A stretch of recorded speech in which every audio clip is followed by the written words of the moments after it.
we can try it again.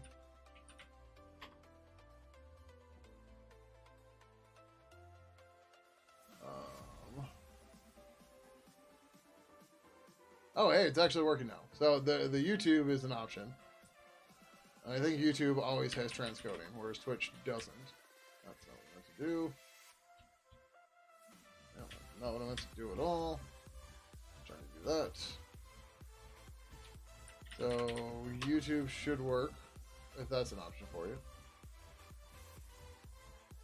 Now, Twitch, as an affiliate, you only get transcoding as it's available. That, or it sounds like their new option is going to be to have the streamer push multiple versions, which is dumb, but whatever.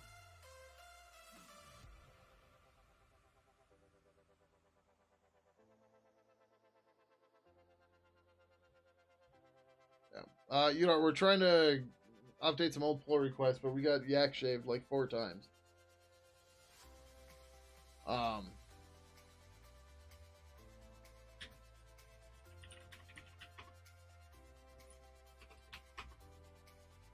Alright, so, as you can see, like, Burb has no Lua code, right? There's none. But the GIR file gets loaded, right? And LGI will then, based on what I'm trying to do on the GI object, will figure out from that GIR file how to actually call the C function and call it, right? So I can call... Alright, let's see this, right? Oh, fucking didn't actually mean to leave. So we can say, whatever, GI equals require LGI. Then we can say am equals gi.verb.action menu new. Okay, right? So now I have an LGI object, right? And then I can print am.getMenu. That should have worked. Oh, I think I want to do this rather.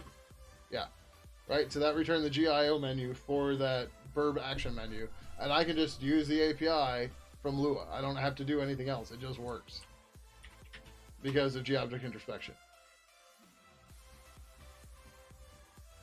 Research would let a streamer push more than 2 channels of audio for eons. Yeah, I don't know. I need to figure out how to split my audio so I can actually listen to music I want. Well, I still have the problem of it bleeding through the microphone because I fucking hate headphones. Everyone, why you just put on blah blah blah? Like, headphones suck. My ears don't like them. They don't agree with my ears. I'm glad you don't have a problem with them, but that is not my experience with them. Alright, so what the fuck is different about this thing? Why does this work for G-Plugin and not for Burb? This is the problem we have. So we have been combing through the build files, trying to figure out what's different. And so far we have gotten nothing. We still need the library version in here somewhere, but we'll get to that in a little bit.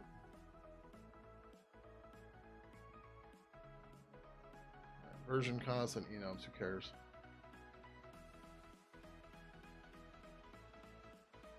Configuration file for version stuff, I guess.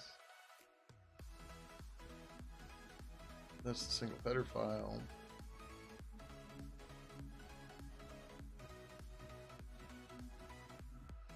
There's nothing weird in the library target.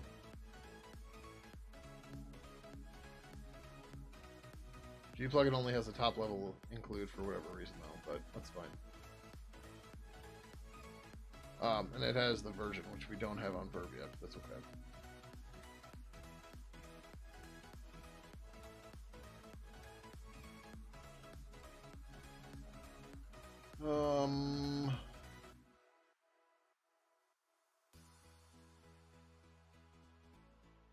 We don't have the package config variable because we don't need it.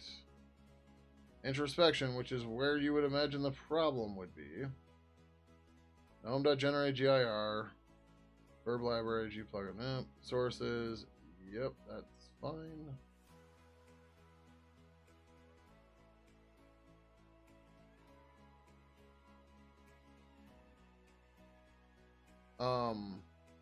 This should have the built stuff though. Which, okay, we're missing, but that's okay. This shouldn't be a problem. Include GIO, GObject2, gplugin.h, yeah.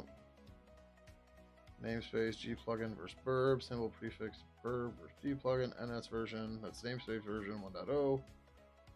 It's all true, export packages, burb, extra args, blah. We end up with a GIR file, but it doesn't. There's some magic that's adding. Okay, this could be it, but that's not it. Because this is just for this guy, the GI typelet path that we're overriding there. Like, there's no other hints or magic for this, and it just works for gplugin.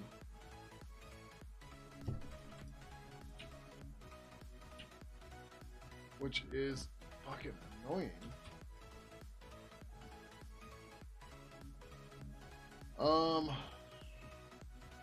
So the GIR, we were going to add built sources, built headers.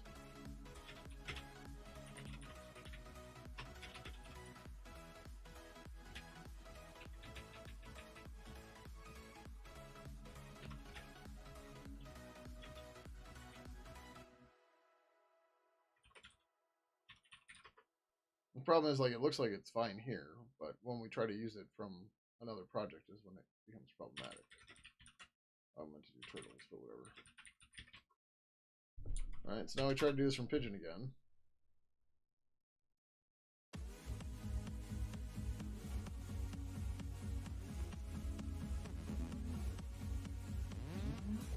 Right, and the thing that doesn't make sense, yeah, where the fuck does this come from? Right? Add include path, home, blah, blah, blah, blah, blah. Gplugin. This is making it work for purple, and I don't know why.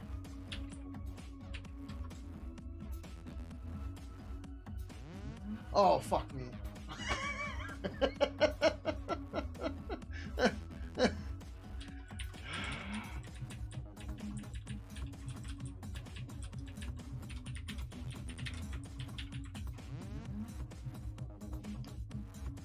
God damn it. Alright, so that'll fix the dock part.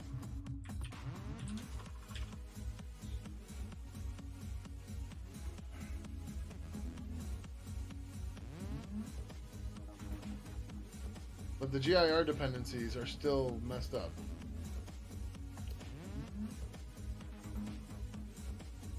Okay, Finch is gonna also need this apparently.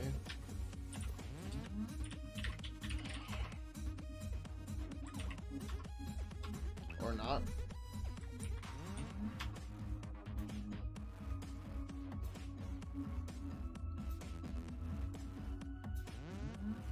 I must have been in the wrong file.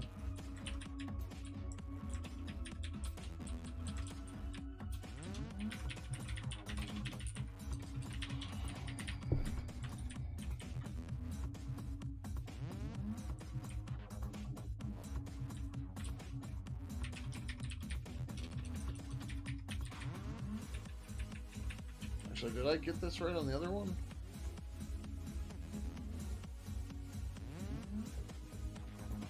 Yeah. But burb should come before gplugin, so yeah.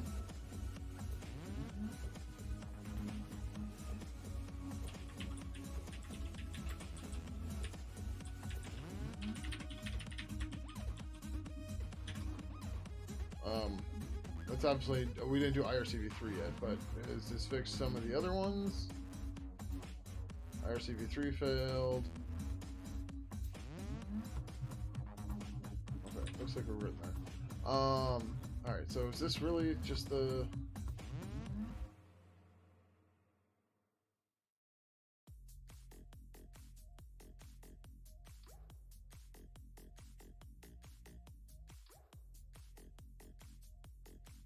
Okay, so IRCv3 hasn't had this for whatever reason.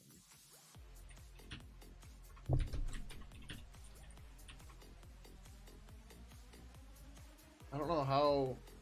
No, that was all in the docs, right?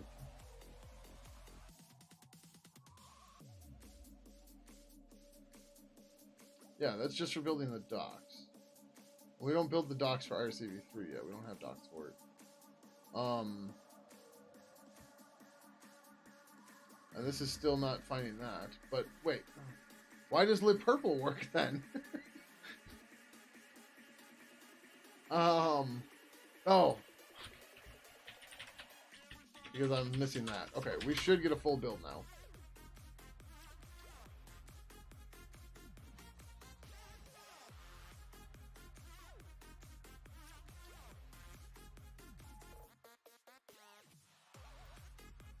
I already know we're past it, so it's cool. All right. What a pain in the ass. Ugh. Okay, yay! Now our pigeon builds. Yay, it's good times. All right.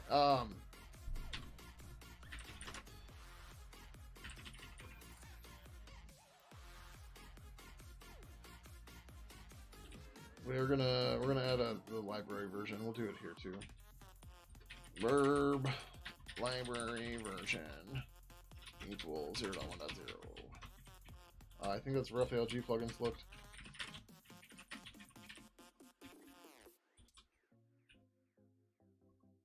Yep.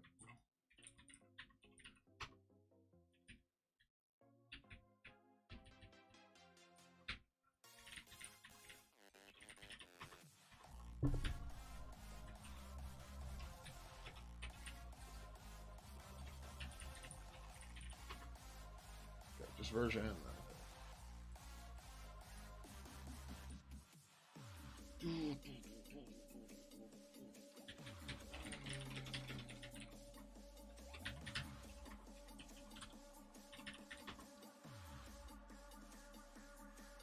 Alright, but this means we can at least continue working on the Pidgin stuff. I'm gonna have to tweak the tag. Well, we'll just continue against the sim for now. But before I can update the pull request, we have to merge this.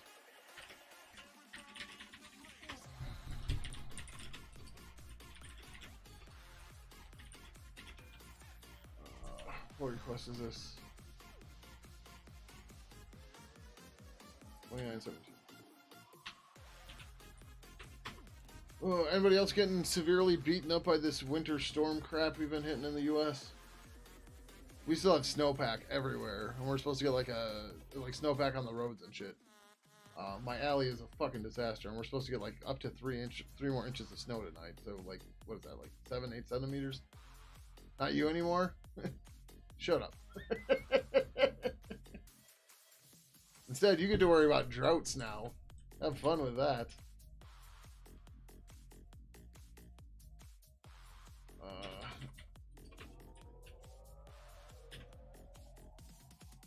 The number of issues in the build.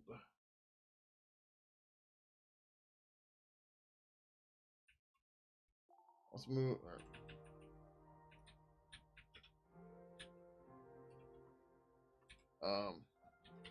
Add it. Library version. What was one of the things that we just did here? We added the build sources to the library target, I think. Call it the normal. Yeah, it's been bad. You know, uncharacteristic December with hardly any snow, but January's been brutal. Yeah, we've had I think we've had the most snow we've had in a long time, and I mean years. Like when I was in high school and stuff, it was pretty common for in the winter for there to be snowbanks all the way across the road, right? 51F11C. Yeah, get out of here. The snow hit right when you moved, you asshole. How upset is your wife right now? Just like, oh. Or did they move now too? Are you all there, or is it just you?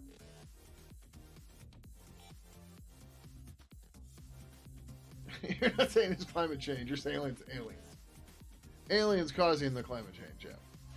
Oh, and add the build sources to the GIR file.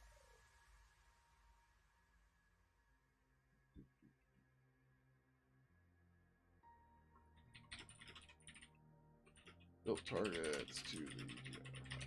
Okay, I think that covers everything.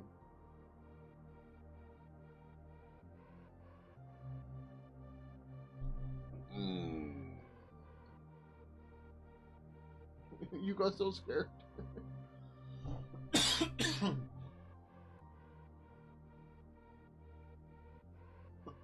She's not very happy the kids ate it too. Yeah. So, AccuWeather seems to have been better. Oh no, AccuWeather doesn't have an easy way to flip to Celsius. But yeah, so I'm not in East Town, but whatever. 11 degrees Fahrenheit here right now. Real feel is 9. So they 11. And what is that in consensus units? Because who wants? Yeah, so it's negative 12 Celsius right now. Isn't that lovely? What are you doing? You're not getting more treats. Them flew back last Saturday, so they missed the snow coming down, but got the cold. Aliens wanted more CO2 for their errors decades ago. Nice. Yeah, this is what we have going on tonight. Yep. Snow continuing through 4 a.m. It's supposed to be light, though. Oh, they're only talking 2 centimeters. Yeah, so they're saying 1 inch. Okay. Well, less than 1 inch, even. But we'll go back to freedom units to make sure. Let's confirm. Yeah, less than 1 inch. Okay. I can do basic metric and imperial conversions. Yeah. Good thing I'm not in Michigan. That's all I have to say. So, alright. Anyways. There's a bunch of silly shit in here. That's fine. That's good. Publish. So all that joyous snow will start to melt with the rain next week. I really hope the snow goes away soon, because me parking in my garage is fun. We don't have anybody plowing our alley right now. So we have everything is iced over. Knock it off. So what I do is I basically drive up to like behind my neighbor's garage, and then I back up and I cut it real quick, so I have enough momentum to get my tires over the middle hump and then through the next tire tread as I'm turning to back into my garage. It's fun.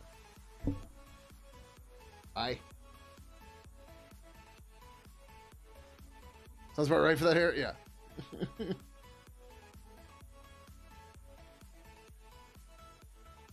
Alright. Seen that in the next week, there are like 3 days of rain happening? Nice. Sounds like a skill. I mean, it's just called living in Wisconsin my entire life. There was a meme I shared the other day. It was like, you know it's cold, or you know the weather's bad when Wisconsin is closing. Because, yeah, almost everything's shut down on Friday. And, like, public schools didn't go back to school until yesterday. So, well, they had off on Monday for Martin Luther King Day. Or Martin Luther King Jr. Day. But then they closed the schools Tuesday as well. Just because of the cold and snow everywhere still. And that's, I mean... I got it. Now you're fine. Oh, well, still more. But yeah, like, garbage pickups been delayed by a couple days and stuff now, and like they're supposed to be working through the weekend to catch up. These are things that don't normally happen to us because we're usually so fast and everything. But, you know, when blizzards happen, there you go. Some showers, but SLC, Salt Lake City, or something else? God forbid if we get ice in Australia, we essentially shut down. No one here knows how to drive on that. You included? Yeah, so Monday I had to go into the office, and it's in a different county, right? States are separated into counties, and I had to go just across the county line. But I forgot that that Waukesha County doesn't do as good a job clearing the roads as Milwaukee County does. So I get off the freeway, and it's so much icier than the rest of the freeway and shit. And I just kind of forgot about all that.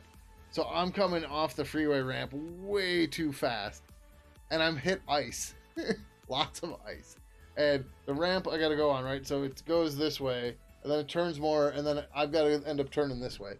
But like as I'm going this way, I see a snowbank. I realize I have no traction, and I'm fighting it as I'm drifting towards a snowbank. I managed to get out of that, but at the stoplight right here, there's 2 cars. I ended up being, I don't know how close because I didn't get out and look, but less than a foot away from them and just kind of between them. but I stopped. Didn't hit anybody. But like, I finally got stopped. I'm just like, whew, it's been a while. Because it was just like, the car's totally not out of control, but like, mostly out of control. I'm just trying to get I'm like, pumping the brake, la da da, and yeah, fun times. Okay, yeah, Salt Lake City, yeah. You got 18F the other night? It's supposed to be 16F on Saturday? Oh, yeah. No, I live in Milwaukee, not Chicago. I mean, there are people that say Milwaukee is a suburb of Chicago, but those people are just generally assholes. Or from Chicago. Or both. Oh, rain in Vegas, gotcha. People don't know how to drive and it gets slick because there's tons of oil on the road. Oh, yikes. Yeah, the real oh shit moment. I was like, I am hitting both these fucking cars, man. And somehow, right before I got to him, it was stopped. And I was just like, there's numerous times, Jason, when I was going to dedicated, I'd be coming up M, and I turn into that first one, that first entrance, not the one on the far end of the building, and I just no fucking traction, and I just skid right into the curb there for that like little island thing. I did that one multiple times in the same year even. Because like you're cruising all right on the road, you're doing 30 to 40 miles an hour, and I just didn't slow my turn enough, and I'm like, fuck, get out, yeah, everything's fine, go. And you're like, because you get hit by cars, you're telling me I should stay indoor, probably. You're getting 9 Fahrenheit tomorrow, but no snow, just wind and cold. Okay, that's not too bad. The air's horrible. You've done it before too? Good. Okay, now I don't feel as bad. But yeah, so 9F isn't too bad. We had, Jason, maybe you know because your wife told you. Over the weekend, we were like -10 wind chill Fahrenheit. -10 is like -20 or -30 Celsius. -10 F2C. -23. That's what it was this weekend. And it's like you go outside to like run the garbage out, and you're like, yeah, I'm gonna put on my big coat. And even then, your glasses are my glasses are, totally steam up when I get back in the house. Nose hairs are totally frozen and shit. And you're just like, yep. Now there's some snow, make things more fun. Sure. -15 wind chill. Okay, yeah. It was not pleasant outside. I can tell you that much. That much I can tell you. Vegas last week actually had a low of 28, and when wind chill made it feel under 20, which for here was brutal. Yeah, I imagine. Not extreme to compare what we've had in Salt Lake. Yeah, I mean, so there's a meme I shared on Discord the other day, and this isn't like just this year or anything, but we in Wisconsin have very many times experienced this. So they're saying -47, but notice that Superior, Wisconsin was at -74 that day. These are in Fahrenheit, obviously. But then Milwaukee at 114 Fahrenheit. And then I did the conversion for everyone here. So the Milwaukee difference, this is -44C, and this is 46C. And yeah, we can swing 100 degrees Celsius. Obviously not quickly. But I mean, we've had days where we've shifted 50 degrees Fahrenheit in a day. I think, right? Didn't we go from like 90 down to 40 or something one day? Maybe not 50. Maybe it was only like 35, but still, it's a lot. Straight pipe pull, just nope. The part that's funnier to me is apparently like longitudinal wise or latitude longitude wise, we're like further south than a lot of Europe, but our weather still just gets brutal. I blame Canada, right? Because, right, so here's me in Milwaukee. And then, yep, just all that shit from Canada, just straight on over. Thanks, guys. But yeah, I don't know. We get it bad. Michigan gets it worse because they then pick up the lake effect snow. The jet stream generally goes, east to west, or west to east. So we get some lake effect snow, but we don't get much. It's like when the storm starts circling or whatever. But more often, like as the storm comes across, it'll pick up, not humidity, but whatever. They pick up water from the lake, and the snowstorm will get stronger and hit Michigan harder. Which presumably also Toronto gets it worse too, because you know they got Lake. That's not Superior. Is this Huron? Fucking lake is it? Yeah, Huron. Right. So they get Lake Michigan, and the storm hits Huron, and then it hits Toronto. But yeah. Blame Canada, with all the hockey hullabaloo, and that bitch Anne Murray too. Blame Canada, blame Canada. It's not even a real country anyway. I used to have that movie, musical, whatever you want to call it, memorized. Start to finish. Is this in Buffalo Lake Snow? Yeah, that too. Right for their MS had major issues with the huge swings of temps. Yeah, I'm sure. No, this isn't Obama's fault. It's more like thanks MAGA. Let's go with that. Let's change the thanks Obama to thanks MAGA. Oh wait, we can't because yeah. The people that actually really mean the thanks Obama are the MAGA people. Okay. So anyways, we're gonna have to deal with. So this pull request won't be done this way, but what do we even have here so far? P-diff. Alright, so we got a whole bunch of bullshit here to make this work better, but this is all necessary.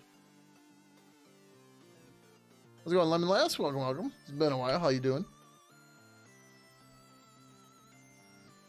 No, that should go before that. IRCV. Read up.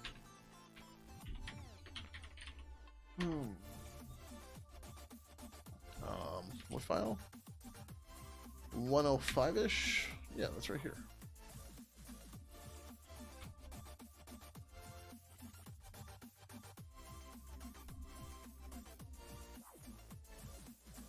$101. Oh, I'm looking at the wrong thing. 64 plus like 8. So if you don't know how to read a diff header, this is the header for, or this is a hunk of the diff, like a chunk of it. They call them hunks. I don't know, whatever. The minus means the previous file. The plus means the new file or the resulting file.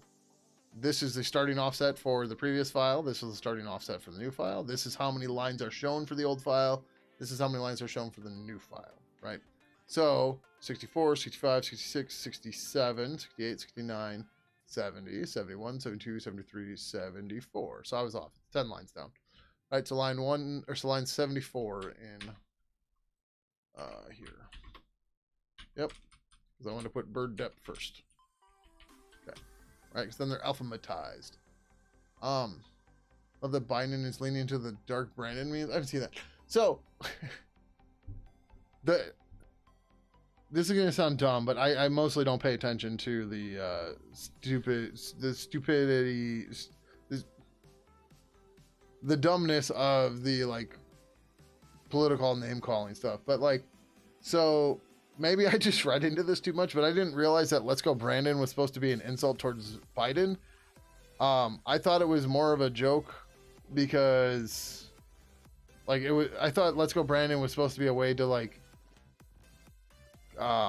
what's the right word? Covertly talk about LGBT people, because "Let's Go Brandon," LGB.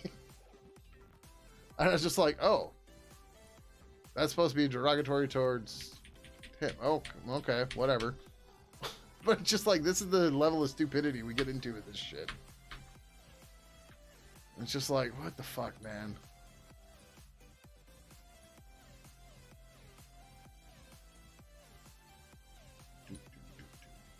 So, yeah.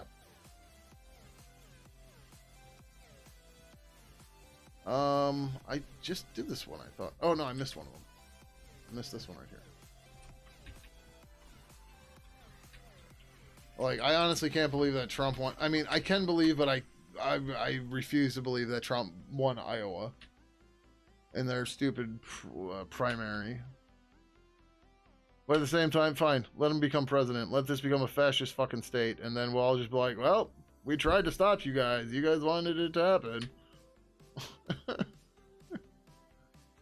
Oh, yeah. Fuck yeah, it's running again. Even though Montana, I think it is, used the 14th Amendment to take him off the ballot. Maybe it wasn't. No, was it Colorado? I think maybe it was Colorado. And there's talk about Wisconsin maybe trying to do the same thing, and yeah, it's fucking nightmare. That 40 period was just the world laughing. Guess what? Just to be clear, the world's always laughing at us. Just to be clear. They were just laughing harder during those 4 years.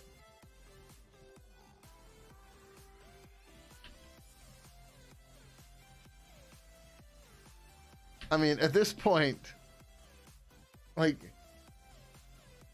yeah, I don't know. It's so fucking ridiculous.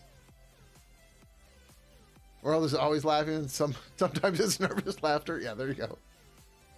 I mean, U.S. politics are a shit show. There's no denying that. But politics pretty much everywhere are a shit show too, right?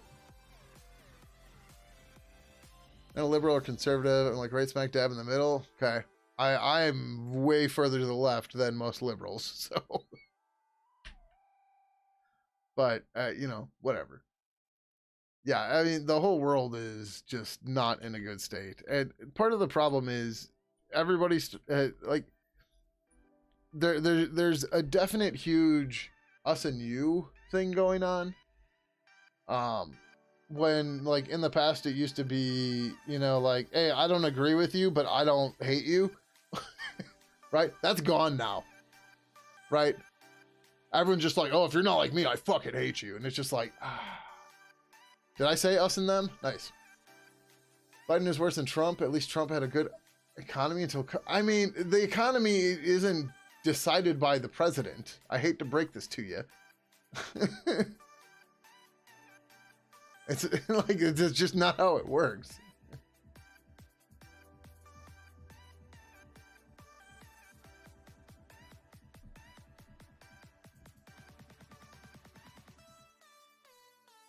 Insanities, I think I mean, it feels more like a troll account than anything, honestly.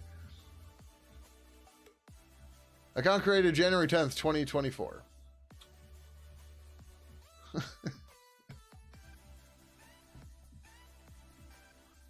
So, yeah. Which point is that, Swills?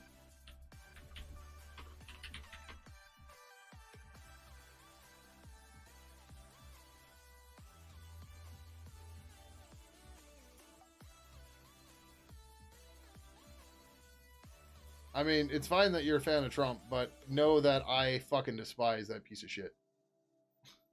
Oh, you probably got hit with the ad right during that. Oh well. Prime Minister ate an onion and had to double down, started nodding and gave the face that he was enjoying it. They're all, what the fuck?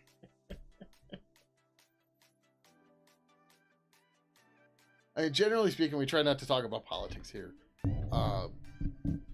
Because it does become a dicey issue, right? But, like, the thing is, we all have different personal opinions and stuff like that. But I personally am somebody that is going to try to help others and make others feel comfortable, right? And generally speaking, that's not the conservative way.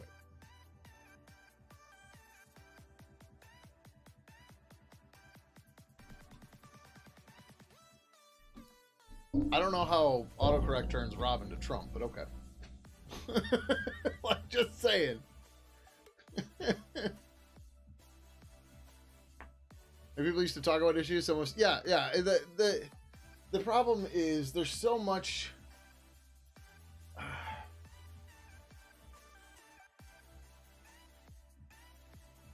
Everything's so loaded now, right?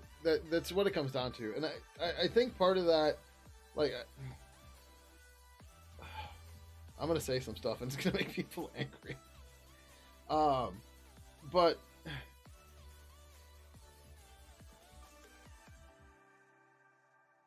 people have moved to spending so much more time fighting each other, while the people that we should be fighting are getting richer and richer by the day, by the minute, right?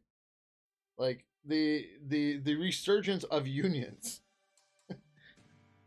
is a huge thing, which is making big differences everywhere, for workers and everything, right? And like,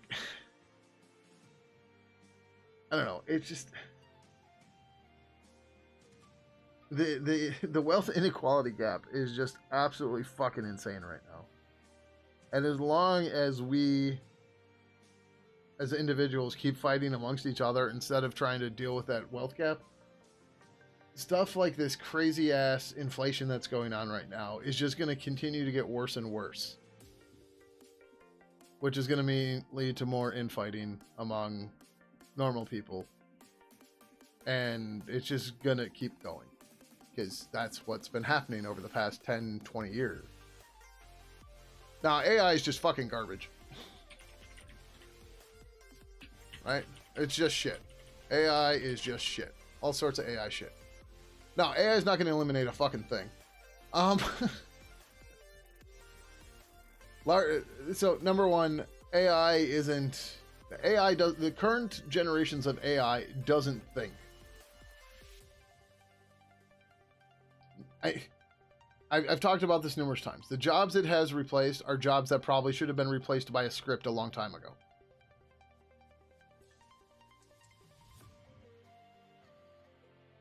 Amazon's going to be in trouble when people can't afford to buy... Yeah, but I mean, they'll find a way to make it happen.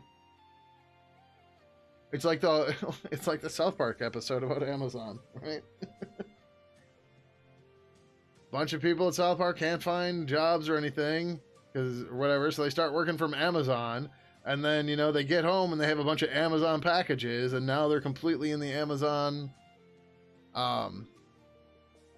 ecosystem, right? It's the same thing as, like, you know, now I haven't read the book, so forgive me, I'm gonna have to only go off the movie, but so Ready Player One, right? They've got these people that, you know, they donate money to or whatever, and then the company IOI is basically loan sharks, right? And then they basically imprison people to these shitty jobs to pay them back money as loan sharks, right? At extreme rates and stuff like that. And Amazon, I clearly going to do the same thing. Amazon once tried to do drone deliveries because they don't want to pay humans. Do they realize that their own employees buy their shit? Yeah. I mean, Amazon can't do drone deliveries because drone deliveries are difficult, right? As sparse as communities are in the U.S. cities, which is where Amazon is going to be able to turn the most profit from drones, they're still too dense for that, right? Like, how? Number one, you can't protect the drone. You can't protect the infrastructure of, like, power lines and stuff like that. You can't protect the merchandise. You can't protect the consumer. It's just not going to happen. It's not viable.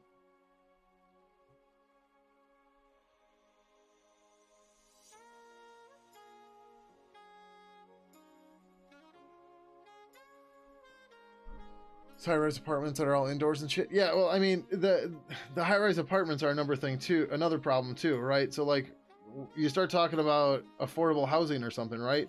And, like, one of the bigger problems is, there's a study on this recently in Milwaukee where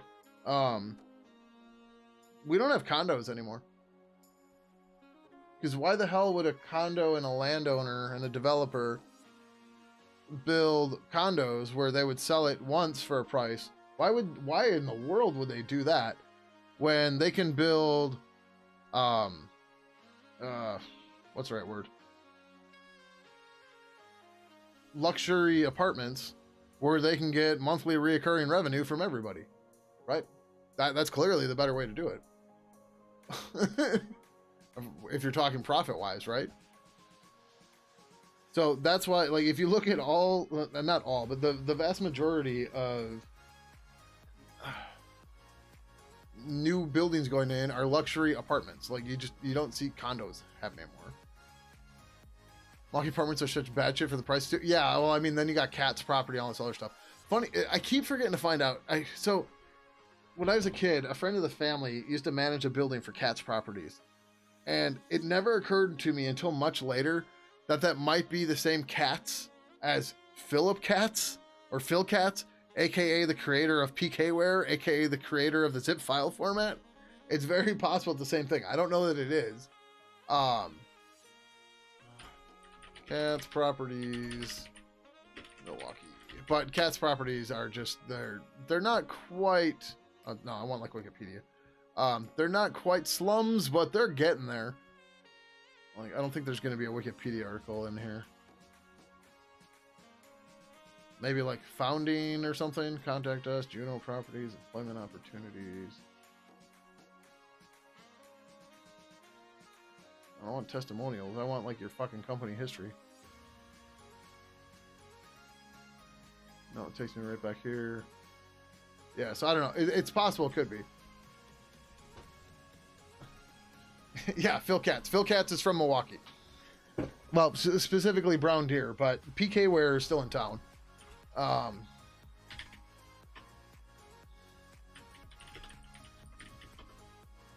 I've been there once or twice. I haven't gone to their I've never tried to get a job there anywhere. But they're still here. But they used to do a yearly meeting where like they brought in like the entire tech community to their office and stuff. I don't remember what it's called. But yeah, they're still here. They're in this weird little corner of town. Right next to the National Bobblehead Museum, apparently. I didn't realize that was right there. Oh, wait, what? That's in the building that used to be, or no, that's still, fuck, what is that place called? I used to go there all the time. Not Collectivo. What the hell is this restaurant? Jason, are you still here? Oh, Stacked. Stacked is what I'm thinking of. Yeah, Stacked Burger Bar. There we go. So, oh. Okay, the Bobblehead Museum is above Stacked. I didn't know that. I knew it was here, but I didn't know that. But yeah, so PK Ware is right over here. Yep. It's hard to not miss it though. But yeah, then you go in this door right here. This is their main entrance. But then when they do their dev meetup thing, they have not a balcony, but they have, yeah, so this whole thing, it's more than this. Okay, when's this picture from? You don't want to tell me.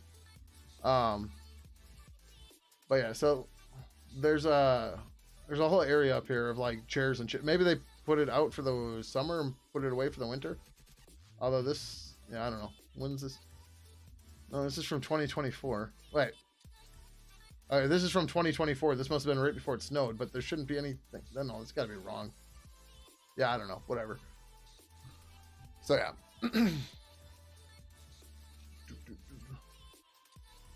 Wow, I'm behind my chat. Sorry. Speaking of drones, you saw a headline the other day: Russia to produce over 32,000 drones each year by 2030. Like military drones, I assume. That's a meme. Walmart store, or Walmart closes 30 stores, causing 13 employees to be unemployed. That sounds about right. They don't want me to know about cats. Yeah. An episode of Last Week Tonight with John Oliver about dollar stores. Pretty close to what you said. Yep. For the Walmart thing. Yep. PK Ware still around. You want to do the first home buyer thing? That housing prices are ridiculous. Yeah, it's insane. You only had stacked ones? Okay. No, so PK Ware doesn't really do, they do data protection now? Is that their main thing? Yeah. They don't, as far as I know, they don't do anything about compression. I mean, Jason, you're not in Milwaukee anymore, so I'm going to be blunt. Milwaukee's tech talent isn't great. And I don't mean to be mean, but it's a symptom of a bigger problem in that the majority of our industry is fucking just JavaScript and .NET. Right? Military drones from Russia. Okay. Like, you don't, how do I put this without sounding totally full of myself? I don't know any other hackers in the area. Right? Like, people are amazed that I can do the things that I can do. And what I mean by that is like, oh, yeah, let me fix your Linux computer that's broken because it's easy. And then let me troubleshoot your Wi-Fi while I build an application in C and GTK, right? My skill set is way more diverse than just about every single other person I've met in the area. And I'm going to be a little blunt here too, but I'm not going to name names. But I was putting together a Hugo website for something, and somebody who's a front-end developer is like, oh, wow, I thought you didn't know front-end. I'm like, I don't. I'm like, this is a Hugo site. I'm like, I'm writing Markdown, and it's generating the rest of the page. Right? And they're like, oh, wow. I'm like, how the fuck do you not know about static website generation? Just like, and this is one of the reasons why I tend to not have patience with the other developers in the Milwaukee area, and why I just can't go to the meetups, because I'm just fucking bored to tears. Right? Speaking of homeownership, your home value just got reassessed for tax purposes, went up a lot, and even over what Zillow says. Oh, geez. I mean, to be clear, the JavaScript and .NET is at least better than what it used to be. So, like, I started tinkering around with computers and learning C and C++ in the 90s, right? Do you know what the jobs were in Milwaukee in the 90s? Well, I hope you knew COBOL and AS400, because that's the only fucking jobs we had then. So, the fact that we've added JavaScript to the mix is a good one. But there's so much more going on. But there's this whole thing, the Milwaukee Tech Hub committee, or whatever you want to call them, Milwaukee Tech. And like, they're trying to make Milwaukee a tech hub. But I'm like, guys, you don't do that by having startups. The reason Silicon Valley had so many startups is because they had the fucking community, right? They had the people that could build shit that was crazy and just work, right? And, or maybe not just work, you know, but they could cobble things together and make it work. We don't have those people. I don't know how the fuck you think this is going to work. We just don't have it. Like, you have to build the community up first. Like, sure, maybe you can bring the community in by bringing some startups in, but, and then have the startups bring in people. But like, startup people, they only work on startups. They don't build your community, right? Because people at like full-blown startups that are trying to get vested and make a lot of money in the IPO and stuff, all they do is the startup. They don't go to meetups, right? They're not known for bringing in junior developers and teaching them and making them strong developers, right? They're known for hacking shit together to get acquired or sell their product as fast as possible. So bringing startups in doesn't work if your goal is to build a community that is known as that could be considered a tech hub. It's so ridiculous. And I've tried to explain this to these people so many times, but they just don't fucking get it. And then I could vent on this for hours. I'm not going to, but it's like, so Schreier there, he moved to Vegas because he had to, because he can't find another job around here. I mean, there's other reasons too, but a big part of it is the job market around here for somebody that doesn't do JavaScript or .NET is really fucking hard. It's ridiculous. Like, I ended up at the Bitcoin exchange because I needed a new job. And I'm like, who else in the area does Linux where I don't need to run fucking Windows? Oh, let me talk to Sam and start working at BitMEX. And that's how I got to BitMEX. I pinged Sam on the I'm talking about Sam Reed. He was one of the co-founders of BitMEX. Local to the area. He's from I almost said Minocqua. Manitowoc.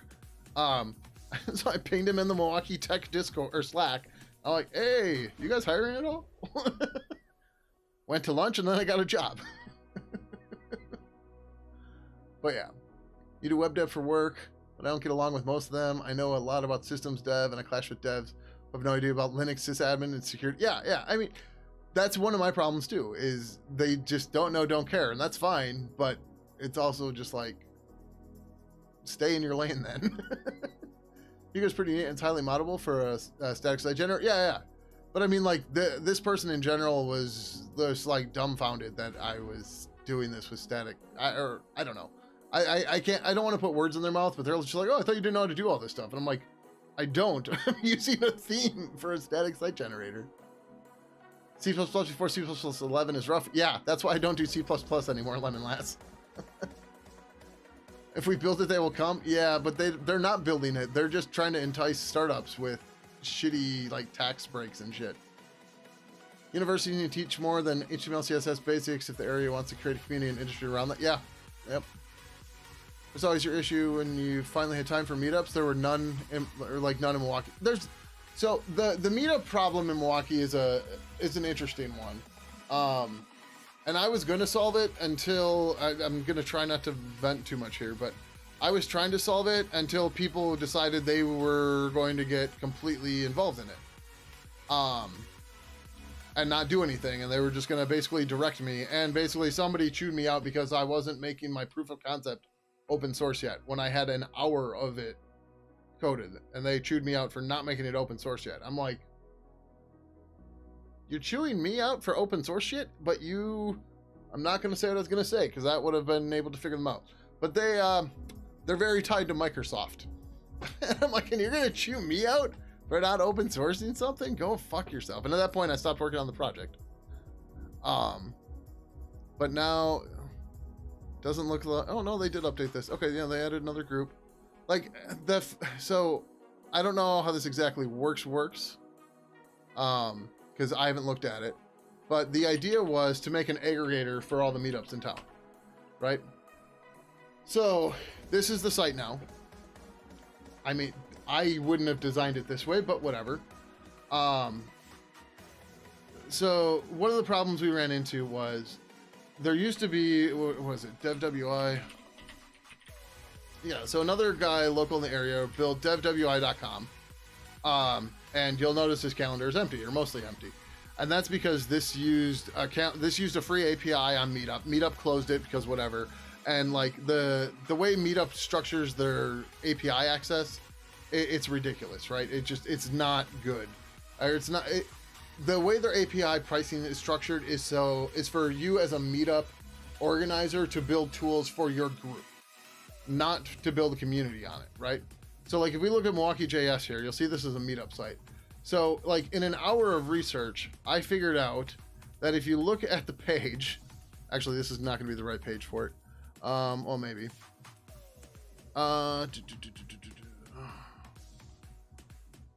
Let's go to an event page. So whatever, with a query selector, you can figure out, and again, I'm not a JavaScript developer or a front-end developer, right? But you can find all the events, right? And then when you go to the meetups page, do I really have to log in to see this? No, or is these all just past events? Tuesday, February 22nd. Can you show me the real one? Fine, whatever. Give me this. Am I really not logged in? This used to work.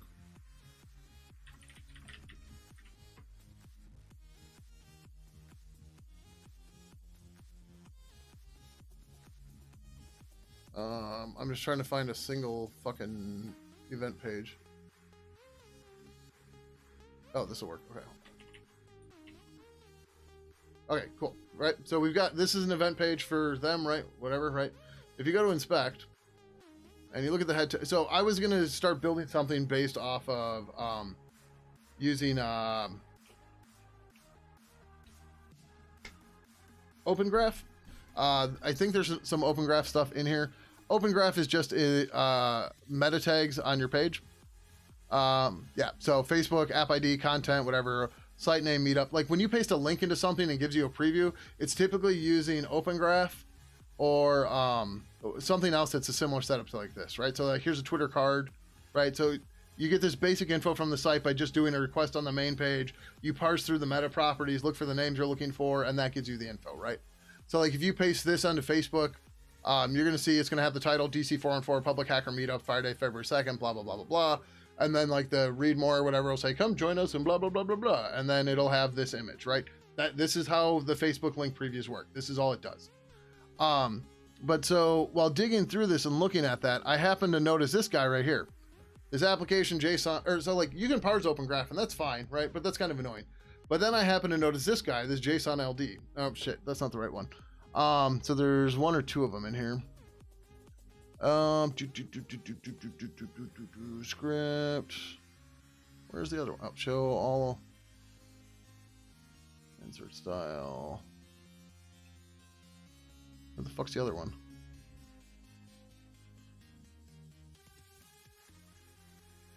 If I could remember my my query selectors well enough, we could just search for this. But what the fuck is this? There's another one in here called JSON type application JSON LD that has all the info as JSON. Right, so like you don't have to like parse it out of string, you don't have to grab multiple headers, whatever. You can just grab the entire block.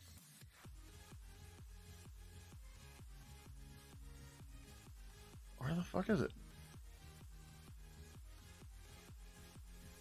How does this work again? Document, query selector, all, script, type equals application plus JSON, or JSON plus LD, something like that, right? No. Oh, I typed scripty. Okay.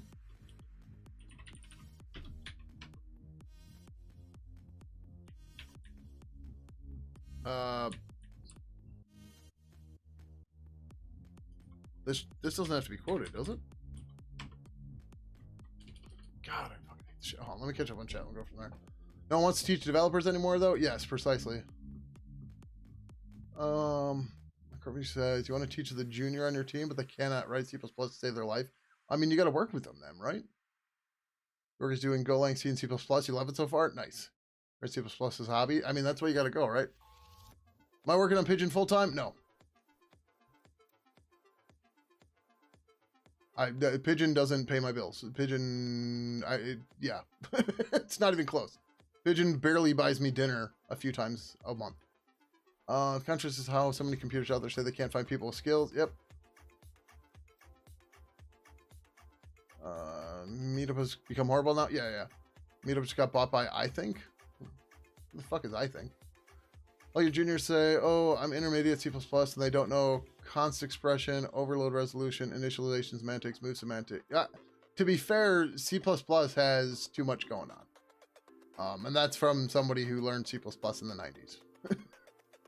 Oh, the DEF CON meetup page? Yeah, so like, I've been wanting to go to the DEF CON meetup groups, but I've been hanging out in their Discord, and I don't think we're going to gel. But I'm still in their Discord, and I should go to a meeting of theirs or something. And maybe it's just some of the things they talk about and discuss. It's not that they make me uncomfortable, but they're things I don't do and I wouldn't do. A better way to put it, it's more of a boys club. I think that says everything I'm trying to say. You worked at a previous employer who got hacked twice. The second time, the director of DevOps gave you root access to all your Linux servers to stop the infection. Yeah, that sounds great. Utilized all the basics of Linux to prevent the escalation of the attack. Without you, you don't know what would happen. Yeah, it's just, yeah. It's actually quite appealing at the lack of Linux knowledge or DevOps had. Appalling, not appealing. Yeah, that's, yep. Was it a few lines before that one? I just missed it. It's very possible. It's not like this is hard to read or anything, right? Oh, yeah, I think you're right. Yeah, so there you go, right? So from this, I found this big ass block of JSON, right? And we grab this block of JSON. Actually, I don't, oh, yep. And hey, here's everything you wanted to know, including the fucking start time and end time of the event, right? And like, when the guy blew up on me, I was like, I'm not doing this anymore, right? I'm like, I solved the part I knew I wanted to solve, right? I scratched the itch that I wanted to scratch, which was, I wonder if there's a way to get this data. Yeah. And then somebody was a total fucking knob to me. I was like, yeah, why would I expose myself to this anymore? And then the other guy kept asking me for like status updates and shit. And I'm just like, I don't work for you. I don't owe you anything. Here's how to do it.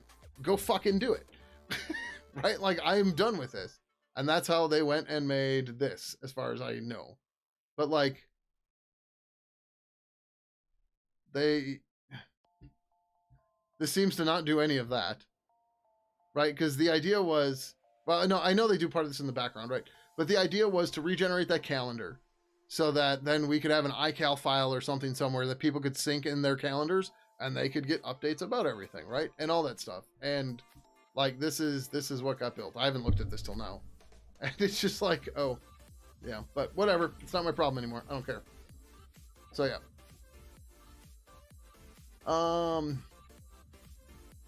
These days you can get the iDRAC or whatever hacked, and you can't keep the box secure without replacing the hardware. Yep. iDRAC, ILO, IME, the Intel Management Engine, which is also IPMI. I forget what IPMI stands for, but yeah. The more you program in C++, the more you realize the little you know. That sounds about right. Your old department uses Linux and is fully supported by IT. That's awesome. That's how it was at BitMEX too. And yeah, it was no problem. It was just like, yep, here you go. Although they then moved me to a Mac because the Mac was easier for them to control. But yeah, you know, some sites that don't have RSS, but the pages are built from JSON data embedded in the page. You just grab the JSON. Yeah. Oh, so the other part of that. So there's schema.org, or is it schemas.org? Schema.org, right? So that JSON LD stuff, that's this, right? So I don't remember what was the.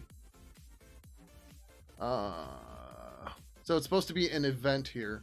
So if you go here and you look up event, there's supposed to be the event schema type, right? And then this is supposed to define what all the properties and everything are, right? This took me like an hour to figure out, right? I found it. I was like, oh, what's a JSON LD? I found it and I found schema.org. I found the event stuff and I found all this and how it's supposed to be documented. I'm like, oh, okay, cool. This will be easy to do, right? And then just stupid fucking dumbass drama got in the way. And it's just like, this is stupid. I'm like, I've got better things to do than argue with idiots on the internet.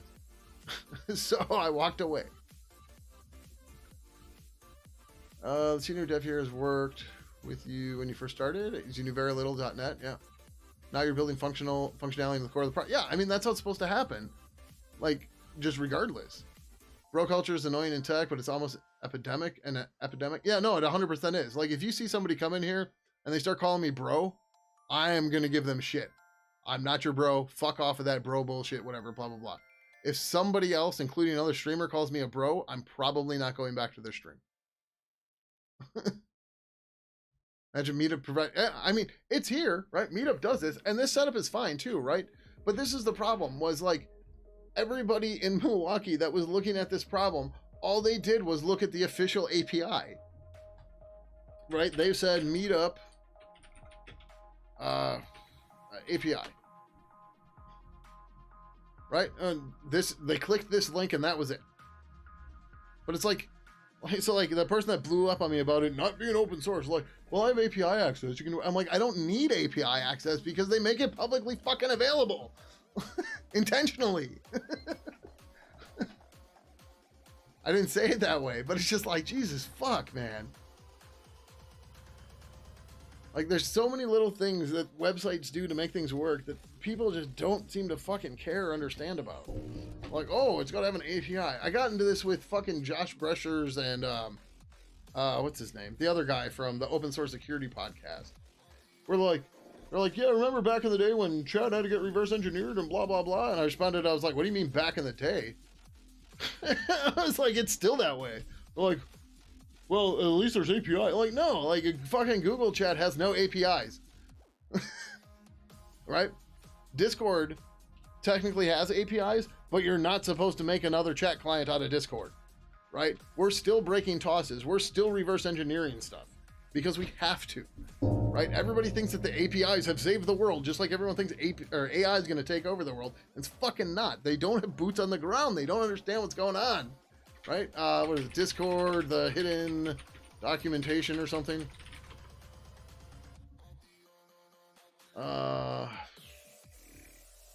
Is this it? I think this is it. Yeah. So this is a repository with everything you need to know about using the Discord API and how it works. If you blah, blah, blah. So there's fun stuff in here. Where is it?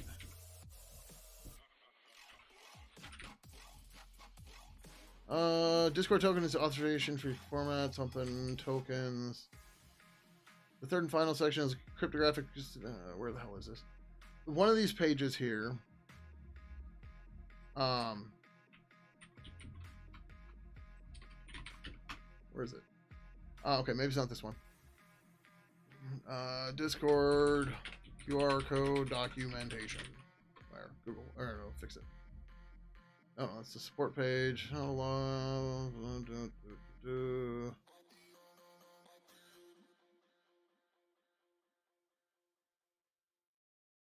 Where is this?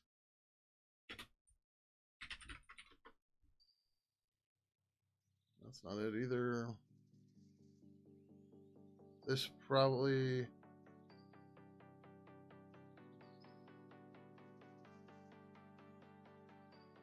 This might have a link to the original one. So somewhere along the lines, I don't remember what it was. I found docs where somebody had figured out how Discord's QR code auth works. So I implemented it. I implemented it for the Discord bridge that Beeper paid me to build. And then I shared the documentation with Ian Robb, and Ian Robb then made the purple plugin, the purple Discord plugin, use it, right? And it's just like, yep, it's not in their API, but it works, and it's what their official client does, so they can't break it. Like they just, yep.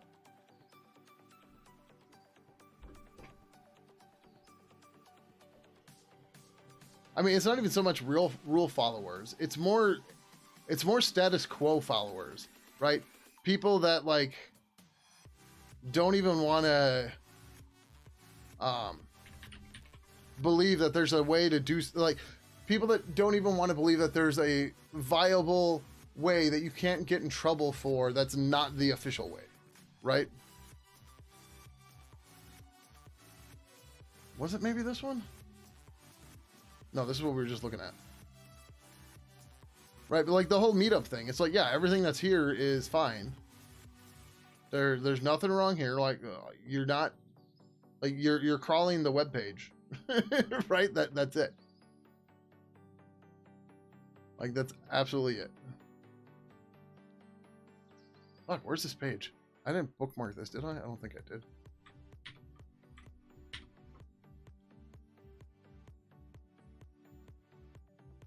Oh, you know what? Hold on. I had a proof of concept for Beeper.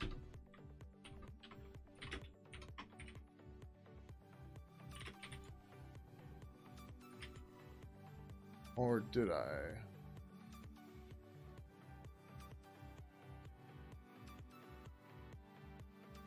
Yeah, I had RA cord. No, RA cord was some. Wait, no, yeah, this was me. Right? Yeah, there we go. Okay. Does this link still work? No, this page got taken down. Discord unofficial docs. All right, maybe it got moved, right? Unofficial documentation for undocumented Discord APIs. Also contains outline of Discord's infrastructure, right? So, oh, yeah, okay, so now they have remote auth version 2. I did remote auth version 1. Right? So here, do you want to implement Discord's remote auth? Here you go. Right? They've been taught not to be curious. I guess, I don't know. I think the difference is that there are people who want a job, and then there are hackers who would be coding whether. Yeah, Doom 6, it's definitely it, right? And earlier, I even quoted myself as a hacker, right? I'm a tinkerer, I'm a hacker, I will take stuff apart, see how it works, put it back together differently, stuff like that. I don't know of anybody else in the area that does that. Which is annoying to say the least, right? But yeah. And yeah, it's just like that's the kind of stuff that builds your tech hubs, right? Is the tinkerers, right? Like Silicon Valley, sure, it was big in the 70s because HP was there, and who was in SGI's building before SGI? But even then, you know, Sun was there, but Sun was more 90s and stuff like that, right? But like the point I'm getting at is like Woz worked at HP and he built the Apple One or the prototype, whatever you want to call it, while he still worked at HP, right? It wasn't part of a startup.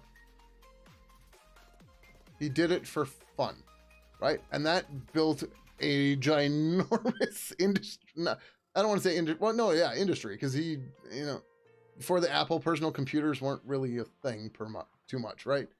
But like, and it started because one guy was fucking around and doing stuff he wanted to do on his own time.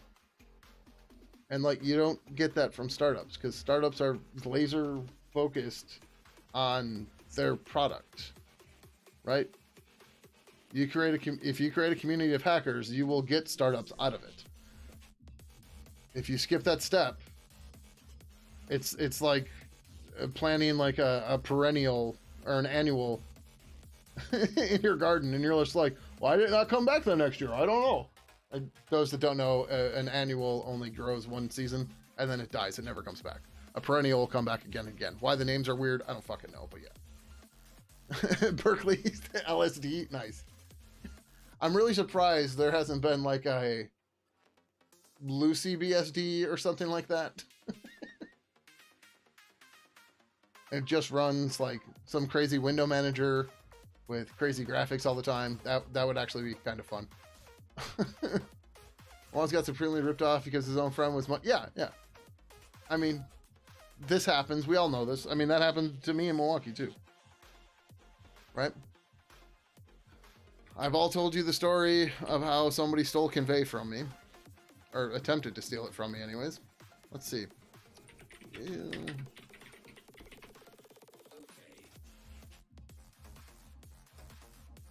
Oh, did they actually take the site down now? Oh no, it's just that, right? Well, hold on. This might actually be gone for now.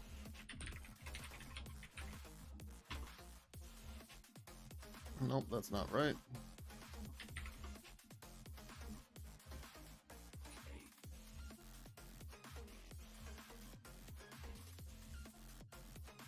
Oh, yeah, sorry.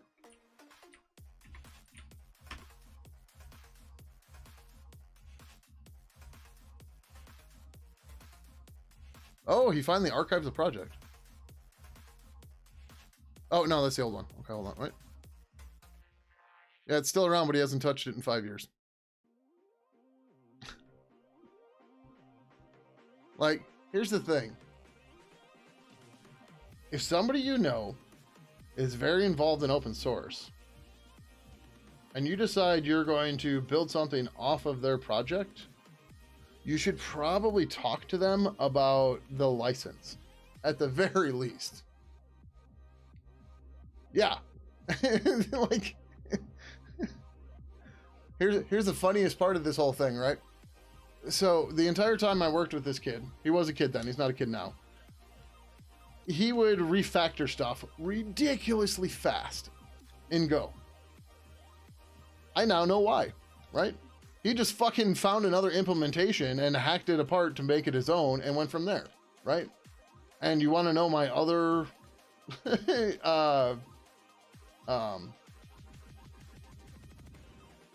reason's not the right word. My other proof of this, guess where he works now? Want to get the right website, yeah. Guess where this person who's stolen my code and put his name on it and changed it to a BSD license, even though it was a GPL v3, and used lots of the code, he now works at sourcegraph.com. Grok can write code blazingly fast. So now he works on a tool that makes it easier for him to plagiarize code. And apparently they have some new AI thing in here too, which is also, you know, we all know how AI is with code. Yeah. Most accurate AI coding assistant. Great. So you're going to steal more of my code and violate more of my licenses. Lovely. Sounds like he is the tool. Yeah. No, the worst part is that day when I found that, I lost, was it 6 or 7 other friends? Because I had seen all of our other coworkers after he had done that, and they didn't tell me, right? And one of them decided to gaslight me, even. They're like, man, I don't know why you're being this way. I guess being alone all the time has really got you wigging out, blah, blah, blah. And it's just like, no. I mean, he stole from me. You guys didn't tell me. You could have easily jumped on Twitch and said, hey, look at this. Right? Like, I don't need to know your Twitch handles. You could have had a friend do it, right? And then you could have told me in the background. The thing is, they were all like, oh, we don't want to get involved. We're non-confrontational, blah, blah, blah. And I'm like, I'm not the one that put you in that situation. Right? Was I the one that was in the wrong? No. So telling me to let me take care of it isn't getting you involved, right? You're already involved because of the shared party that started it. Yeah. And source code about tracking the source of code, i.e. finding plagiarism. I mean, maybe. But yeah, so I lost all those friends that day because none of them could tell me about it. The funniest part about it is, so I had found this thing, and if you go back on my Twitter, you'll find it. It was Mother's Day of 2020, I think. Because I remember because it was Mother's Day, because I found it as I should have been sleeping. And obviously I didn't sleep much that night because I was fucking angry. And I'm still annoyed by it, but I was angry that day. But so I tweeted, I was like, Dear LazyWeb, does anybody know of a good tool for checking if two Golang repositories are the same? I'm trying to look in to see if something is being plagiarized or not. Something along those lines. I'm paraphrasing. This is years ago, right? Something along those lines. Shortly thereafter, I get a text message from one of those former coworkers. They go, hey, what's up? And I'm just like, uh-huh. You go through my I go through my Twitter, see who's following me, and I'm like, oh, there's one of the coworkers I don't talk to. Block, unblock, right? The way you get somebody to unfollow you on Twitter is you block them, and then because you don't want them to necessarily know that it happened, you then unblock them right away, right? So that way they can still see your profile, they're just not following anymore. And then if they're going to follow you again, you're going to get a notification of it and shit like that. But yeah. Still at JetBrains annual survey the other day, they got a shit time from me for their forced AI LLM integration and enabled by default bullocks. Huh. I haven't used their editors, but yeah. You know, force an unfollow on there in the 3-dot menu. Oh, interesting. Okay, I don't use Twitter anymore. I look at it every now and then to check the Pidgin stuff, and I don't use Twitter at all anymore. I have no desire to give Space Karen any credit for anything. So, how much code copying are we talking about here? He took my repository, he deleted the HG directory, ran git init on it, and then hacked away a ton of complexity and stuff until it was super simple, and still left entire things in it. In the same place. Actually, I think he deleted the file headers, because like a good open source developer, I put code headers and everything. Let's see.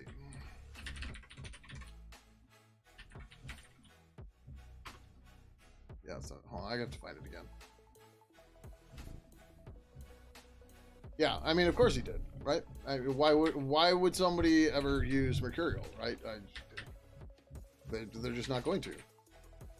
Because again, we just talked about this whole thing about people not being curious about anything and just doing whatever the fuck they want, right? And yeah. All right, so let's go here.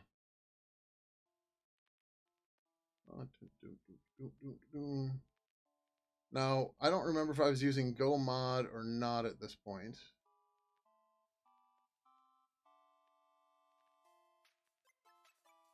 Oh, no, so 6 years ago he added a Go mod file, so this is when it... Oh, yeah, well... Hold on.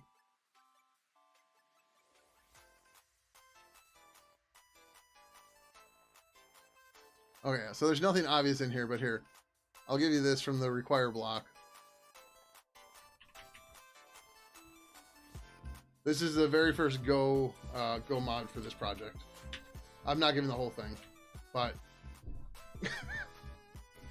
Huh! That's a familiar name at the top.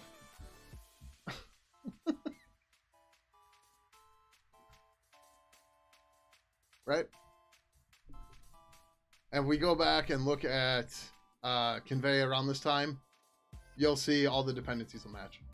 Well, I mean, his would have been upgraded because he was updating stuff as he went. But it's going to be all the same things. Like, the best part is... Here, we'll do this first. Convey, color by anzi.go, right? Oh, not anzi. By color.go. Okay, I don't mention it in here, but...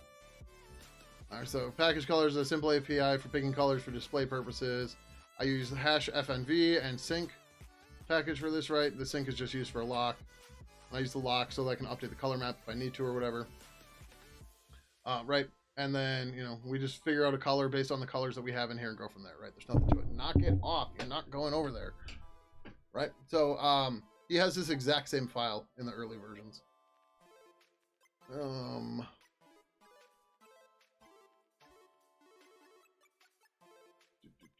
I think it got moved, though. I don't remember. Oh, it's in a util directory. Or maybe not. Did he get rid of this? Let's might have went to ID.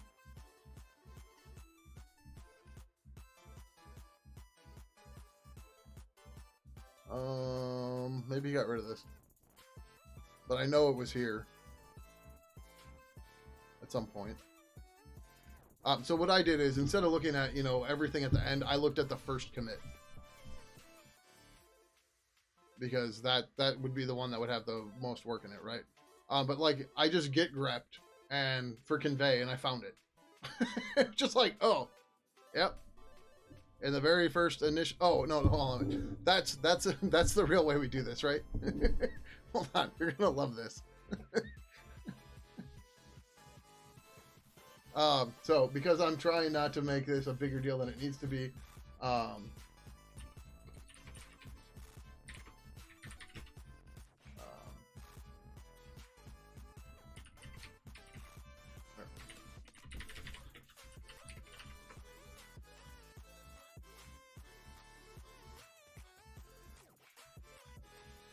okay, so apparently it was 2019 when I found it, because if you look at the GitHub contributor graph, oh, it didn't work. Can I zoom in on this? All right, hold on. When you look at the GitHub contributor graph, huh? You ever see a project start out at 12,000 lines of code and then immediately delete 6,000 lines of code? Right?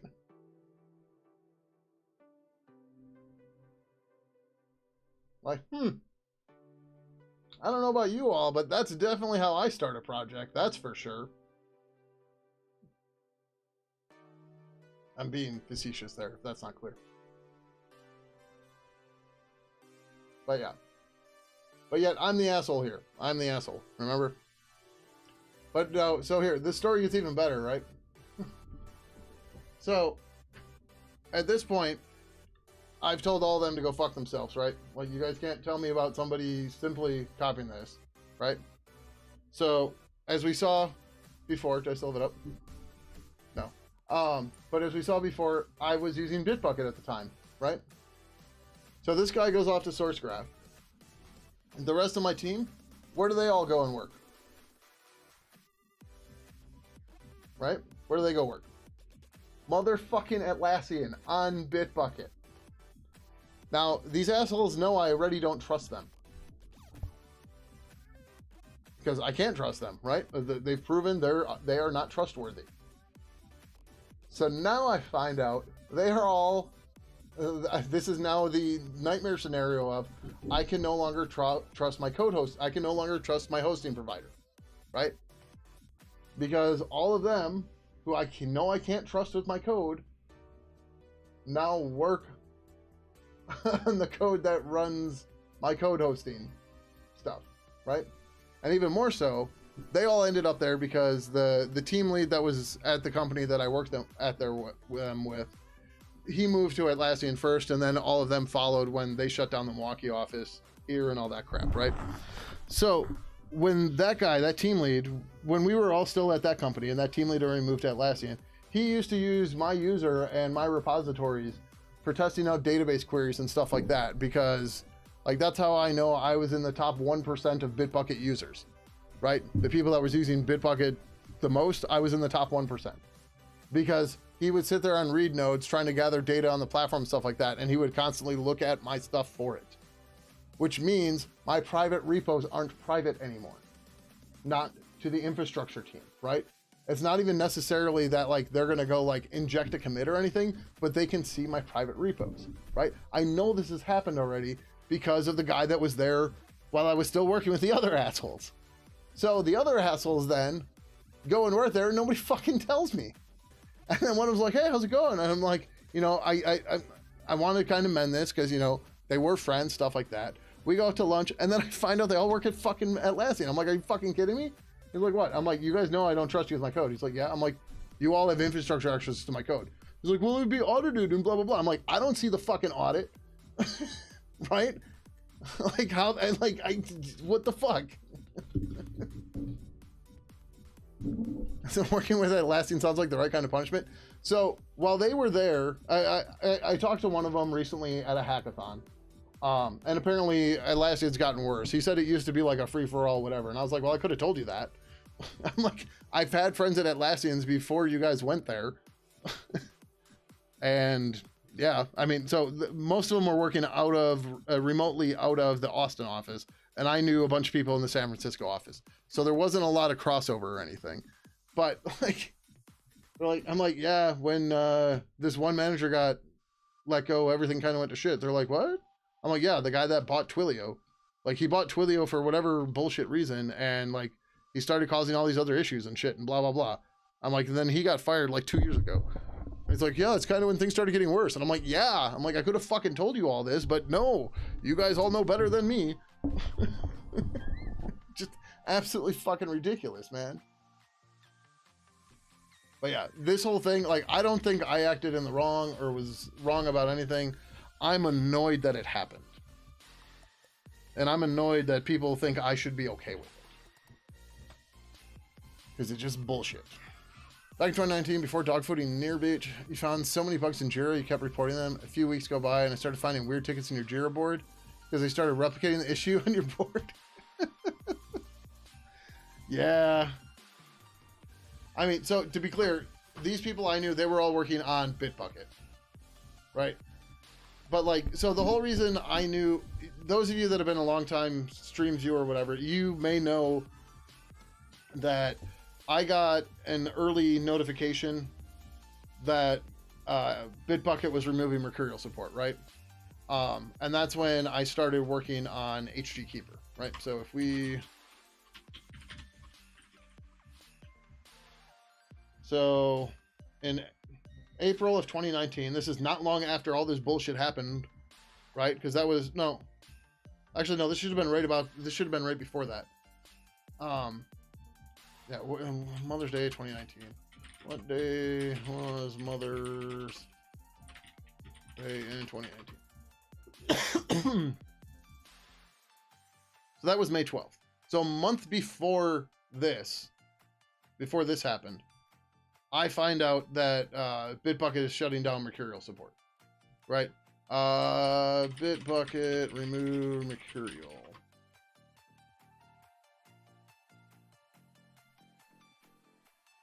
Who lost? Chris Nova wasn't working at Atlassian, was she? I thought she was last at VMware or something. So they officially announced this April 21st of 2020, right? So I had a whole year on this. Or no. No. Yeah. So I had a whole year on this ahead of time to start working on it. And I played Koi for a long time.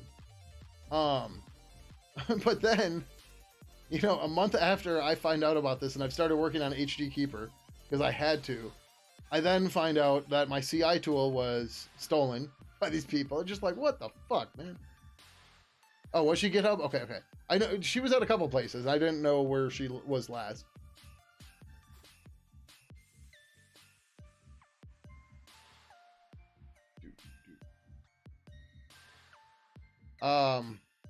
Insanities. I don't think anybody took it that way, but yeah, that's not great that it was that typo. But you know, typos are typos. So it looks more typo-ish because it's a capital P2, which is weird, but whatever. But yeah, I don't know. Either way, it's just it's all garbage. All yeah.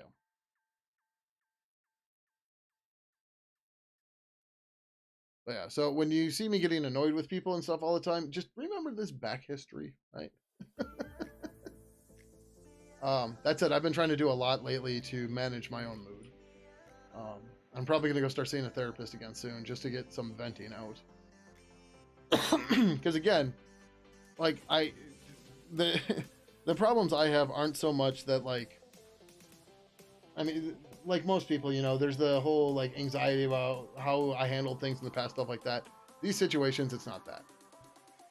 What did they ever do with Convey? They did nothing after I got them to change the license.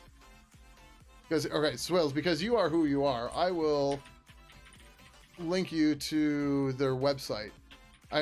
You are who you are because you're a friend of mine, is what I mean to say. But I'm fucking socially inept. So, actually, did they let the domain expire? They might have let the domain expire. I was going to go and buy their domain.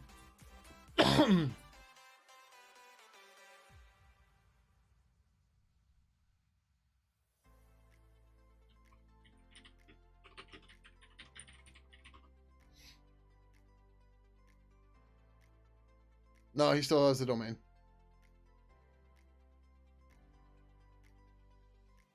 Expires June 25th. But the website looks down. But he put up a whole website, like marketing landing page and shit like that, and it definitely looked like he was gonna go and start trying to sell it. So I never did end up talking to a lawyer about this, but I was gonna sit back and wait until he started making money off of it and then go sue him, because why would I sue him ahead of time? Right? Like, even though you made the license compatible now, you still created derivative work off of my copyrighted work. I should be, what's the right word? Not accommodated, but compensate. I should be compensated for that work. Yeah, exactly, Swills. Exactly. Well, like, everybody in the team was like, well, I don't think he was trying to do that. Like, then why didn't you fucking ask? Why'd you hide it from me? Why didn't you say anything, right? Like, you're full of shit. And it's just people behaving badly and people not wanting to stand up to bullies is ultimately what it is. So when you see me take a harsh stance against somebody, that's precisely why. But yeah, so he never did anything with it. I've got lots of stuff I want to get into Convey, but I haven't had time to do because I have been trying to get Pidgin 3 out the fucking door.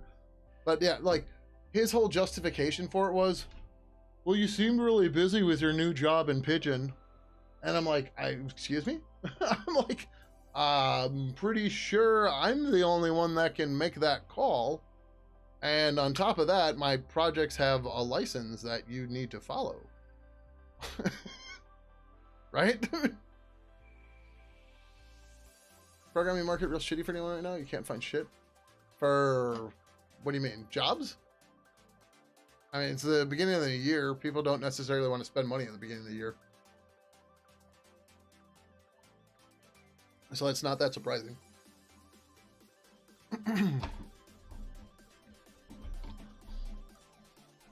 Yeah, I mean, it could go either way, really.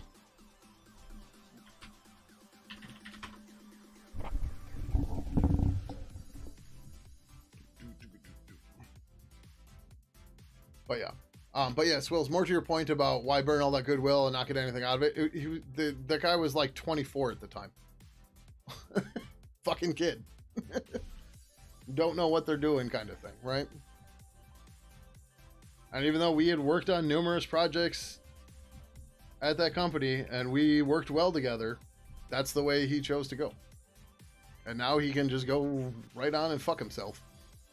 Because I'm never working with that person again. And precisely why Convey Proper's development has got installed is because I need to not give him any new ideas, right? So I had to move all of my actual development underground, right? So what do? It's absolute bullshit. Because now that he has a clone, even though it's, you know, the same base, still proving a copyright or an intellectual property theft is still really hard. But like now that he has an entire thing that's built up, any new feature I add, he can easily add as well, right? It's just like yeah. So, anyways, enough about that. Let's actually get some fucking work done. Although, this is more chat interaction than we normally have. Some people have to learn the hard way that they can't get away with that shit. Yeah, but like, did anybody get away with anything here? Like, oh yeah, I don't talk to you anymore. But that, like, this should be a stain on his, like, permanent record, right? And it kind of is. Because it's like, oh yeah, you have this big ass project that doesn't do anything. Why is that? Well, you see,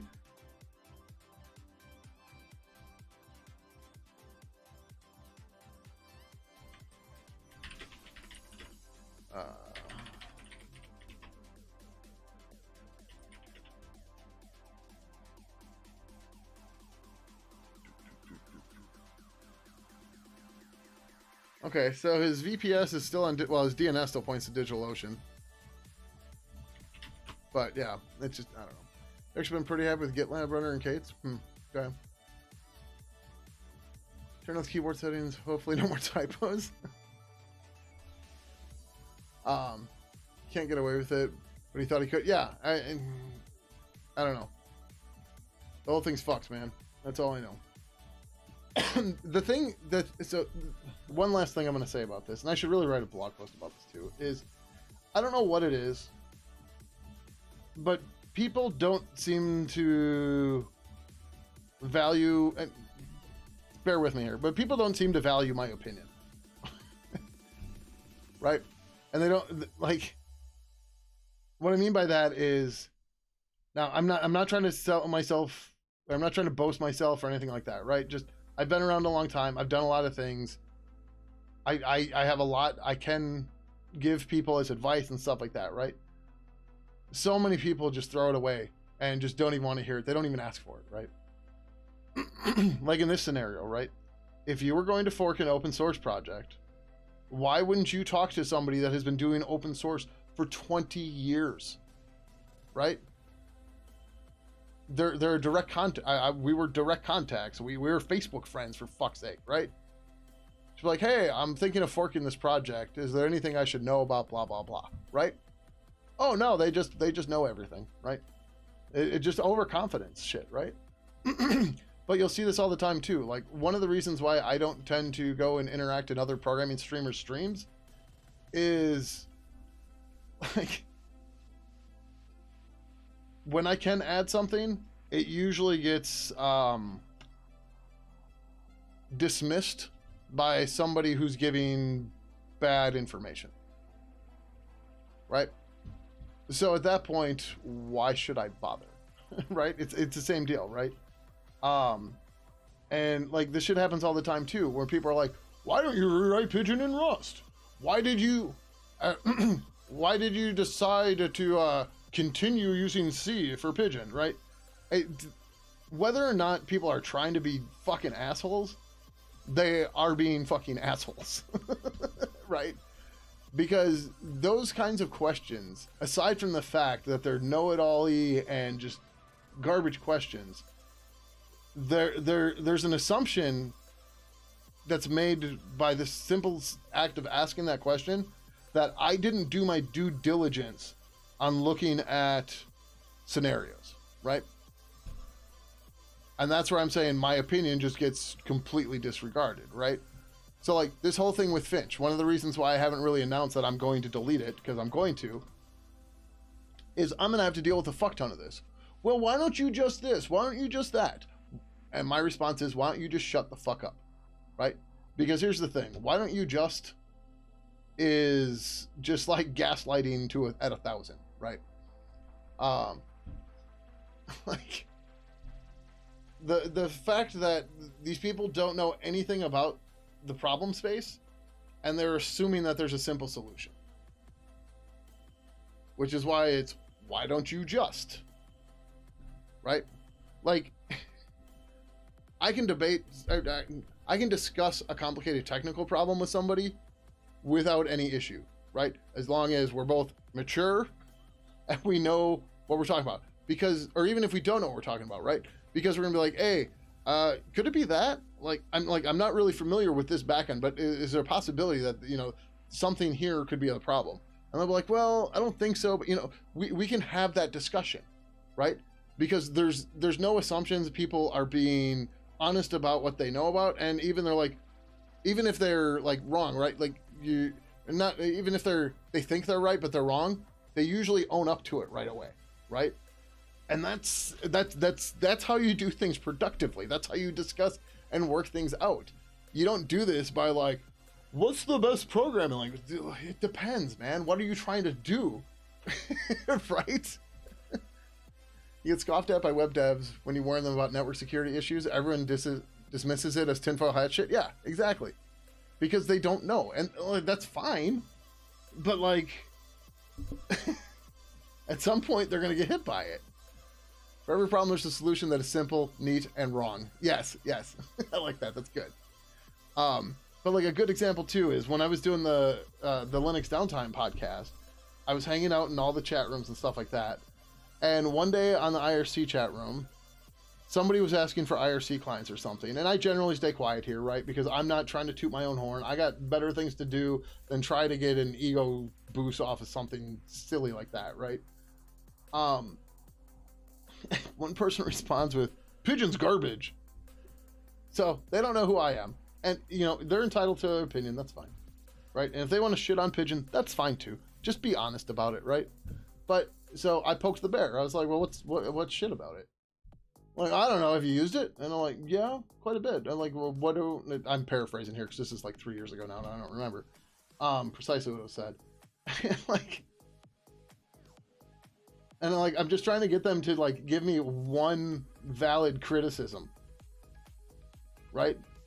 And they can't. So like, I eventually admit who I am, and I'm like, I'm just trying to understand what you didn't like about the program to make it better. Like, if you just want to shit on it, that's fine. Just say you want to shit on it, right? Like, I'm not the fucking internet police, right? Can't stop you. But like, just imagine being that person that's going out there just like, oh yeah, that's shit. How? I don't know, it's just garbage. Total garbage. How? Well, have you used it? It's just garbage. You can't use it at all. Blah, blah, blah. Like, what does blah, blah, blah mean? And it's just... sometimes people just got hate in their heart. That's all it is. Now I have to get water, clearly, because I'm losing my goddamn voice here. Be right back.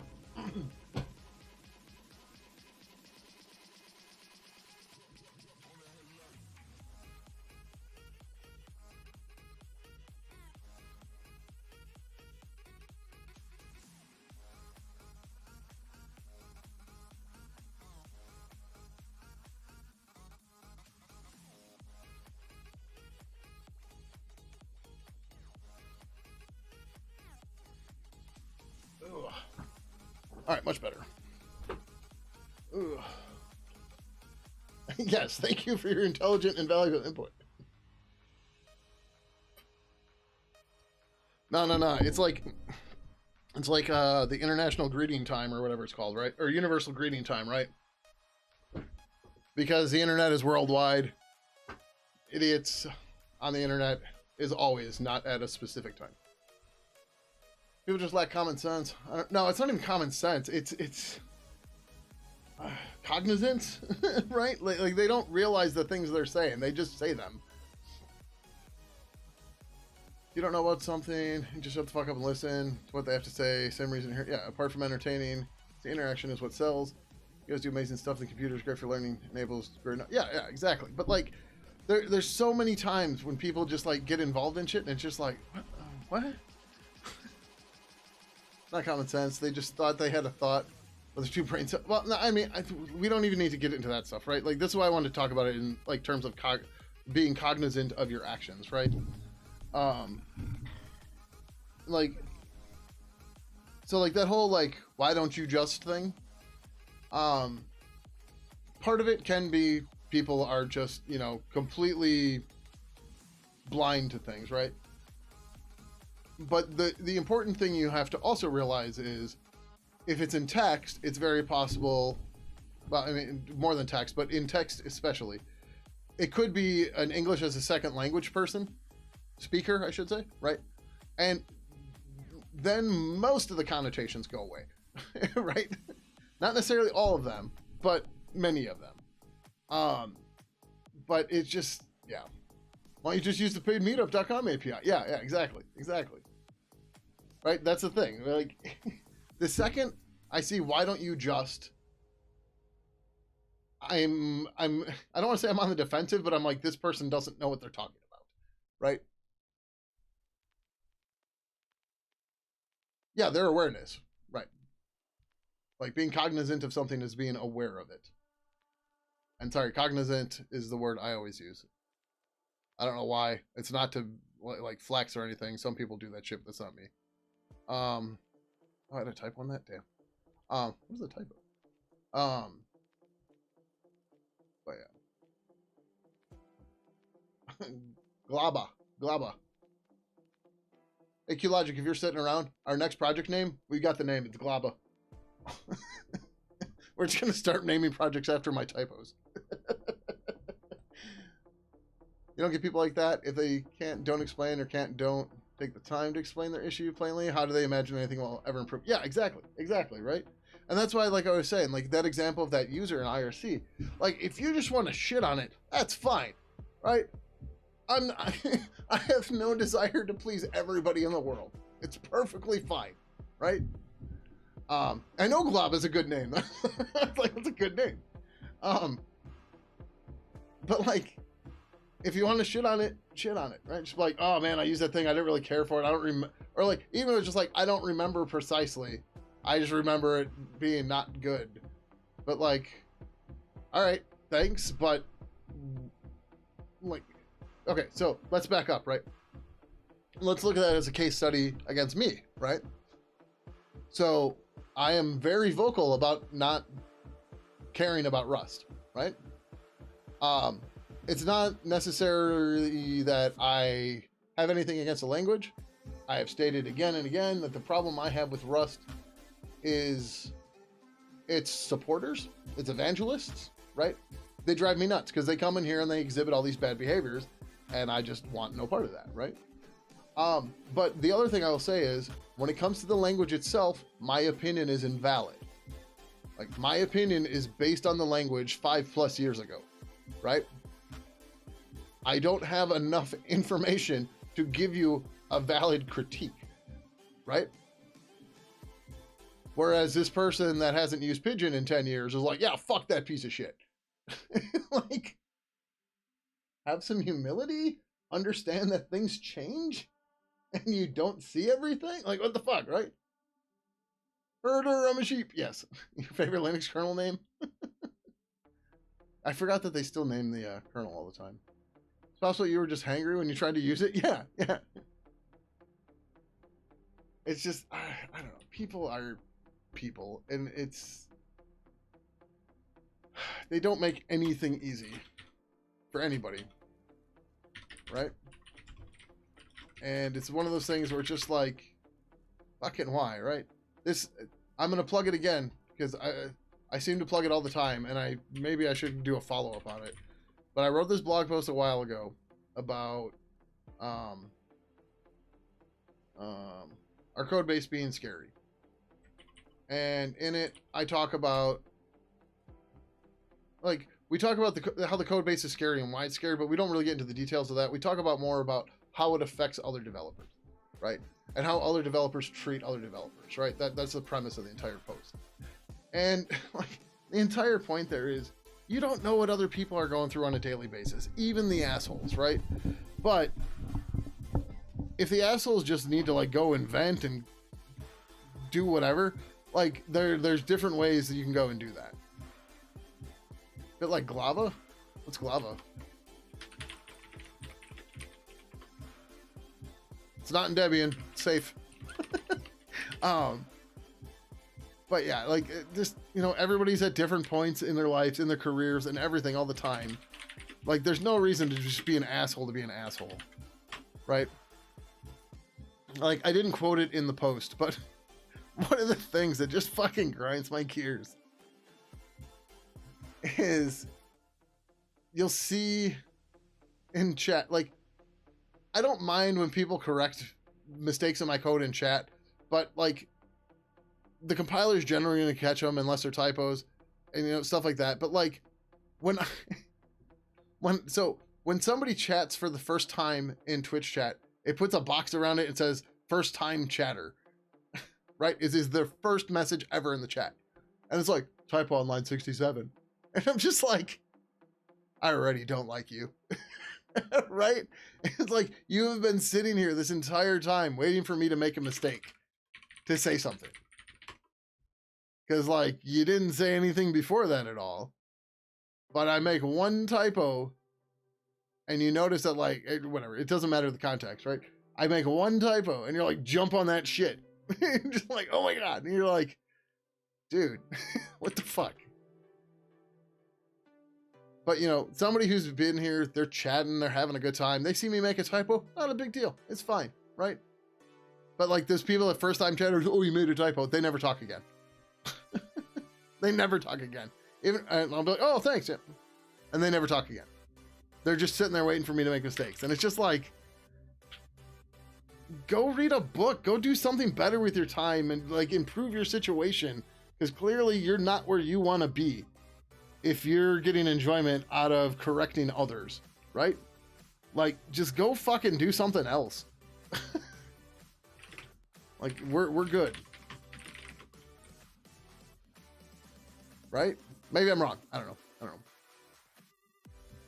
Which part is just professional courtesy? I got a little lost on my rant there. I think that's the kind of thing where people want to say something useful and don't get the way that comes across. Yeah, I mean, even then, like,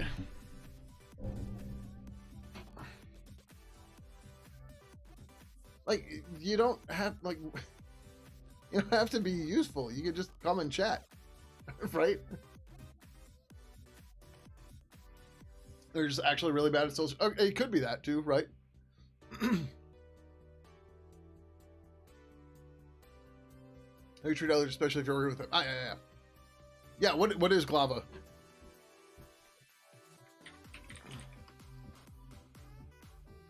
An OpenGL audio spectrum visualizer? That's in Java.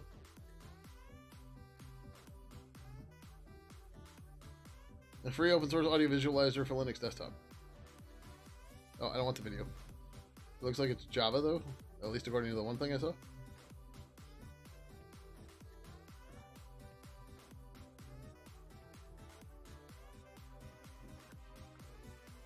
Oh, okay, maybe it's not. It's I assumed it's Java because it's jar code FOSS.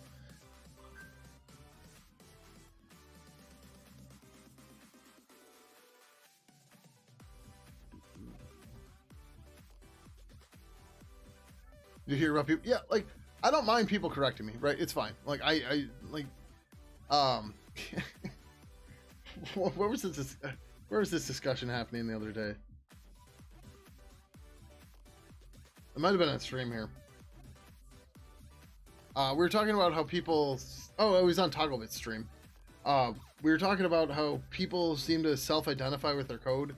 And not all people, but some people self-identify with their code, and then they really struggle with a code review, right? And they struggle with the code review because they feel like their identity is tied to the code they produced. And I go into this in my blog post too, right? And the thing is, the code you produced, it was code you produced today. Maybe you had an off day, maybe you had a good day, maybe you had a great day, right? It's your fucking code, who cares? But like, we got into talking about that somehow. And I was like, well, considering that I know C, or yeah, so we joke around here, and there's some truth to it, kind of. I joke around and say that I know the C programming language better than I know English, right? So if I don't self-identify with my C code, I definitely don't identify with anything in English either, right? None of my writing, none of my documentation, none of it, right? So like if people want to shit on my blog post, then shit on, I don't care, right? It's something I wrote at the time and I tried to do my best, but I also time boxed it, right? It's not like it's my life's work of a document to blah, blah. No. Most of those blog posts were written at like 4 in the morning, Monday morning, because I promised the blog post by 9 a.m. Monday morning and I hadn't finished it yet.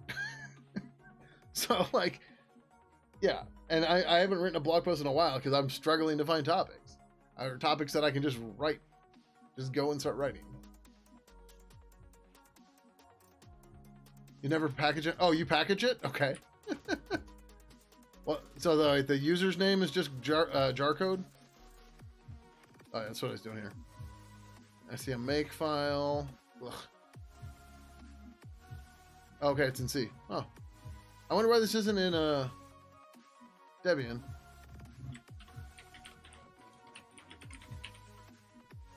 Grimlish is a real thing. Quiet you.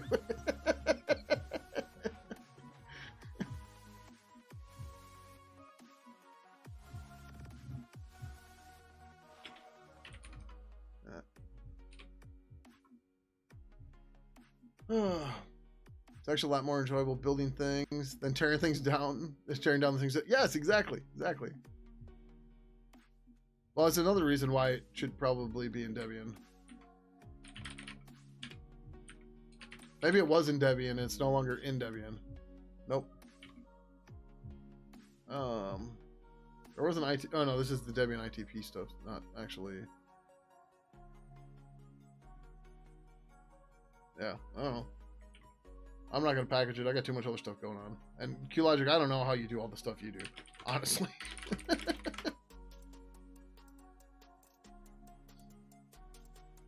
But yeah, Swills, more to your point, like, more people need to realize that building things is fun. But I don't know. I think the problem is building things is hard, tearing things down is easy, right? I think that's ultimately what it comes down to. Like, it's so much easier to sit back in the peanut gallery and just be a fucking prick than it is to actually build something.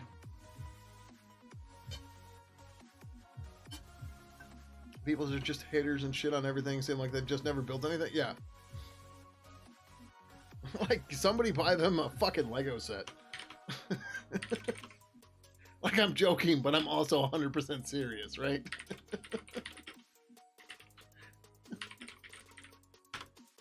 Just like, fucking hell. Come on, a Lego poly bag, like $10. Just here you go. Fucking put this together. And stop being such a twat. For the love of God. We're using the full commit hashes or just the short ones? I don't remember.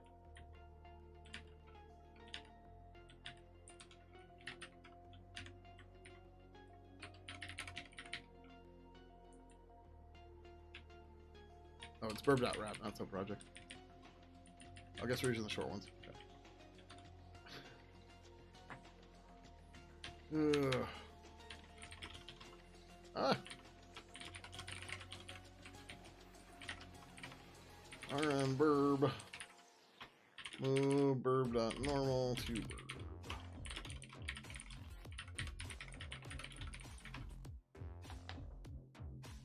It's like the Roosevelt quote about, it's not the critics who I don't know that quote. But then again, my English is horrible. How do you think my history is? Sometimes wonder how I made it out of high school. Not gonna lie.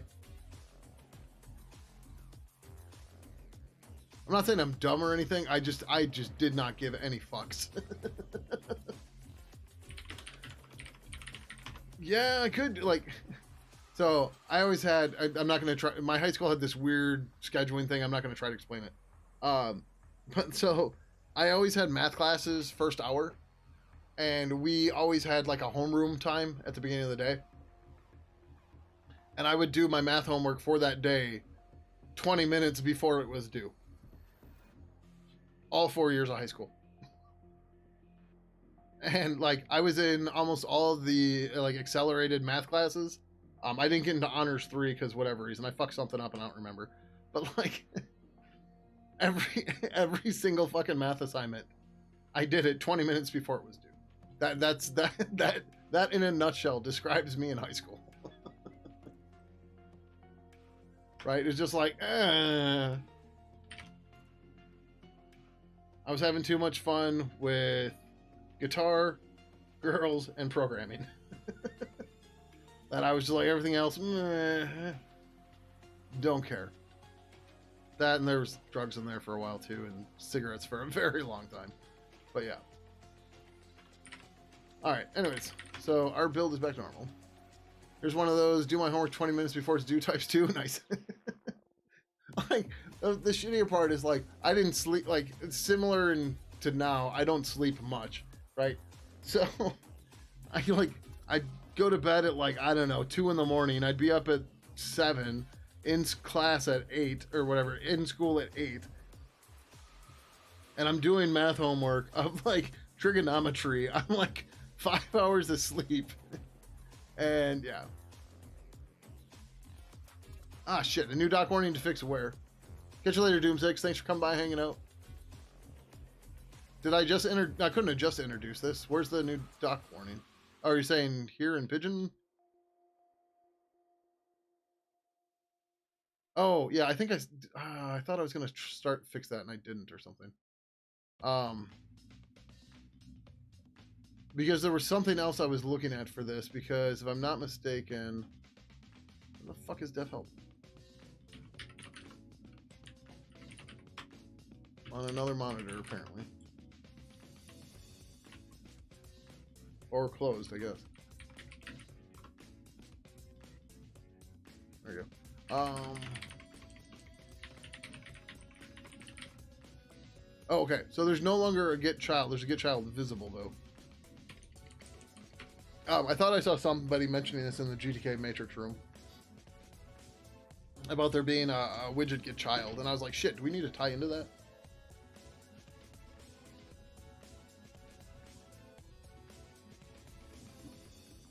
But that would be silly. So yeah, I don't see anything. No, I look, well, GTK widget. Oh yeah, maybe it was the first child one. Yeah, there's last child and shit like this. Yeah, and I was like, do we need to tie into this for our child property? Presumably these just return null, but we should probably be implementing these, maybe.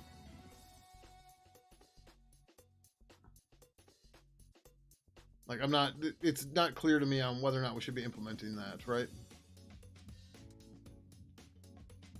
Although, where do we implement that?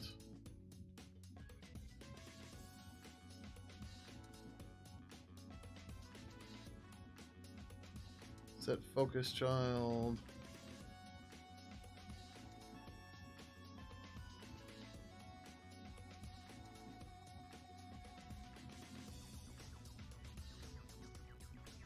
Oh, isn't there like an interface for like container class or something now?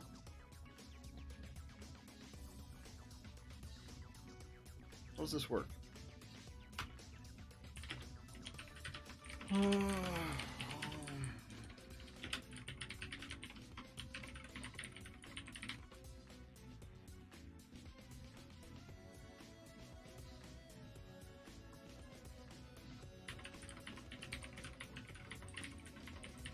Oh, this wasn't what I wanted, but this should get me there. Might be easier to go this way. Or hold on, go back to that one.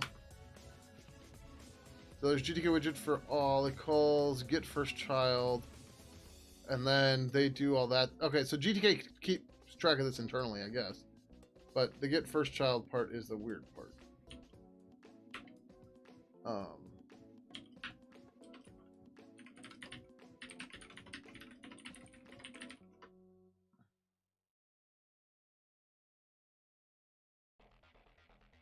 How do you set the first child? Right?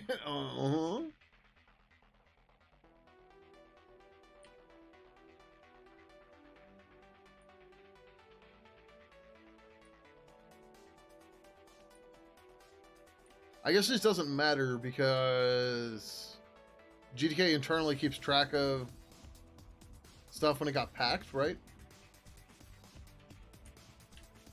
So like there's no virtual function for me to implement or anything. I think. I don't fucking know.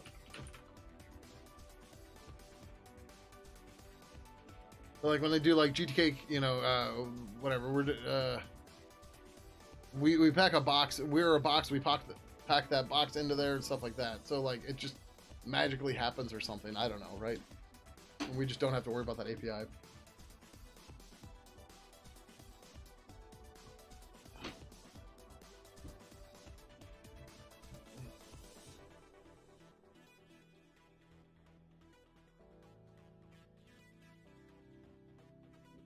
So I don't know.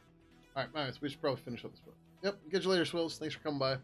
I thought I had something to bug you about, but I don't remember what it was. So it's not a big deal. But either way, have a good one. Catch you later. If I remember, I'll ping you somewhere. Okay. I don't know where Slater went, but whatever. Okay. Fuck, it's 12:15. Okay. I want to get these fucking pull requests updated. I don't remember where the hell I left off. This is...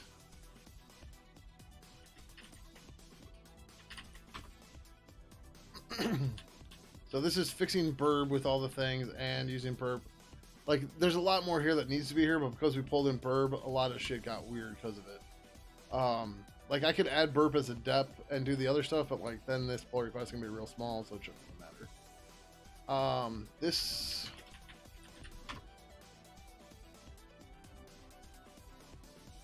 Okay, yeah, this doesn't even get into Pidgin yet.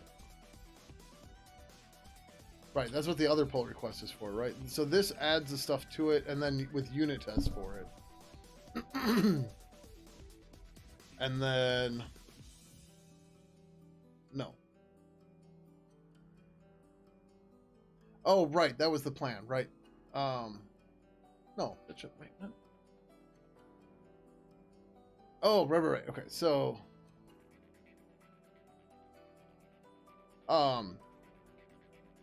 Well, we could, because this pull request wasn't too, well, we'll keep this separate still, that's fine. This will have to be updated too for the burp stuff, that's fine. Yeah, okay, so we needed the contact info to have the signal. Then we put the propagation signal on the contact manager so that everybody can connect to it. And, oh, right, we don't have to do anything in Pidgin itself because Pidgin already does this. Right, this is just so that stuff can add its own shit to here.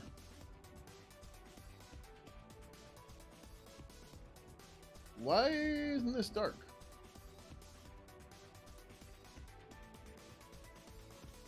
That's, oh, maybe I did only do it here. Okay, right, so that's to do this message here, or this thing here. So this is going to emit that signal. And just nothing's connected to it yet because the signal didn't exist till now. But we're gonna like the pit. What does the Pidgin stuff called? I don't know. Fuck, I don't remember. Pidgin no, it's gonna be contact item.ui. Yeah. So this has a signal or whatever.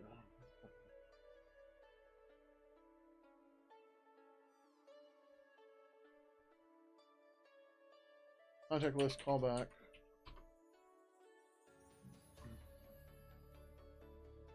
Right, so then this guy gets the contact info. This calls purple contact or Pidgin contact. Oh, right. So we created a function for this to make it easier, right? So we can just reproduce this wherever.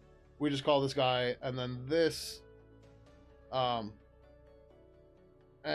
Oh, this isn't quite right, but that's okay. Mention contact info. What?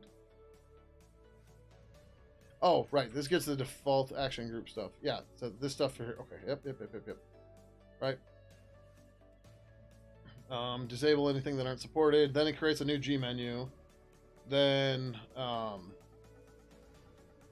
Yeah, so this stuff will have to change after this. Right, get starting menu.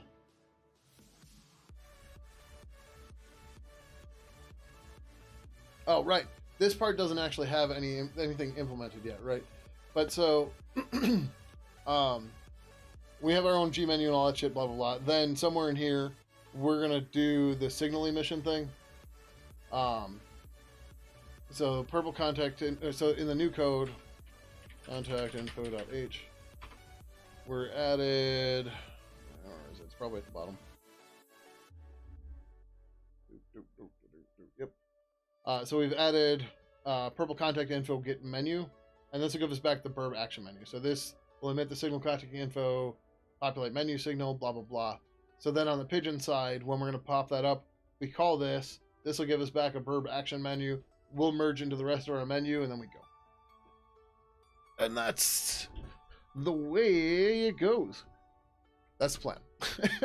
Just too many yaks in the way. All the yaks. Yuggity yaks. Don't yak back. I don't know. Yeah. So I'm kind of disappointed. Nobody else is excited about the RW Grimm AI emote as I am. A bunch of AI poos bouncing across the screen. Yep. So does this mean? So I was gonna get somebody on Fiverr to make one that looks like Ferris, the crustacean. And to be clear, I already talked to Togglebit because I was like, hey, I'm probably going to do this. I don't want you to be mad about it, right? So before I do it, let me ask you what you think about it. And Togglebit was like, yes, go for it. He was like, we got to get one for C2. I was like, awesome, sure. I'm like, I don't know what you're going to make out of it, but go for it. But I feel like you can make a Python poo too. And we just have poo emojis for all of the programming languages, and it would be awesome. I'm not sure the JS1 needs a poo emoji skin, but it's kind of implied. I'm just being an ass now. It's fine. Okay, so we passed the unit test now, I believe.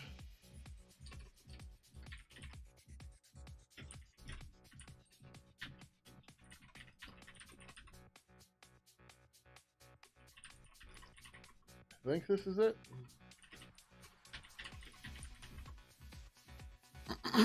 Yeah, test contact info. So I think we're okay, but I don't remember. I gotta look at. I need to actually like pay attention to this whole fucking day. QLogic, do you want me to pull this burb stuff out of here, or are we okay putting it in, or doing all this with this commit?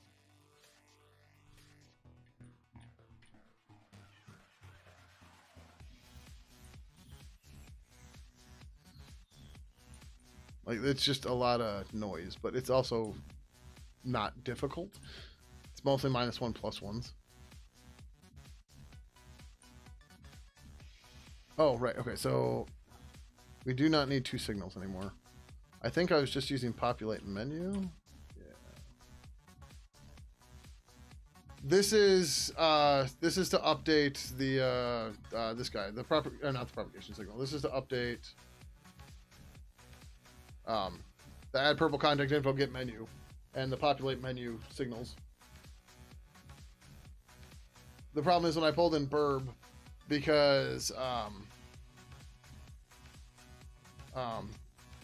contact info get menu has to return a burb action menu. I then had to pull it into geometrik introspection and get the GIR and all that shit, and that's where the build got all broke and many yaks got shaved, and that's where that burb pull request came from. Was out of necessity.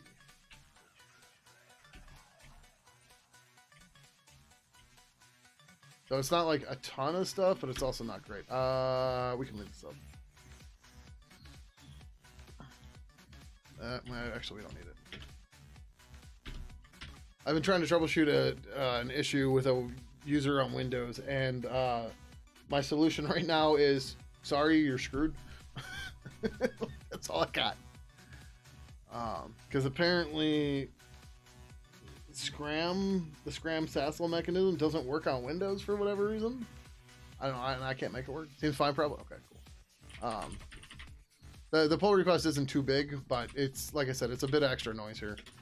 So right now we are at plus 129 minus 11. Right, there's just a lot of weird build system shit because of Burb being added. Which there's got to be a better way to do it, or it'd be great if Mason could do some more of it, but I don't know the solution to that right now. Populate actions. Yeah, that's okay. I'm just gonna populate menu.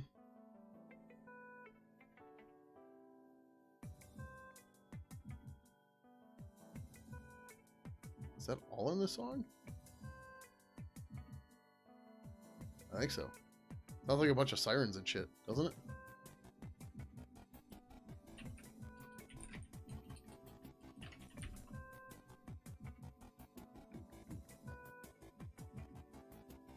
Oh, one more thing because I just thought of it. That whole stupid thing with the guy that cloned Convey, after everything blew up, then he went and created the website. Just like you fucking prick.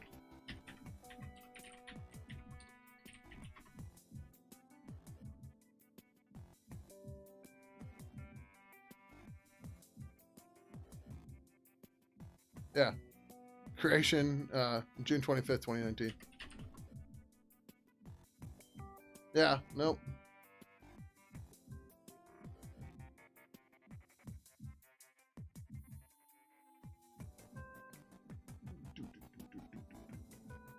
Alright, this song has to go. I'm just not digging on it at all.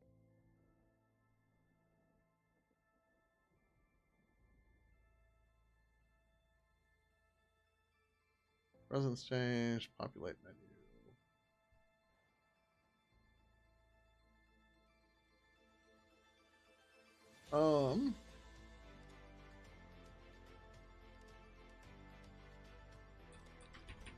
To be displayed. In response to being called. The plugin's got additional items to menu.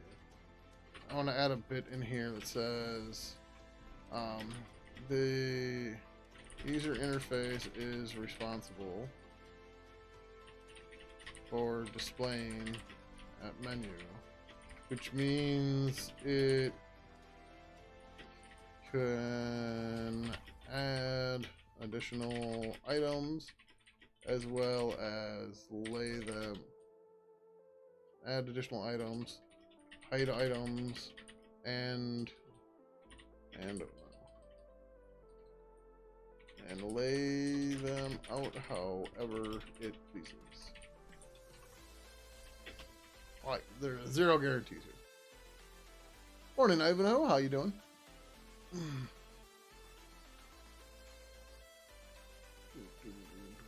Okay. Yeah, so then this should really just be the function down here. Yep, that just emits the thing and goes. Is that all this was before? I think it was. Like, this is what I got really annoyed with. Like, this pull request is tiny. Like, look at this, right? So we had the doc comment and the function prototype. Yep. We had our populate menu signal. Yep. Create the signal. Yep. Good to go. I said propagate, populate menu, whatever. Yeah, that's all it was before, right? And now it's like, oh shit, yeah, that doesn't work the way we wanted it to. So yeah, go live right when you get off, so you miss most of the stream. Huh? I did start an hour late, so sorry. I was busy getting mauled by my cat before that. No, I had some stuff I had to go through, and I got started late, unfortunately. Yeah, we're here. And I am really going to try to get on this weekend, because I need to stop missing streams. Ran earlier, but got off to study more C. Nice. I mean, yeah, we've been here for almost 3.5 hours now. Seems like a you problem. No.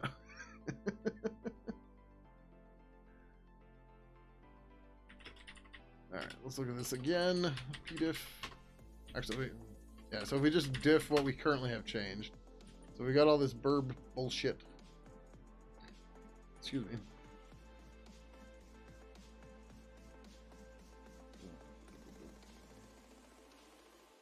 Yeah, so the signal got updated.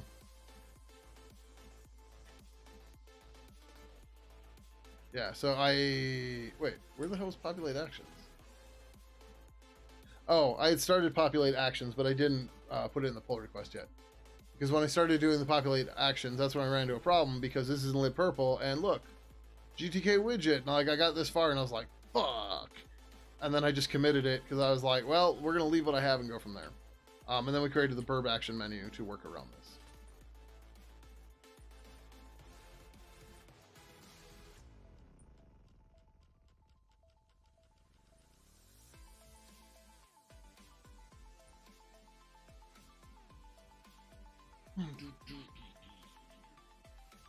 Unit test looks alright. Okay, Mason test minus V. Contact info dash wrapper val grind wrapper.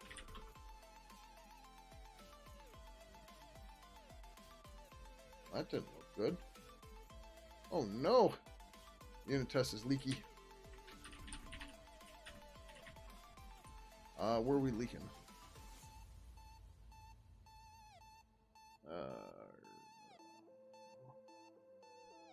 Oh, is the unit test leaking or are we? We are, because we called purple contact info get menu and then we didn't free it apparently. At 509. 509. Ha, yes. Yeah. That's the problem. Actually, what we should probably do is G assert finalize object action menu. So this one is better. G clear object, just clean up the memory used, whatever in the unit test. Assert final object, what it does is it makes sure that the reference count is 0, that the object actually gets finalized. We could use that here too. But like when we're dealing with an object we've been moving around in testing, yeah, we want to make sure the ref count is at 0. Right. Yeah, so there we go. We definitely lost 0 bytes. But what is this about? Invalid read of size 32.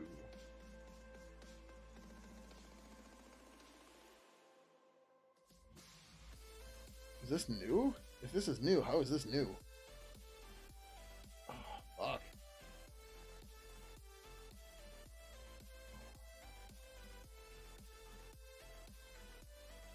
Trying to figure out why post incrementing gives different results from book example. If it is a typo, then I went way off that trail. Might be optimization between 2 different compilers. No, there's reason to it. And this is one of the reasons why I'm like, fuck those operators. Because all they do is give people issues.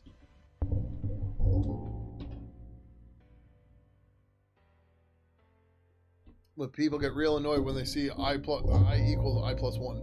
Or I plus equals 1.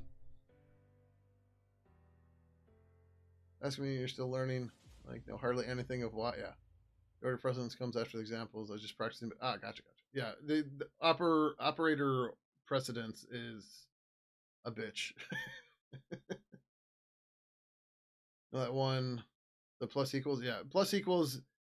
So there's, whether you know it or not, there is a postfix increment plus, so I plus plus, but there's also a prefix increment plus plus I, and even then, plus plus I plus plus I believe is valid, and I mean let's just go try it, right? Fuck it. The evil, yeah, the evil eye.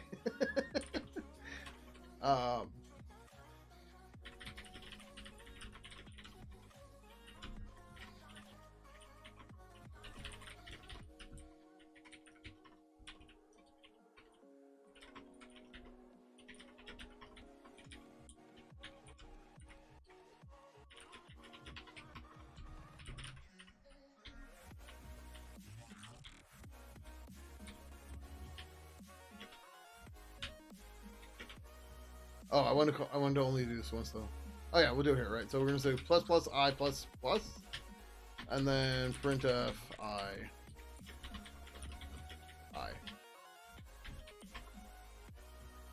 All right, we'll do this beforehand too.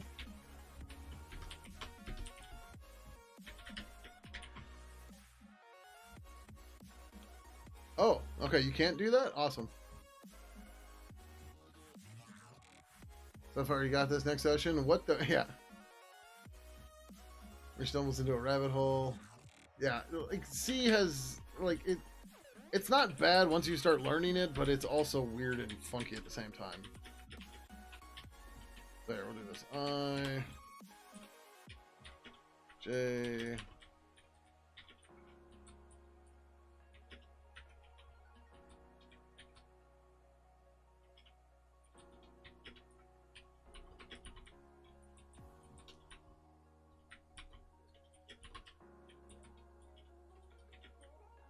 Right. So we're going to see their initialized values. We're going to see what the prefix increment and the postfix increment does, and then we're going to look at the results at the end, right?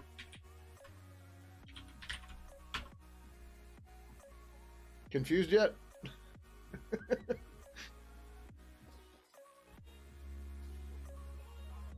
So you'll see a lot of people that'll say you should only ever use the prefix increment operator because that has the side effect that most people are expecting. But it's more natural for people to do variable name plus plus using the postfix operator. But the postfix operator doesn't increment it until that current statement is done, which is the problem. I was saying you were having issues with it. Yeah, I mean, you use I all the time. Postfix works well in loops. No, so here, let's what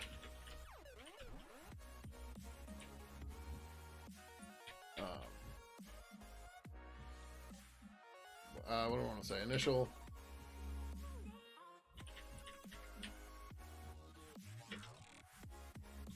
Increment.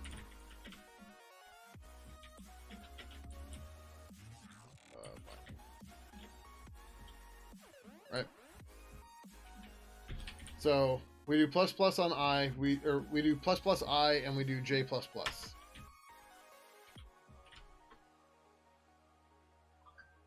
So the difference is the printf, because we did the prefix increment on it, but when printf went to use that variable, it was already updated. The postfix, it takes what value is there for the function, and then after the function uses it, it then gets incremented.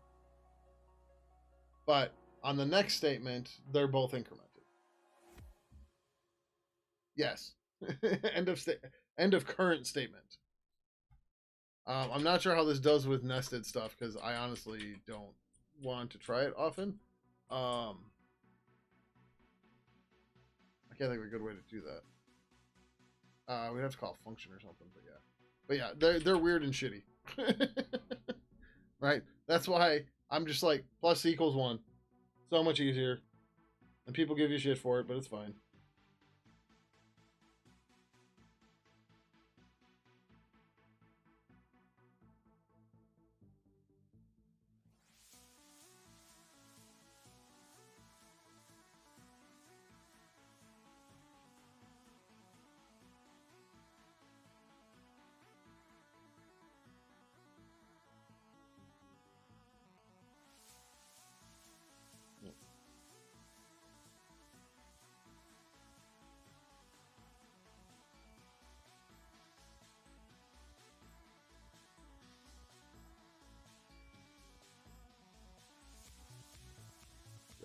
We might be updating review board here in a minute. So, review board had a security release, but they didn't release the containers. So I think Christian, I was like, we have to update the containers. He's like, oh, and this is like 2 days later now. He's like, oh shit, sorry, I knew I was forgetting something. Like it's been a busy week, and I'm like, no worries. I'm like, we're not affected. Like I just want to update so it's updated. Oh sweet.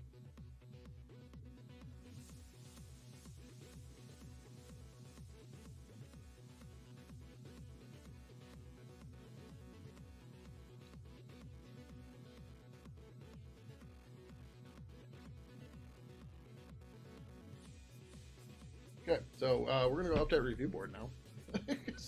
We got a lull at the moment, which is fine. D review board. We do a couple little tweaks to it. So yeah, so I already started trying to update it, and then I was like, can't find image, and I was like, fuck. Oh fuck. We also have this problem. Oh, this is magically gonna work now. So this past weekend, I did some updates to my machine. I swapped out the liquid cooler with an air cooler because the liquid cooler was about 5 years. And I guess apparently at that point, yeah, you run the risk of the liquid in the liquid coolers evaporating to a point where it's ineffective, and you could kill your hardware. So, anyways, I did that. I also put in a brand new 6700 XT video card, and I swapped out my home directory drives from 500 gigs to 2 terabytes. They're in a ZFS Mirror 1. Oh, that might have been what I was going to book schools about, but it's fine. Actually, that reminds me, I need to check that right now. Sudo ZFS S minus T snapshot. 124. Yeah, 119, 2024. That's 6 Zulu. Yep, cool. I used I forget what it's called, but I did ZFS send with like a replica or something command. So it just copied literally all of the ZFS stuff from the one pool to the other pool. But ZNAP Zen didn't work because the source for the properties for it were set to received instead of local.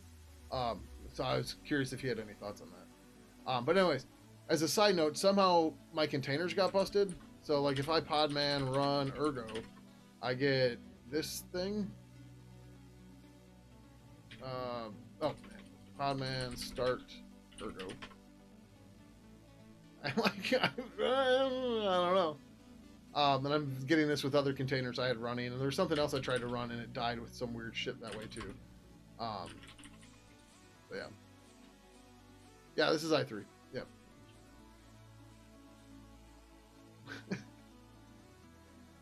Doing all right, Toggle Bit. How about yourself? I didn't get that emote started yet, but here's the other one.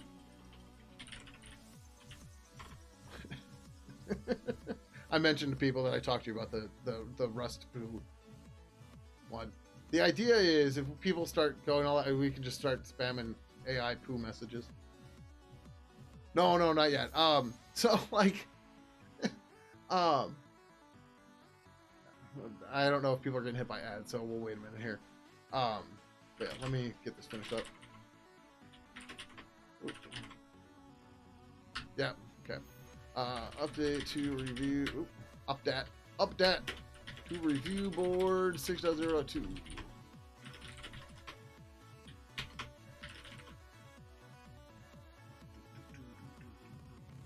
Wow, that was quick. There's still ads for another minute. But yeah, so anyways, so I started looking at Fiverr for somebody to do it because like I attempted to do it and I am not a fucking graphics artist. So I was gonna have somebody on Fiverr do it, and then I'm like, I'm trying to figure out how to like do this and request this on Fiverr, and I was tired, so I went to bed. So like I have to go back and do that and learn how to request work on Fiverr.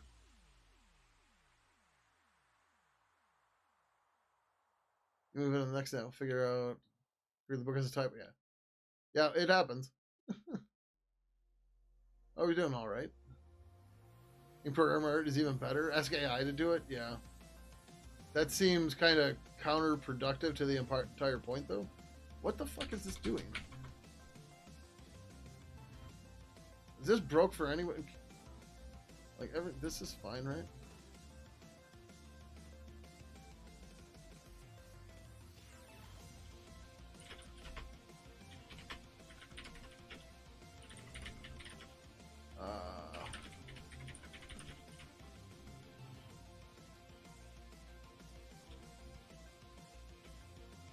I can't exactly run the logs, but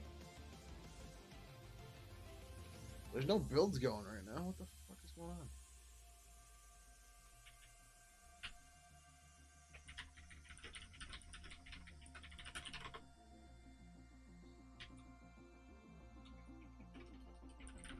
Oh, I did update the Kubernetes cluster. It might not have started up in the right order. And the right order being that it can't talk to Hub. That TeamCity might have started up before Hub. It was building shit before. It built the docks 40 minutes ago. Oh, there's a new version of TeamCity too, apparently. It's like half loaded something. I don't know how I'm keep getting back to this fucking URL.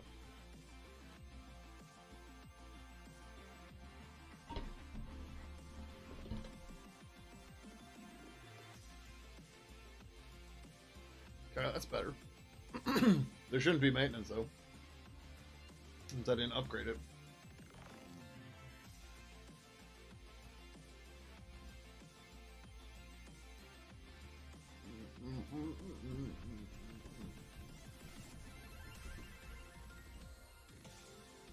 Ooh. Come on. So talk a bit. I'm assuming you're streaming today. What are you working on today?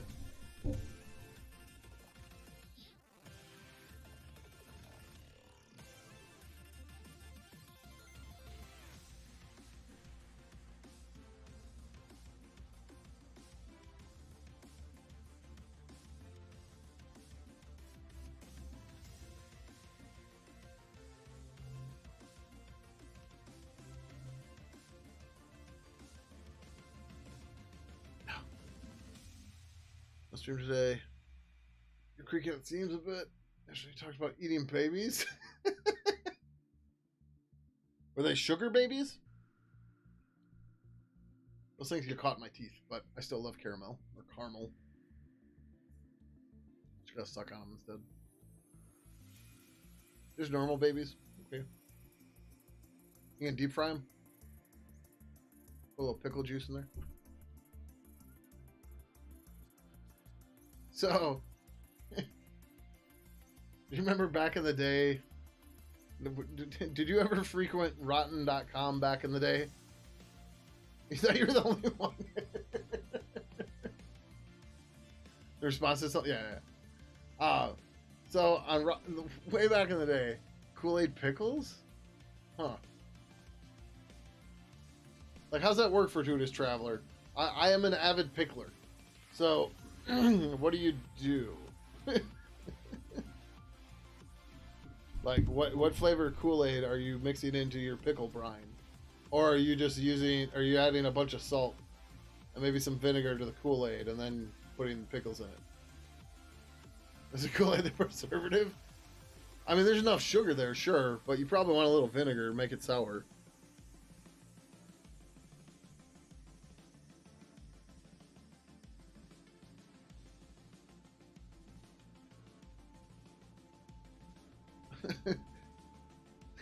How do I put this without giving too much away?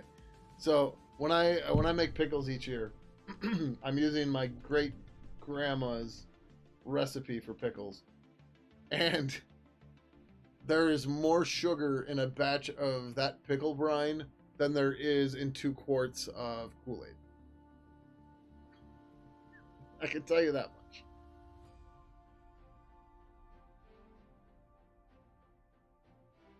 Seems done. Kool-Aid goes in the Kool-Aid jar. School heard it was delicious. I'm curious. I've been stuck on the brain ever since. Maybe the internet just interneting. Like, Great Bludini pickle sounds kind of interesting to me. Not gonna lie. All right, everybody wants some treats, huh? So I think Slater wants to go downstairs.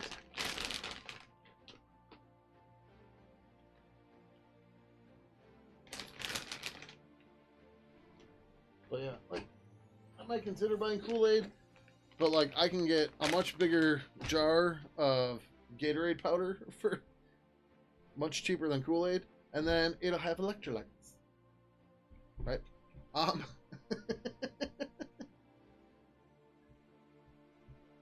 Electrolyte pickle, yeah, Gatorade pickles with electrolytes. It's got what pickles crave. Oh.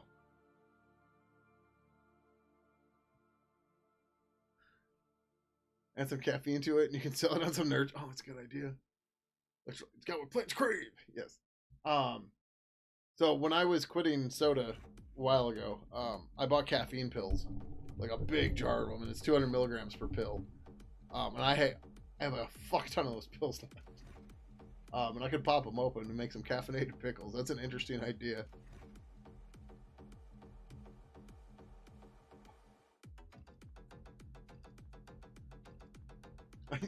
I'm gonna try to remember that. I'm probably gonna make caffeinated pickles this year. Right, because so like the pickle brine makes like 4 quarts or something. Ugh. How many ounces are in a quart?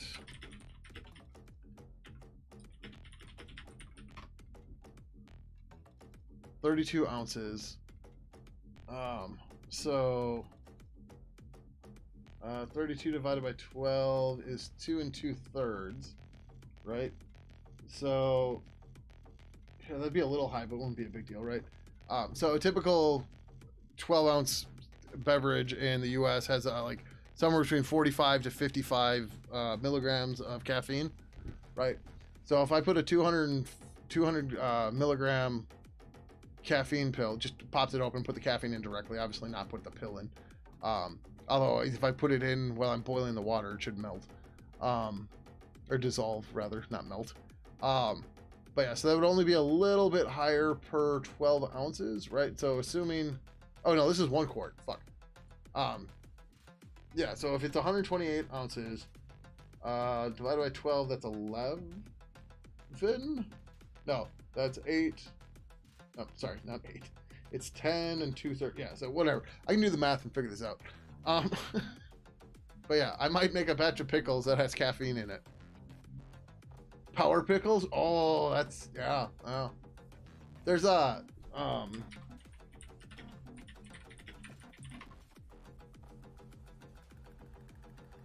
Yeah, so at the state fair each year, there's a place that has this stuff, and I always get 1 bottle because I'll drink it. It's interesting. I like it, right?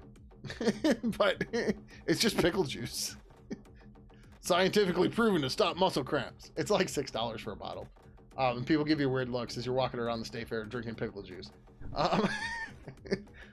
But yeah, so make the pickle like. The pickle brine by itself doesn't taste like pickles. Obviously, you have to put cucumbers in there and have them pickle. But yeah, by adding caffeine, I can make my own sports energy drink. It's a Zoom pickle? What the hell's a Zoom pickle? Heard that pickle juice is a great source of electrolytes? Yes. Oh, okay, we're back now. I didn't push this, did I? I did. And we didn't get a build for it, I don't think. Rim containers.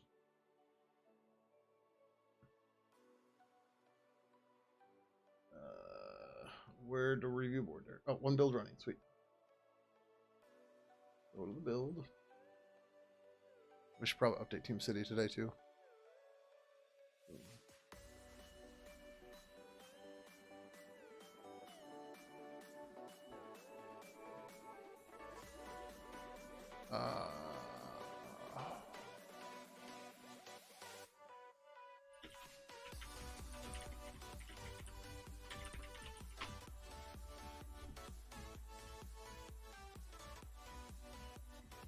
What do Power Rangers eat? Power pickles, of course. Nice. Good for cramps, to prevent them. Always kept a jar out in the field for cramp, dehydration. Oh, okay. Huh. I don't know. I enjoy pickles and their juice. It may not be. I may have on many occasions just drank pickle juice straight from the jar. Awesome. Oh yeah, that's good.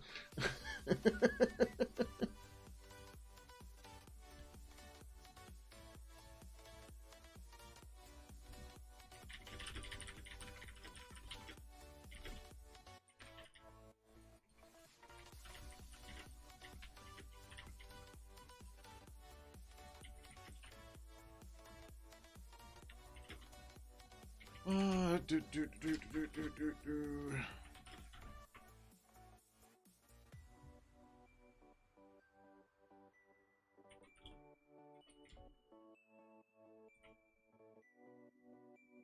Um.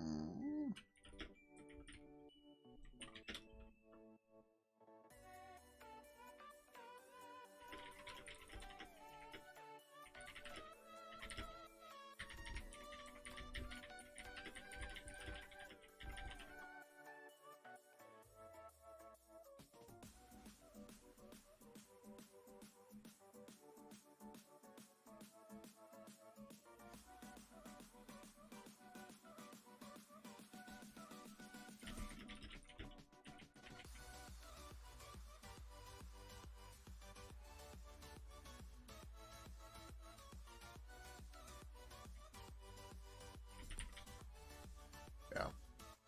Sorry, we're troubleshooting something with issue keeper at the same time. All right, so we got review board, Cube control minus N, roost rollout, restart deployment slash review board review. Oh, so reviews review board.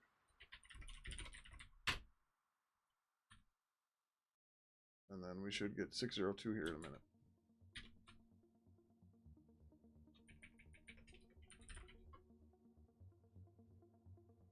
And a guy shaking out in the middle of nowhere due to consuming too much Gatorade. Probably choice to drink the night before.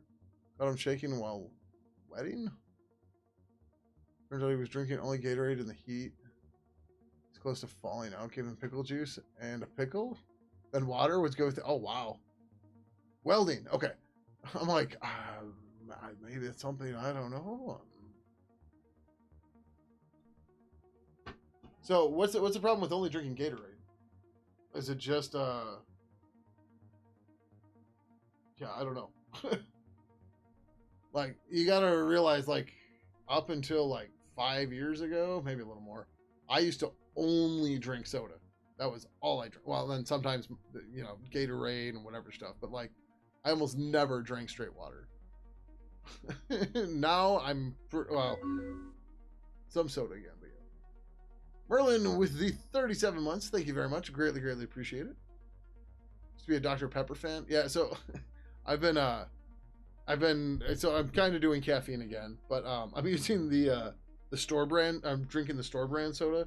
So like instead of Mountain Dew, their lemon soda is called Lemon Drop, and their Dr. Pepper like soda, it's from Kroger. Kroger's the company, the grocery store company or whatever, right? But their Dr. Pepper clone is Dr. K. Which, hey, Dr. K. No. It's actually pretty good. But yeah.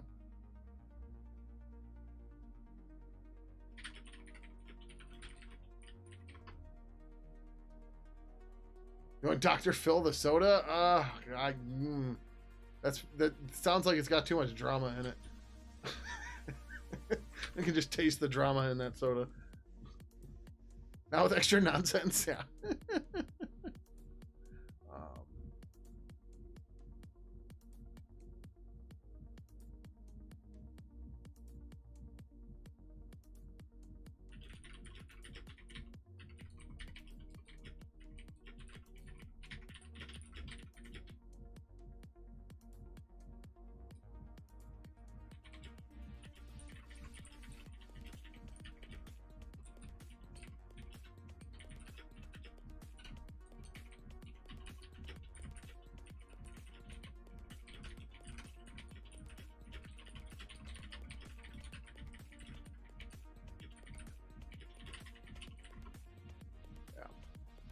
Gatorade has salt content which will hold water in the body, but too much, then the salt content will start pulling water out of the body. Okay. Got about 12 to 15 empty bottles on the back of his welding truck? Oh man, yeah, that's no good. That's no good.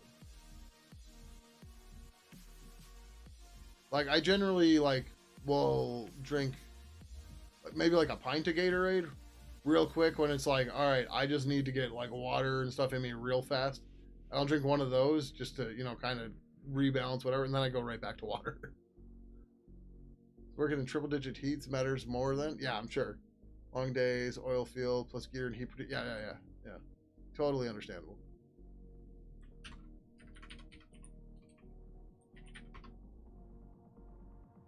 Mike's just like, I'm doing yard work. I'm tired. I'll have some Gatorade. Right. Nothing nearly as much as welding, let alone being in a triple digit temperatures or anything.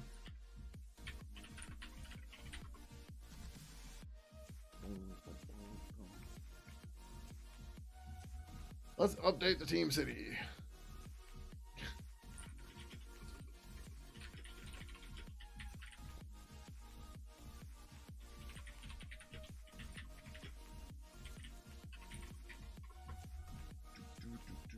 Okay, so I don't use the latest tags, but 23, 11, 12. Similarly, I have a separate repo for these because there's some tweaks we have to do to Team City. 20. Oh, okay. Well, whatever. Yeah. So we remove the Mercurial. They install. Then we install from with Evolve from Pip. We turn on Evolve, and then we turn off the Log4j shit because that was a real problem, right? I say in the README. This is civil wrap around the upstream Team City container. Up his version of Mercurial installs Evolve stand. Fuck it. We'll run the build here. We're contributed. Oh, we're gonna that. Oh. Ooh.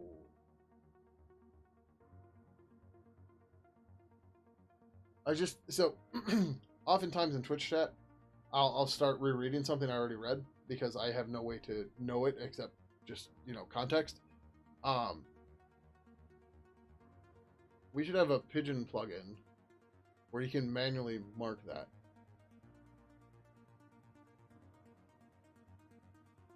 Although, more that should work automatically. There's a long before we get to the message stuff. It's gonna take a while. But yeah, a lot of safety stuff. You like taking care of people in your own way, or at least educating them to take care of themselves. That's cool.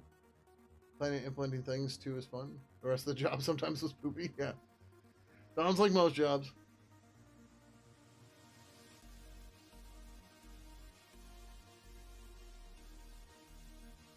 Like here, I'll be 100% honest right now. I'm getting really burnt out on Pidgin. And the reason for it, it's not because like anything's changed. It's just because we're at the point where we have to make big changes. There's no way around it. Like to move forward, big shit has to happen. And the big shit is a lot of work. And I'm just like, right, this is like the Finch thing, right? It's like it's got to go, or it's got to get updated. And updating it's going to take me way more time than removing it. So, way it goes, right? Likewise with libgadugadu. I know people still want us to build and support it, and we might, right? It's hard for us because we don't speak Polish. And it's in tree right now, but it needs to be fully updated and stuff like that, and it's causing problems.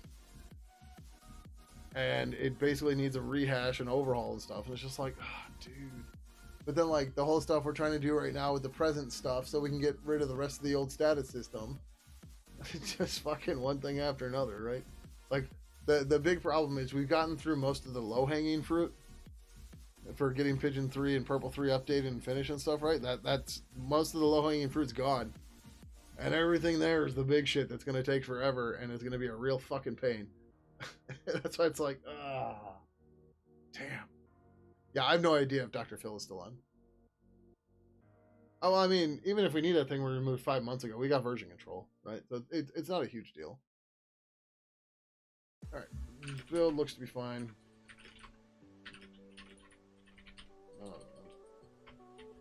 Update to the latest Team City upstream.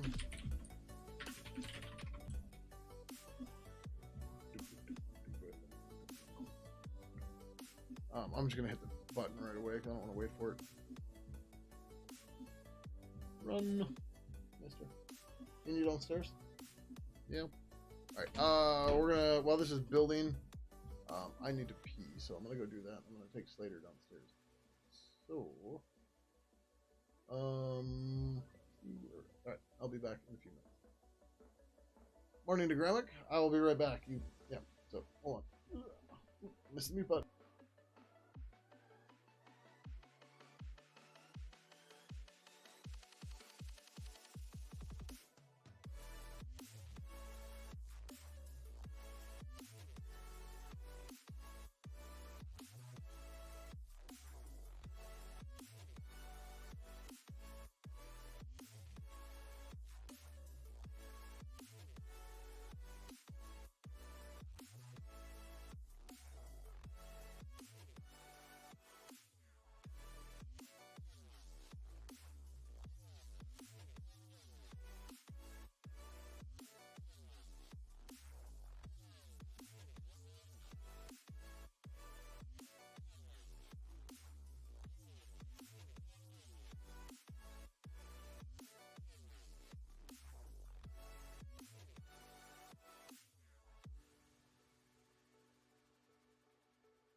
All right, and we back.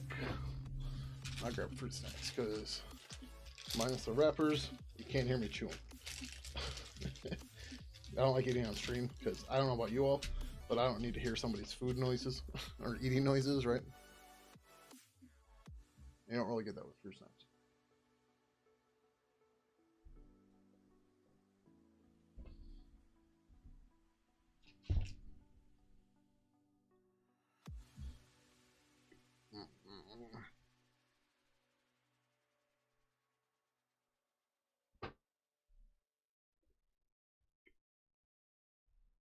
Sorry, lots of chewing right now. I'm seeing food get stuck in someone's beard. Yeah.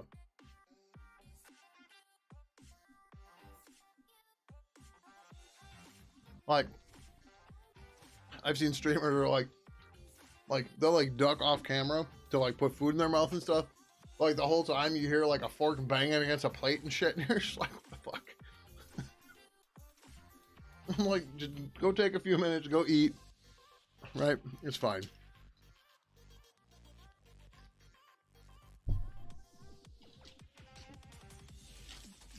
Yeah, I've kind of rediscovered fruit snacks again. These ones are pretty high in vitamin C and some other stuff, which is good. You have the mute button for that? Ah, okay, gotcha. Yeah, I'm not trying to call anyone out either, right? Like, some streamers do it, some don't. I've never eaten a meal on stream, and I've just recently, like, for a little bit there, I was eating hard candy on stream, but that gets kind of annoying and tedious and stuff too. So yeah, past a few months, yeah. Yeah, no worries for Judas Trail. Yeah, come by whenever, whatever. You can consume large quantities of food in a short time. Yeah. But like watching a combine harvester move over a sandwich. Yeah. I can do that too. Since I started working remote and stuff and not like, you know, having to worry about like not eating in the off, like whatever. When you're working in an office and you go somewhere to get lunch, you generally eat really fast so you can get back on time, stuff like that, right? But like once I became like salary and stuff, I just like the slowdown crept in, right?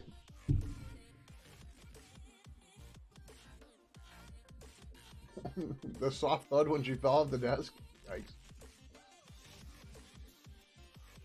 I don't know if you were here earlier, Robotic Head, but so before I started streaming today, Slater was trying to jump up on the desk, but he misjudged his jump or something like that. What do cats do when they misjudge their jumps? Claws.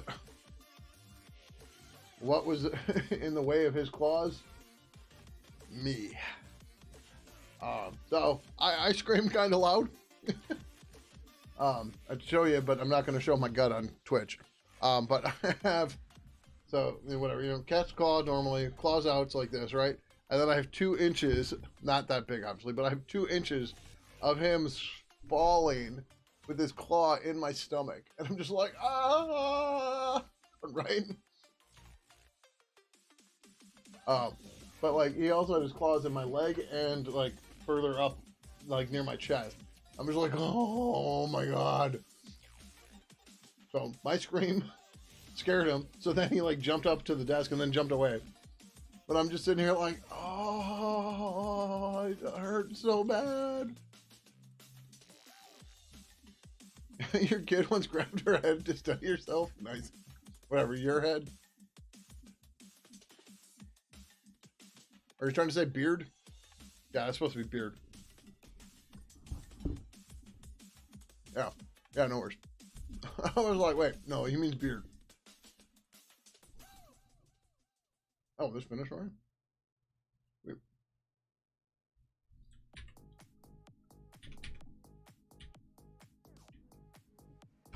Alright, we're gonna restart Team City again.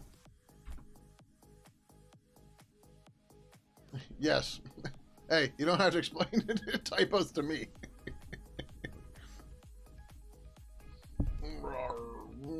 Hi. Mr. Big. Mr. Biggie Dad.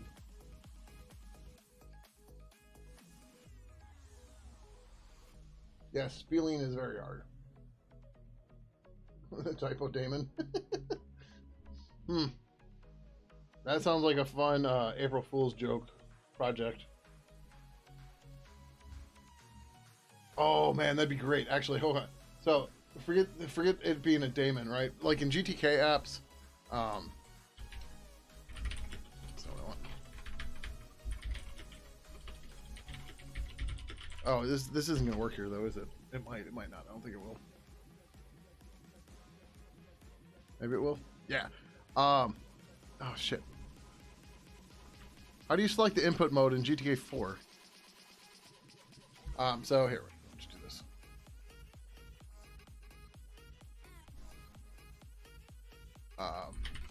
Sure. I'm just gonna. This isn't actually real. It's not gonna go anywhere.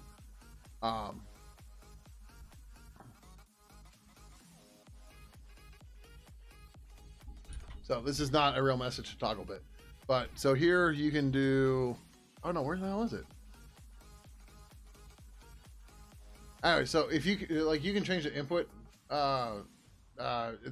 method for stuff. So if somebody wrote an input method that does typos, that would be hilarious, right? So like we have this spell check plugin in Pidgin 2 that like corrects common typos and stuff. But if it did the reverse of that, but not always, right? Just like, you know, 15% of the time it adds it. That would be hilarious. Yeah, sorry. I mean, that's a Twitch thing. They don't give everybody. They don't give non-partners are not guaranteed transcoding. So I'm outputting 1080p, and that's That's what you get, unfortunately. I think you can get quality options on the YouTubes.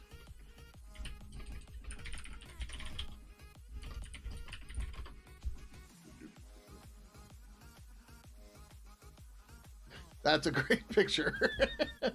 Ah. Oh, I did not mean to hit that. Yeah. So YouTube, fuck, let's go 140. Yeah, there we go. Look at that. That's some high quality stream stuff, right?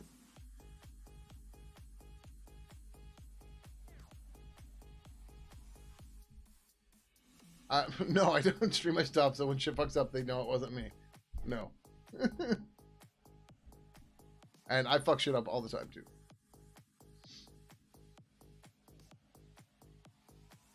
Damn auto carrot. We're waiting for this to restart. I might have to do the whole upgrade thing in Majigger. Does U-Track have an update? I need to update Minio. I haven't updated that in a minute. U-Track used to show the yeah, there's an update. U-Track used to show your license key on the default settings page. So like I'm still paranoid from it, but like it's now here. But like it should be like, here's your license, and you're like, nah, stop. But there's a new version of U-Track here too, so we are gonna go and update that guy. Home.iamfreedom.org. This one's easier to do. Not iamfreedom. Home.docker.com. Oh shit, we never finished publishing that pull request. Alright, we'll get this started and then remind me, we gotta go do that. U-Track.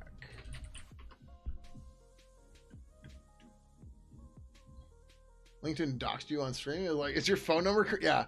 GitHub has that thing all the time where it's like, is this information correct? And I don't have anything in there precisely for that reason. 11 days ago. 50 issues. So I got a little bit better with this guy. Right, so I can just customize this now. I'm using Kubernetes customize for this. Yeah, so we can just delete this tag, pull this one in, and then I can coup control apply -k dot dash dash dry run equals serverino. Cool. And then I can do this. Oh, we should probably update Hub as well. Hub probably has an update. JetBrains. We'll do it this way. Better be careful with GitHub. Have not had that happen. Yeah, yeah. It's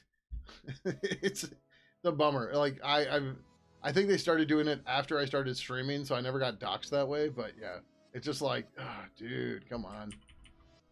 All right, this is a much newer version. Well, whatever, not much newer, but it's 14 hours ago. Let's hope this doesn't break the integration I have for XMPP, because it's done that in the past. We're only 1,300 versions behind.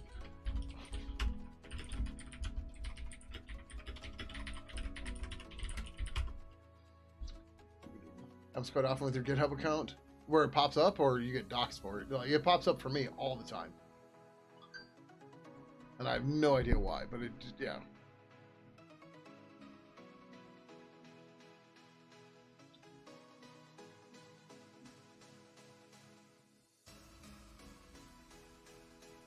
Oh.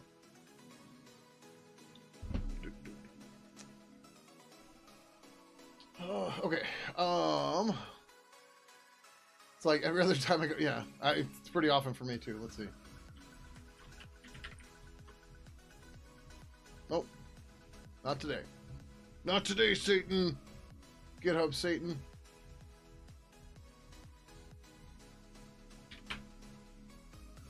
Oh, we should have done these in the other order. All right. I should have done Hub first. but it's okay. Because they don't necessarily reconnect to hub correctly each time, which is a fucking bummer. It's okay. Implement polite information checking for streamers if creating a service private. Yes, yes. I mean, not even just for streamers, right? Just anybody in general, right? Think about how many times you've been on a work meeting and you've been like sharing your screen or something, right? Like, you want all your coworkers having your phone number? Probably not, right? Yep, have a go, Robothead. Catch you later. And for those of you following along at home, I better run is streamer code for I'm gonna go stream. Like, oh, I gotta go take care of some stuff. I don't know if he's actually streaming or not today. Oh, you know what? I never gave him. I didn't give you Togglebit a shout out either. God, bad streamer here. Cat, shout out Togglebit. Go give these people your follows, people, and watch your streams.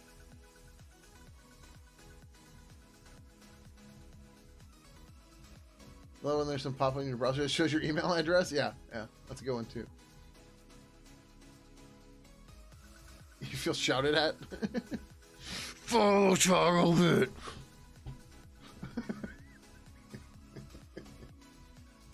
Did I do it right?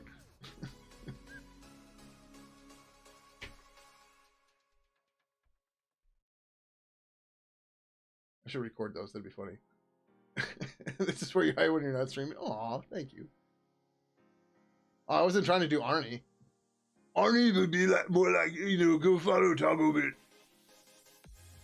I can't do that right now. My throat is so fucking dry from not drinking enough water before. Yeah, you know, go follow Togglebit. He will hit you with the rust hammer. Do it now. I've been on Togglebit's page at least 3 times past few days trying to catch monster. Oh wow. You guys think Arnie does Arnie's? He stands for Charles. Get to the chopper. Yeah. So one of the things I've been doing for my own like mental health and stuff is I've been trying to find something that will make me laugh very hard every day. Ironically, a lot of this has been watching old Conan O'Brien stuff because I don't know. I've always enjoyed Conan O'Brien stuff, even when he first started when I was a kid in the 90s.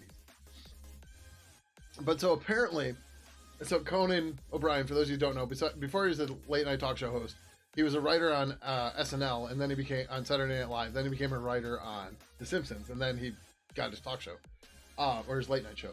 But so apparently, when he was maybe he was done with SNL or not, I don't remember. But so those of us that are old enough to remember Hans and Franz, the skit from Saturday Night Live, they were 2 German bodybuilders, whatever, blah blah blah. But apparently, Dana Carvey, Kevin Nealon, and Conan O'Brien were writing a Hans and Franz movie that also starred Arnie. And the whole joke is like they're supposed to be like Arnold. There's like worship him and stuff like that. Like they're supposed to be his cousins or something too, or something like that. But they went on like 4 episodes of Conan O'Brien Needs a Friend. It's a podcast he has, and they're just talking about everything in this movie. And I'm just over here listening to it in fucking tears because I'm just like, oh my god, this is so fucking funny, right? Either way, I highly recommend it.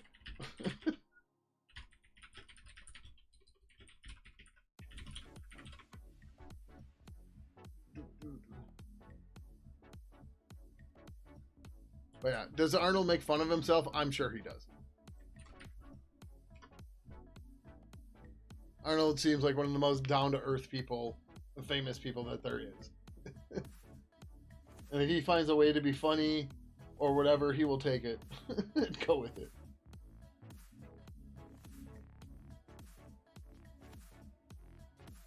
Oh, come on. JetBrains must be in Wisconsin. It's trying to warm up. It's too fucking cold for that. Oh, shit. Actually, I went real fast. Hang in there. Attention administrators. We need you to get a secret key. Group control minus N. I am freedom. Logs minus F. Deployment slash hub. Nope, that's more than I need. Give me just the token. Just the token. Just the token. There's the token. I don't understand why they don't, like, make the token, like, they don't mask it. They just show it directly. It's just like, what are you doing? No. Again, like, if you were doing this, showing somebody what you're doing, stuff like that, you don't have a privacy screen. Or worse yet, somebody's shoulder surfs you, right? And, like, so many of us, including ops and stuff, right? We do work in, like, cafes and shit all the fucking time, right? Because it's like 9 o'clock and you're trying to get a fucking snack or something, right? And it's like, oh, prod problem. You're like, fuck, pull out the laptop. Right now you're in the middle of a public area. It's like password, password, password. You like the documentary about him? First 2 parts, his political career's not interesting to you? Yeah, I kind of felt the same way. Which one was that? There's only one, right? I think there's only one. I don't remember what it's called. Maybe it's just Arnold? I think I watched this.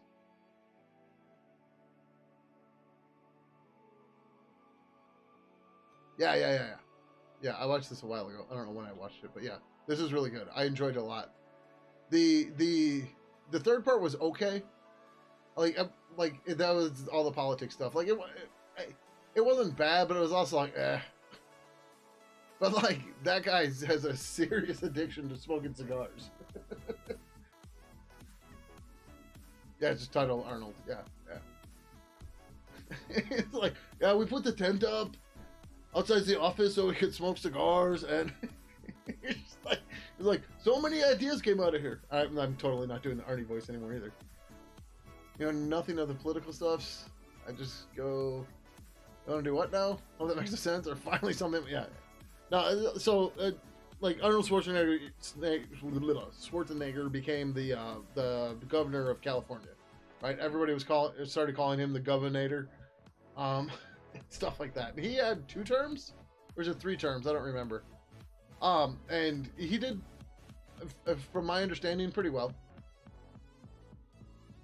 which is interesting too, because California, I mean, California is seen as a mostly liberal state, and he's Republican. But you know, he doesn't really give a shit. He's like, let's make people's lives better. So he says he's a Republican, but that's more of a liberal idea. But whatever. So yeah. Come on, Hub. You can do it. Do it now.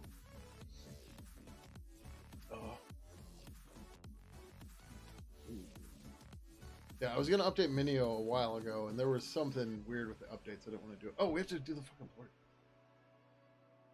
Oh wait, did I publish this?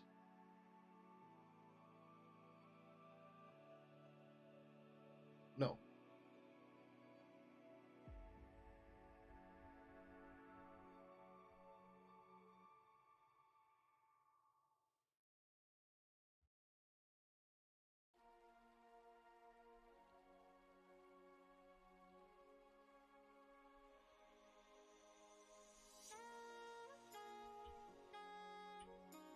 We did this. Didn't we publish to here?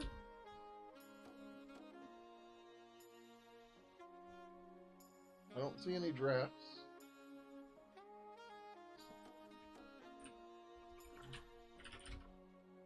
I didn't check this in.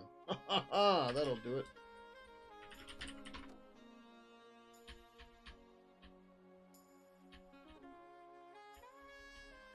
Okay.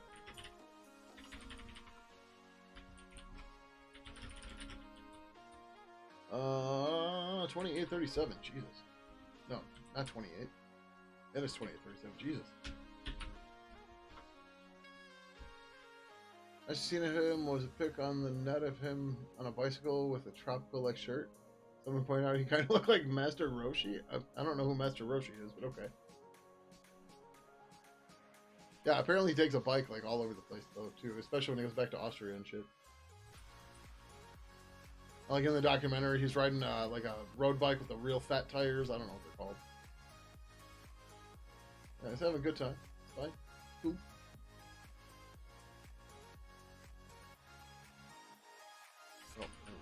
anymore. Oh, fuck, I want to go commit that shit.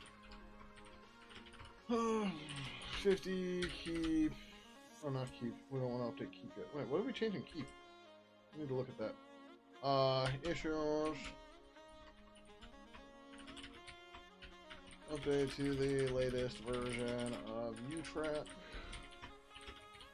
50 hull HD. Oh, yeah, that didn't. Oh, that's a keep. That's what I was trying to change in keep. Latest version of hub. We did Team City too, right?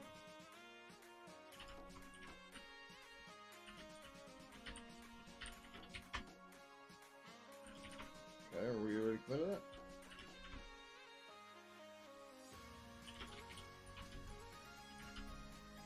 No, that was not good.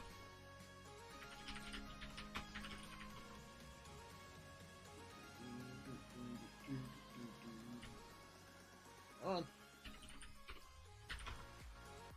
We'll go back to that one. Okay, so hub's done. Updated. These guys should be okay. Sometimes they have issues reconnecting. Right, oh. I thought UTrack was done. Fuck.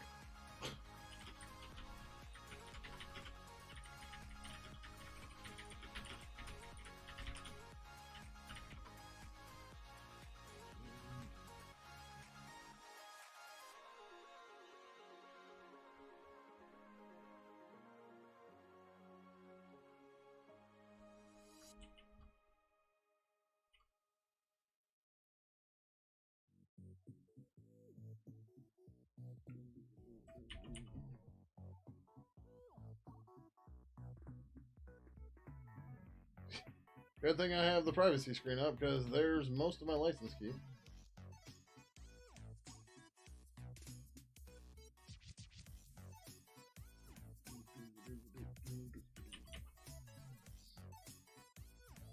Alright, UTrack's doing its thing.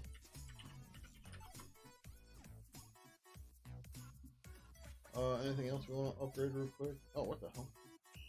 Oh, couldn't off probably. Should have been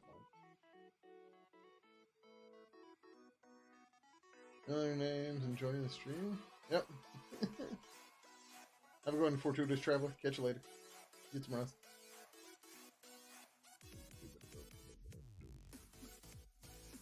Yep, till next time.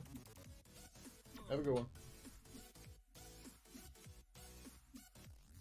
Alright. And from context, from public. This is replacement. Yeah, okay. This uses verb action menu, which means live purple now. That means on verb.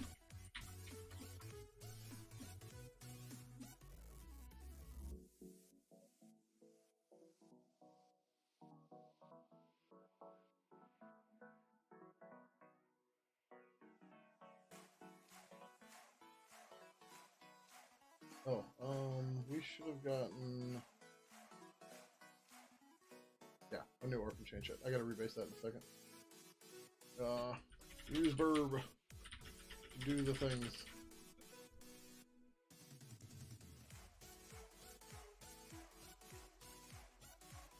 Publish.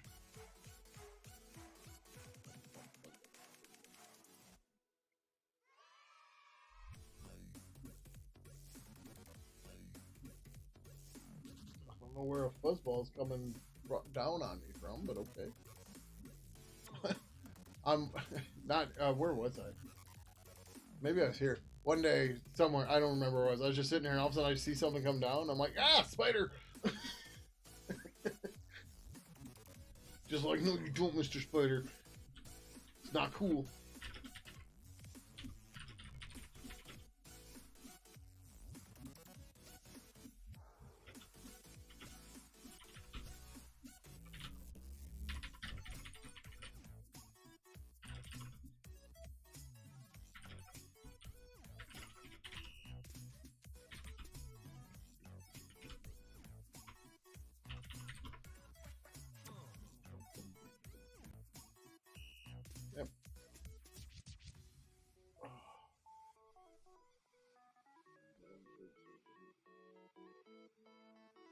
track still doing its thing. Oh yeah, so the IRC V3 stuff, we kind of slowed down on that a little bit because I want to get through the status stuff. Like we need to get this done and finished. And then we need to get accounts serialized in the new ways. And then rip out all them old APIs. So yeah. Alright.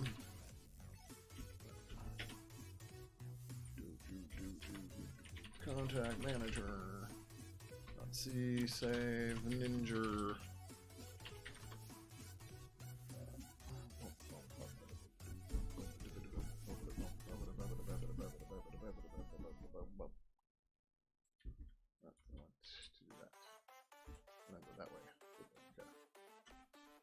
And then it moved. Oh, yeah. Yay!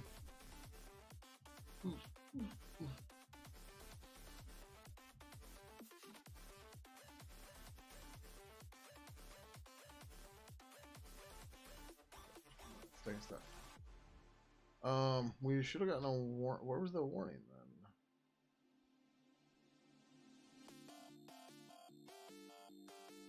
Callbacks cannot be return values. This API is going away with the stuff we're doing right now too. Maybe not entirely, but it's soon. TM. HG touch changed. Nope.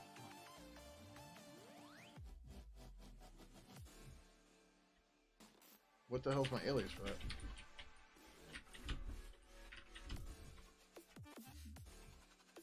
Yeah, it's supposed to be touch changed.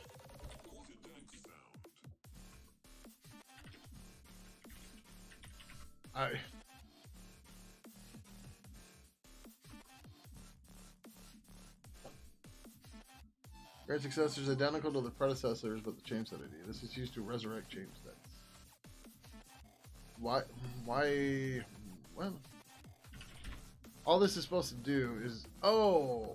That's what's happening. I think, but it's getting confused.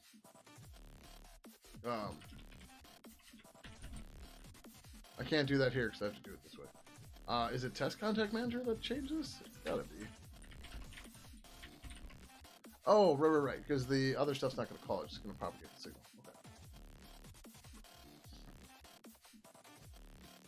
Okay. That's how it started, Temporis.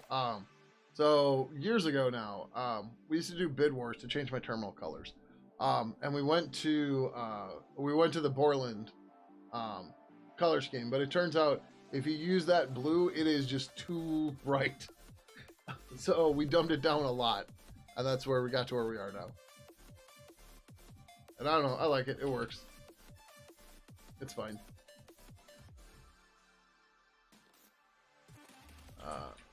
Save this file. Ninja. Yeah, there we go. 507.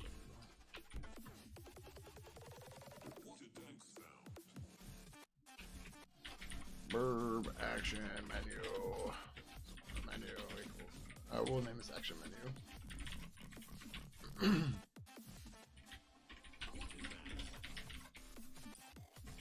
I think that's right. I don't know.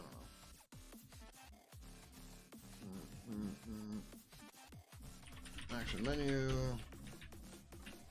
Verb is action menu. We're gonna have a G menu, star menu.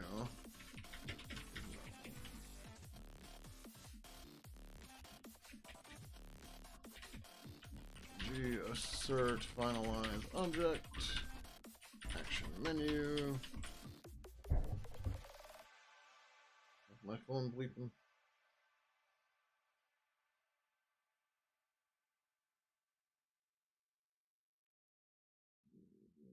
I don't know. Too many notifications. That's all I know. Action menu.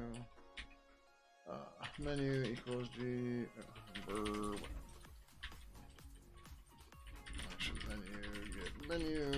Action menu. G G assert, or G assert, true, verb, not verb. G is menu. Yeah, what'd I tell you? Robotic head's now streaming. It's totally, that's streamer code. Oh, I gotta run. If you ever see a streamer and another streamer stream, and they're like, oh, I gotta run, their person's probably gonna go stream. I know, because I've done it myself. Alright, that should take care of that. What's happening in Pidgin Land these days? Lots of stuff. If you want a more up-to-date, a higher level thing, I do a quarterly presentation on what's going on. But yeah, Pidgin 2 is sitting in maintenance mode like it will be till the end of time. Pidgin 3 is stuck by still trying to dig out from the design decisions of Pidgin 2 that are still messing us up.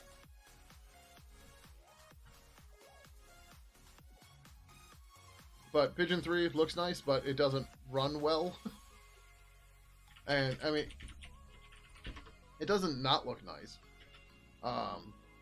Also, oh, that's what I was going to do before, too. So in Discord, I pinned a message. Oh, yeah. So, yeah, this should have done everything. I don't know why this doesn't work.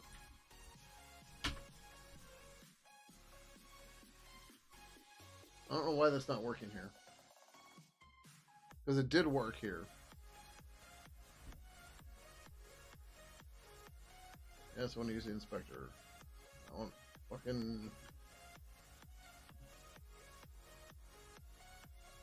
But when I kill this, it goes back. Yeah, alright. So, I don't know. I gotta figure out what's going on there. The dark mode was working, but it appears to have been broken. But Pidgin 3 looks alright. Stuff needs a lot of cleanup. The UI is kind of a mess, but, you know, stuff works. But it doesn't do things you'd expect it to do right now. So, like, I'm not even using it as a daily driver, but we're getting there. Notifications are nice. These are cool, right? So, hey, a contact added you. You get a we don't have the badges in here yet. Hey, you get a notification that you can see all the time, or you can just dismiss it. Right, stuff like that. So, lots of fun stuff. We're getting there. But yeah, I don't know why that didn't work. This must have been when I wiped the directory, but the old config stuff did. That should have gotten nuked a long time ago.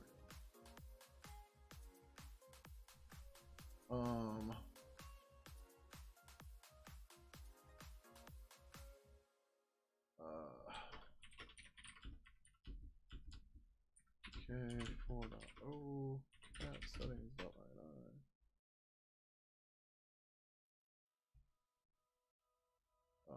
Copy /.config GTK 4.0 settings.ini to here. Make directory config GTK 4.0 move settings.ini to config GTK 4.0.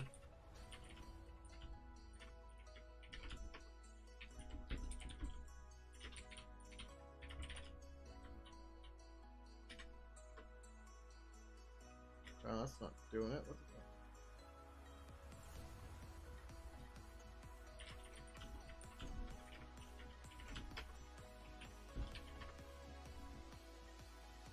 Yeah, why isn't this taking the dark mode anymore?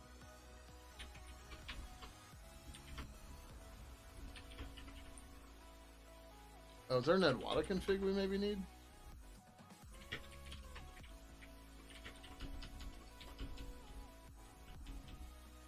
Not that I'm seeing. Oh yeah. That's back. Cool.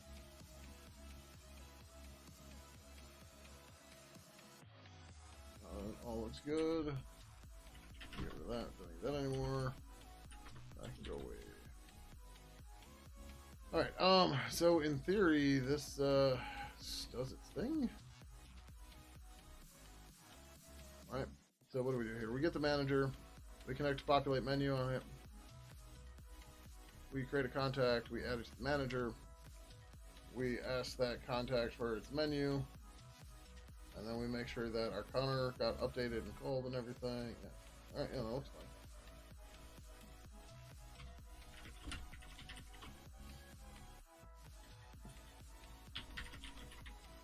Oh, Valgrind. Mason test minus V, contact manager, wrapper, Valgrind, wrapper.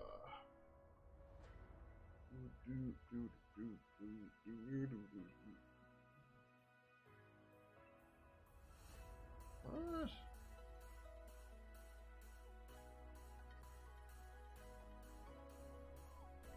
What is all this nonsense about? Oh, all the fucking add buddy stuff. But what was the actual error here?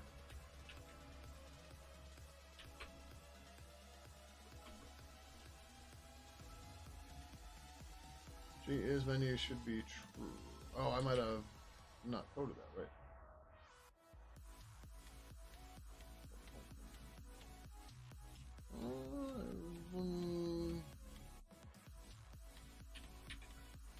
G message menu.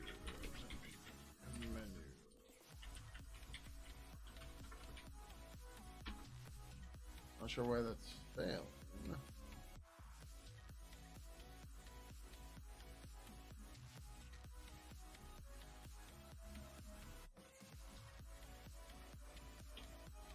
We didn't get our output either? What? Oh, 483.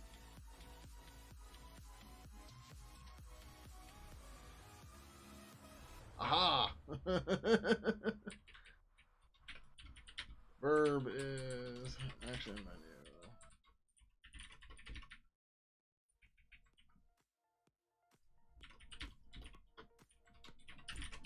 I didn't update this one. Actual function.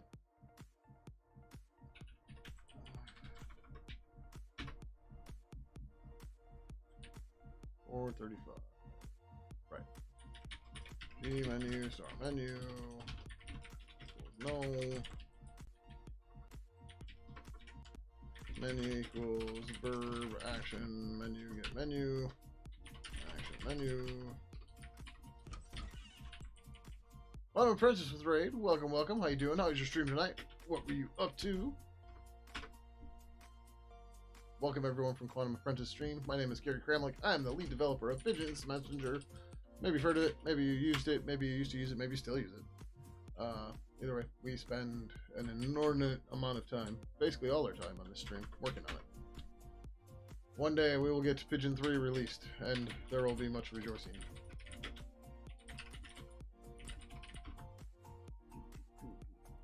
They put C arrays and strings to the wall? Sweet.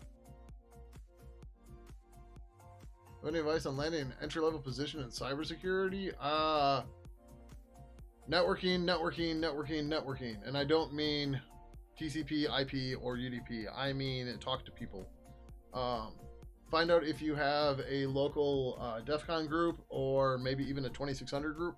Start talking to them people.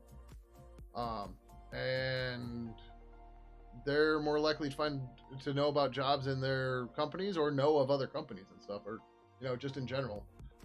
You start getting to know them, stuff like that. I'm not even saying you have to become friends or anything, right? But they can become your champion inside the company to push your resume and stuff like that. And that would be the way to go.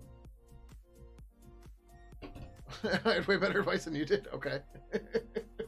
I mean, that's my advice for anybody doing entry level is find the meetups, right? Find the developers in your area that are doing that stuff. Like I've gotten way more jobs by talking to people than I have sending resumes. Because like getting past HR is hard. But when an employee passes HR a resume, HR will look at it. Right? You have to go, not necessarily. So like the DEF CON group here, they do monthly meetings on the first Friday, I think it is. And they put it on Discord, right? That, or they just have a Discord where you can just hang out and start talking to people and stuff, right? And then that way you can just find out about these things. So you don't necessarily have to go out of your house. But I mean, if you're going to be working with these people, you might want to get to know them. Here is Milwaukee, Wisconsin. So the DEF CON 4 and 4 group.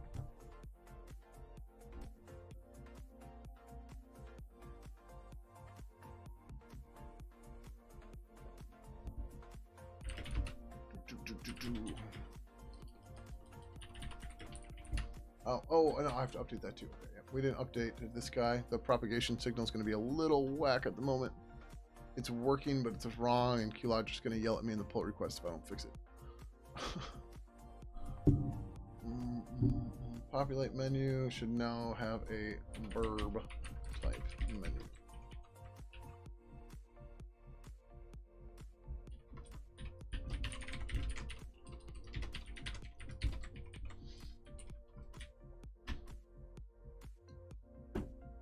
Oh, it's action menu. Damn it.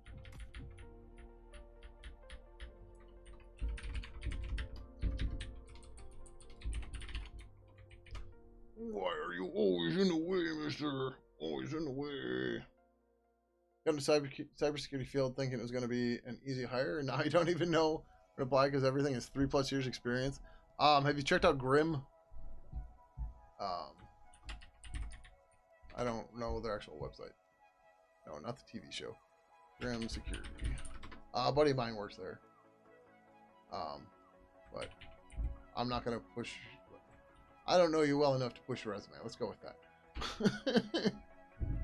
Right, and I don't want to spam him. I don't want people from Twitch spamming him directly. Like, if people find him on Twitch, then they can spam him all they want. I don't want to be the director of that. They do all sorts of stuff.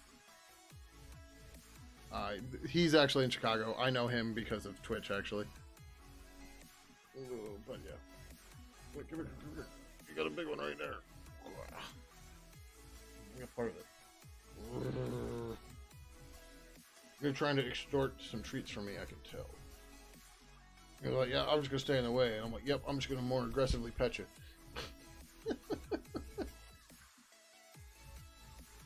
Send me pictures of your cat. I already got 2 cats. And we got a pretty big feral cat colony outside. I'm pretty good on cat pictures. They're not worth as much to me, sorry. Oh, did this fuck up? Better not have fucked up. Okay, it just looks like Sublime got dumb.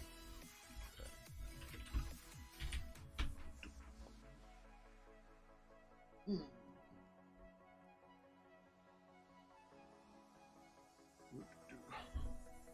Yeah, one of the things I like to talk about, like, I got a job by networking with people, but the more interesting part was they never really interviewed me because they ended up coming onto my stream, and in 5 minutes they learned something. So they offered me a job. You're up north in Canada. There's no way I'll apply to the States right now. I mean, remote thing's a big thing.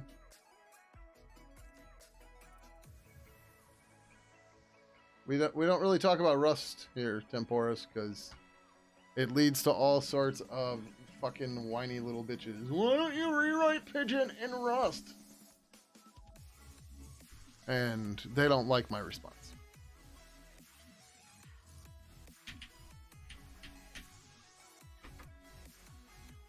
So we just try not to talk about Rust here. Okay.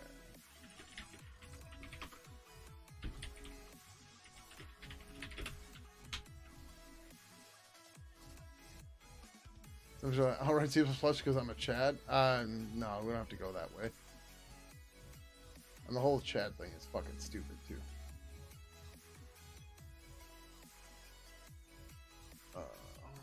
2838. And if that's the way you're gonna go with it, yeah.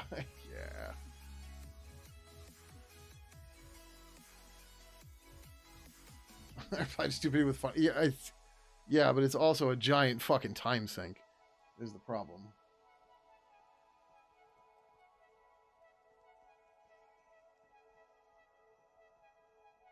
And I get very tired of repeating myself for simple things like rewrites are difficult, usually sometimes very unnecessary, and you end up reproducing all the same fucking bugs.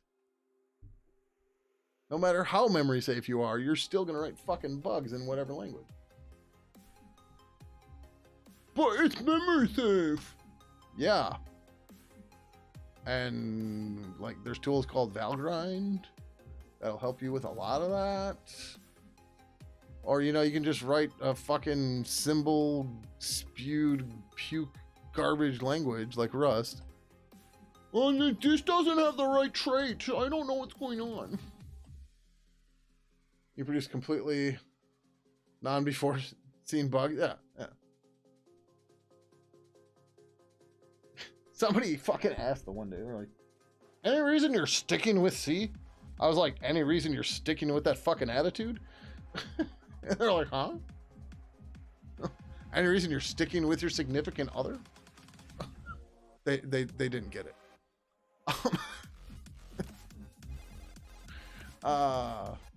Rebased on top of 2837 and updated to use burb. Yeah, they really didn't like the why do you stick with, or any reason you're sticking with your significant other? They're like, why wouldn't I was like, fucking exactly. Like, god damn it. People don't think about the things they're saying. Like a unit test file should be here too.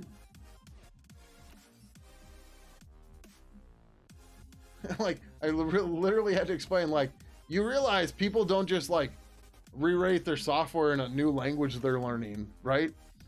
Like that's not how like you don't do that at a company, right? You normally build something new in a new language if you're doing that, but that's assuming you've gotten the okay to rewrite it, or if you can get away with rewriting it. Just like kids, man, kids. That's all I can say. Any reason you're sticking with that Twitch handle?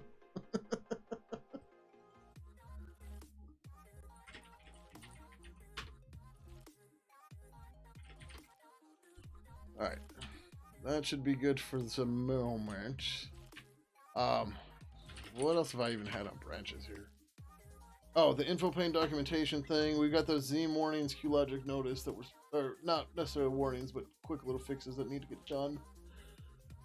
I don't necessarily want to do them by themselves, but well, let's fix the. Wait, do we merge the generic info? We had to have. I didn't land it, or I didn't delete my branch. Yeah, we did.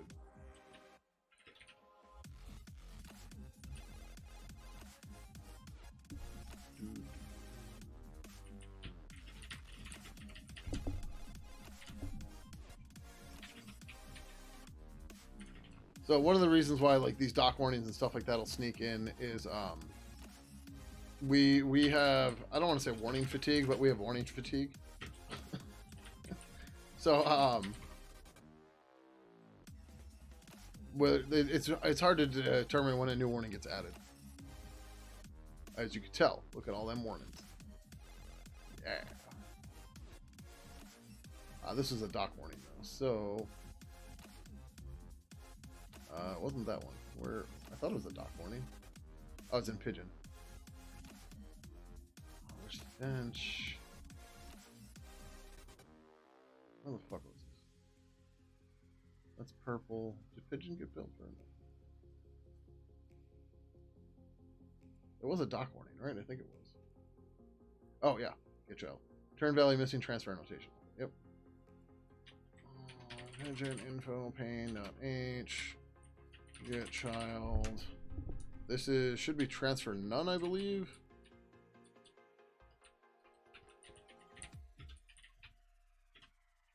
Yeah, it's transfer none. Worst part of a rewrite, in your opinion, is usually having to maintain two systems side by side. Yep, there's that one too. If you commit to a rewrite, you immediately stop feature development on the original. Yep. I mean, it's not necessarily C-suites that hate it. It's also fucking sales and customer relations, right? Oh man, I promised them we'd have that. Like, well, you fucking lied. Right? They're like, oh, we can't. I would promise. Like, they need this for the. Like, well, take it up with the boss, man.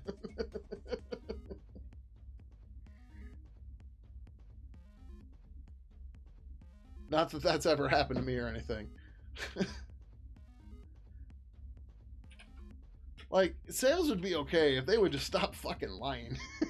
Selling features that don't exist. Such a bummer. Sales promising shit before asking the people who do the work drives me up the wall. Yeah. We've all been there. You're just like, dude. Yeah.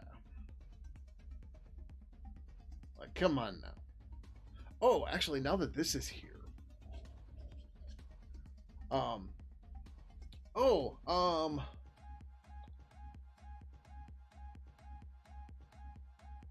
yeah, we'll leave it this way. That's fine. There was something else I was going to consider doing with this, and I can't remember what it was now. It's gone. Gone. It's gone. It's gone. It's gone. It's gone. Yeah. Okay, we can do this. This is fine. So instead of just having a pull request, which is literally this, which we could do, but that's a little redonkulous, right? What we'll do is we'll stack another one in on top of this. So we're gonna go to the contact manager. No, not contact manager. Pidgin contact something. What the hell do we call this? Something.ui. Oh, it's notification. Where the hell is it? I got it spelled all wrong. Add contact widget, contact list widget UI. All right, we might move. Well, I don't necessarily want to move this. Maybe. Yeah, we can do that. Let's do this real quick. So when we originally started putting all the UI into GTK Builder, we started sectioning it off based on like things that went together, and it got a little redundant. Like we didn't need to do it to that level, right? So if we go into like the resources directory, right? But like if we look at contact list, or that's not what I went to. There's a single file in there, right? So like ls keypad, there's a single file. ls notifications, that has more. ls plugins, single file, right? It's just like, oh, we don't need to do that. Right? So we're gonna hg move contact list widget.ui to contact list.ui, right? And then we need to update for that. That's fine. Close contact list.c. This is relatively straightforward. All we have to do is change this right here. And that, of course, oh, yeah. Whatever. We'll try to minimize changes. Yep. And then we need Pidgin g resources.xml. And then contact list.ui, contact list.ui, and then this gets sorted way down to here. Right? Easy peasy. Actually, does that sort the way I think it does? Yes, good. Oh. Did someone sell a whole system that didn't exist once? They kept you busy for a year? Oh, man. Yeah, we go in Tempors. Thanks for coming by, hanging out. Catch you later. How's it going, Naveen? Welcome, welcome. How you doing?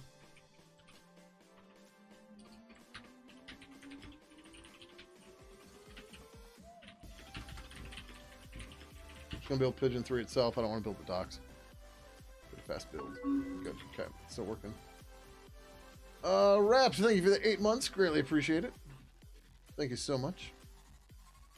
Okay, that looks fine. So this all got moved and rebuilt, and it's doing the things the way we want it to do. That's cool. Contact list.ui now. So what we want to do here.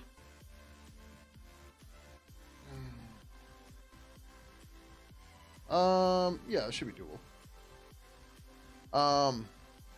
We're gonna leave this here for a moment, but we're gonna get rid of it. We're going to say child object class equals Pidgin info pane. I don't think we need an ID. Property name equals title, translatable equals yes. Say contacts. I don't know that we want a subtitle on this thing.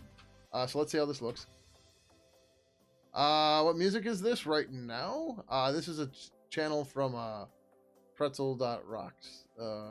If you just joined, the current track is this one. It'll pop up here in chat.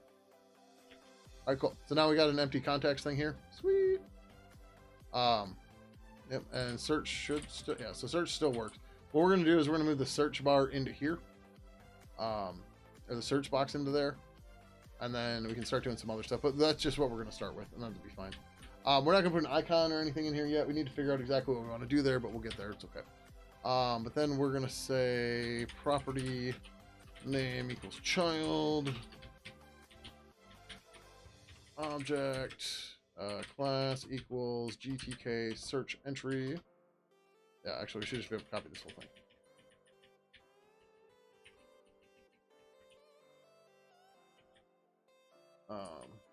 And then get rid of this guy. And if we're lucky, we're just done. No, we need search bar for something, don't we? We don't use it here. We might use it in the widget implementation. If we do, we'll find out in a second. Oh. All right, well, it works. It looks a little bad, but it worked. Oh, right. Okay, hold on. I know what I did. I know what I need to do. I need to put a box in here.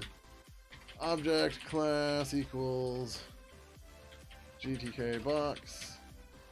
Property name equals... Actually, I don't think we need any of those. But then we need to say child.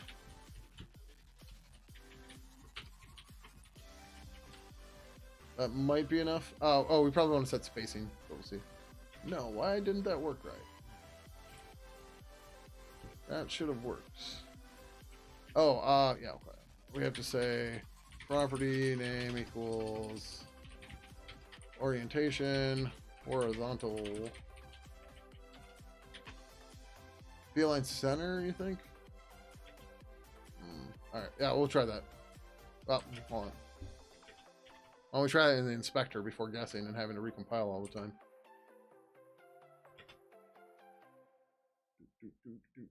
Oh, that's not the one I wanted, but whatever, close enough. Give me here, search entry, go here, V align. Oh yeah, it's set to center, or it's set to fill. Yeah, there we go. Okay. Either way, it needs to be a box. We're gonna put more stuff in here. Right. Because like I want to put the filtering and all that stuff, and I also want to put the add button in here. Right. So like right now we don't have an add contact, right? So I want to put a plus button in here. That'll let you add a contact. And that kind of stuff. But yeah, so V fill equals center, or V align equals center rather.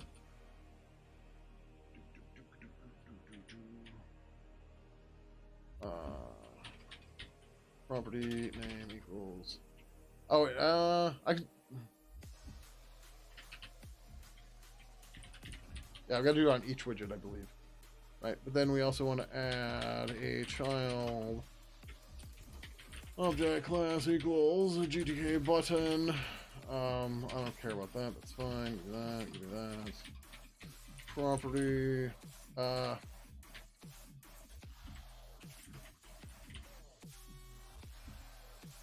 Oh, can I just set icon name and it'll do the right thing? I think so. Property name equals icon name. Icon browser. Oh, I don't remember what plus is. Like general tab. I don't want a new term. List add symbol. Got clipboard.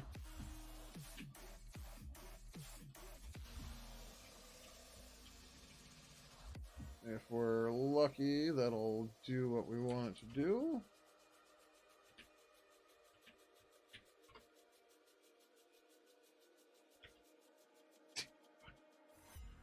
Can I set that on? Oh, okay, hold on. We need to set spacing as well. Property name equals spacing 6. Property name equals V aligned. I don't know if this is going to work here. Center.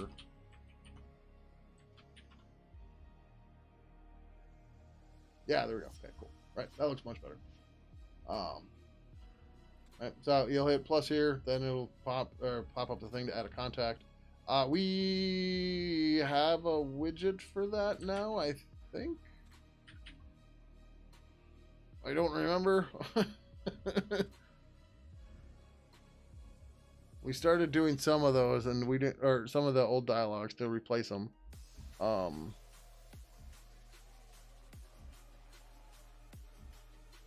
right. I guess we can call add buddy dialogue for now, but this should get converted to add contact whenever the hell we have that. And I think we have an action for this, or did we delete the action? I don't remember.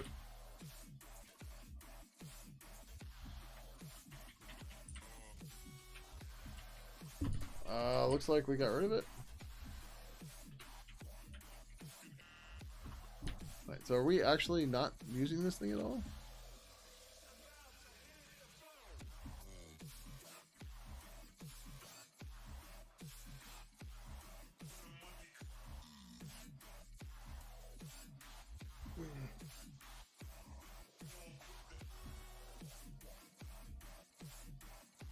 Okay.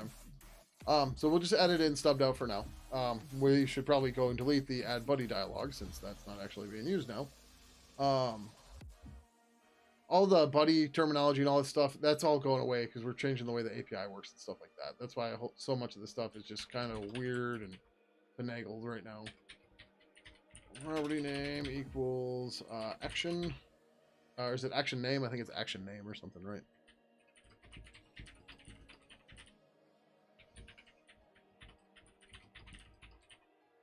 Oh, it's actionable. Is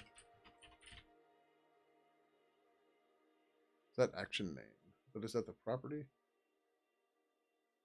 Action name. Yep. App.add contact. All right, so now the button's not going to work, but it'll show up. It'll be there. All right, so yep, we can't click it, but you know, search will work, and certainly is these. Oh, okay, that's the problem with not you. Oh, right, there was some other magic in there. Hold on.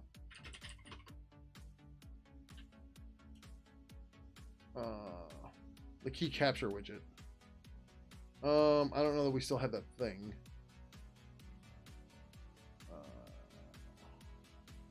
It seems weird for it to be on the bar. Key capture.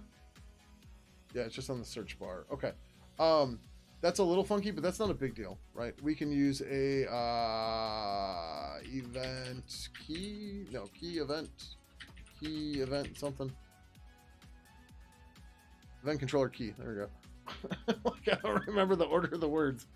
But so we use an event controller key here, and we can add this onto the list itself, so that when you start typing in there, we pass everything over to the search entry. Right. So, there's gonna be a little bit of code I think we have to do for that, but that's not too bad.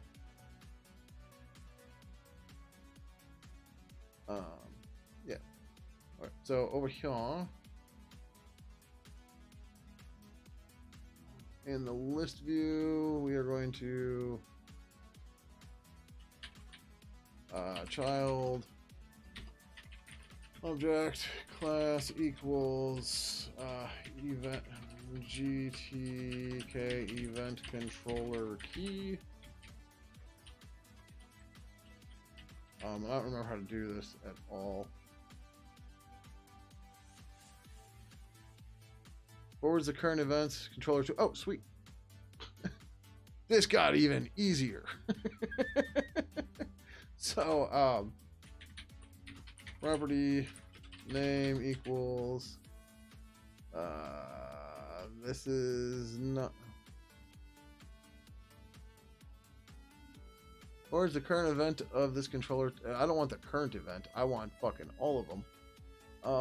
This doesn't have any properties though. Fuck. Okay.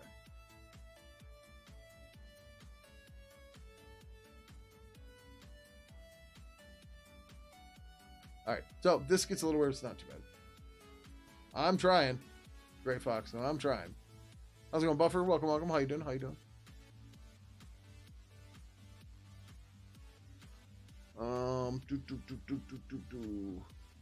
Yeah, okay. So we just need to create this here and add it here. That's fine. We don't have any properties or anything. That's dumb, but that's okay.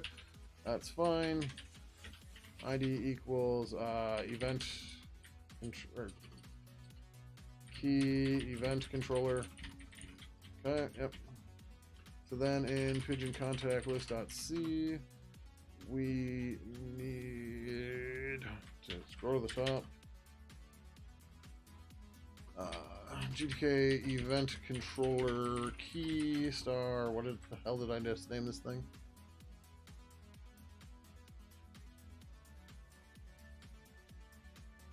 I named it key event controller. Cool. Plop that in right there. Cool. Then we need to bind to this thing. Not the template though. Sure.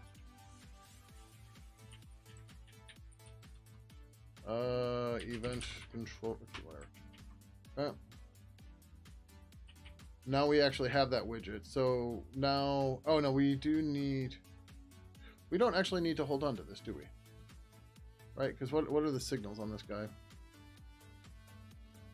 The signals on this. Whenever the input method contact filters away, key press and prevents controller receiving it. Alright, let's see GTK by GTK search bar.c forward. What do they do when this happens?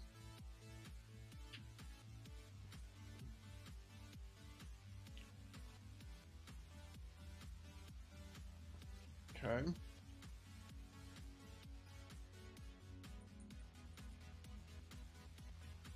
Search bar does not have an entry connected to it. Okay. Oh, it gets a warning. Okay, yep. And then it just propagates the event. Otherwise, it forwards it over to that guy.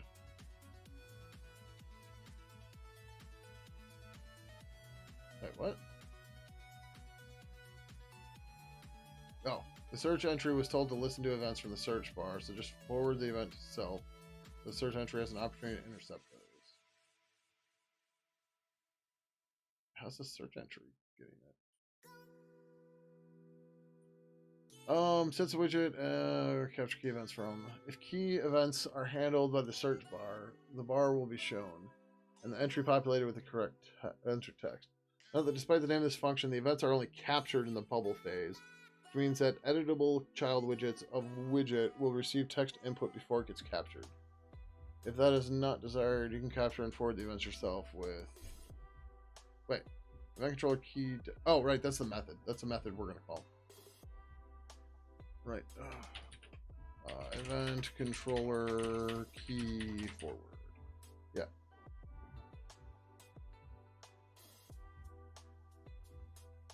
Okay. So basically, on any of our, this function can only be used in handlers, key pressed, key released, and the modifier. Okay, cool. So, yeah. All right, but I need to connect to all these signals so I can forward them, which is annoying, but not the end of the world. Signal name equals key pressed. Good. I didn't know what I was going to do with the input method shit, so I'm very happy I don't have to worry about it. Contact list, key pressed, callback. Signal name equals key released. Pidgin contact list, key Released callback. Signal name. I think it's just modifiers. Yeah.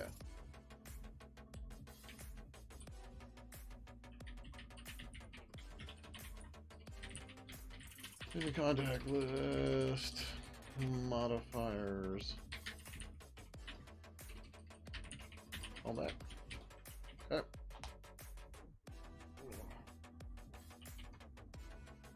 Now we need to actually implement these jerks.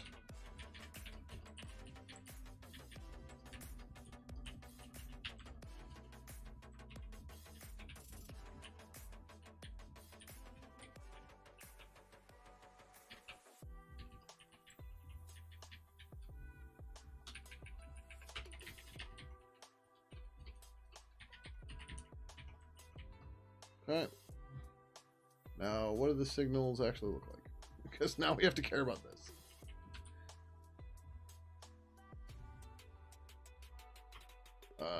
Key pressed, callback.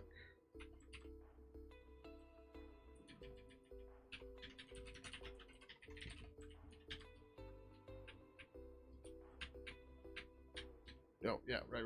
We also don't, because we're forwarding this stuff directly, we don't need the controller. We'll have it from the thing, and we're just going to pass it right to the search entry. There's no, there wouldn't be anything in here to like set a default widget or anything, and there's no properties anyway, so that doesn't work. Yeah, okay, whatever, that's fine.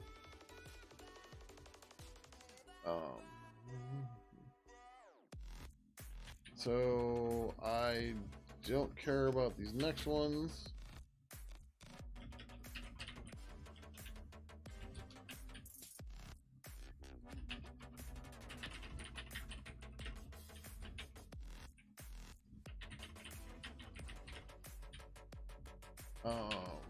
Data should be our widget, though.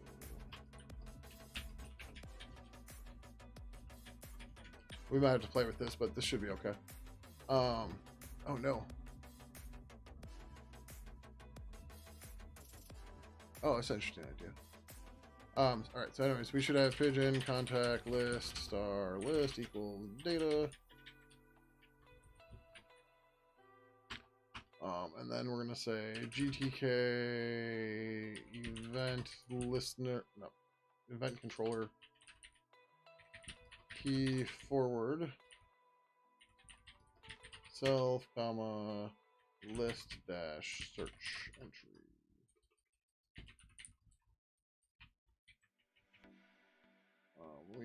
Same thing for key released.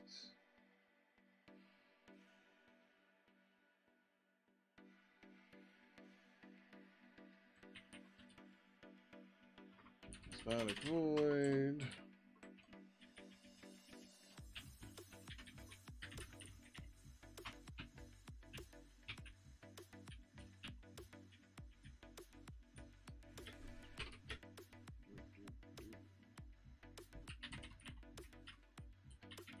Used.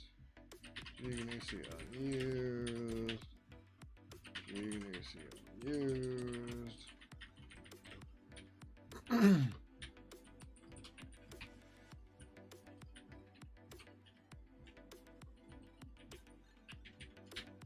Pidgin contact list, our list equals data, GTK event controller, key forward, self, list, search entry. Modifier should be relatively straightforward and easy to do.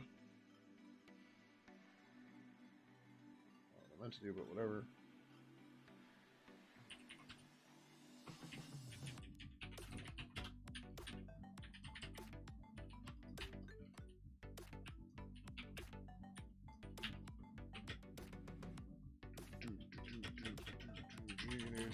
Unused.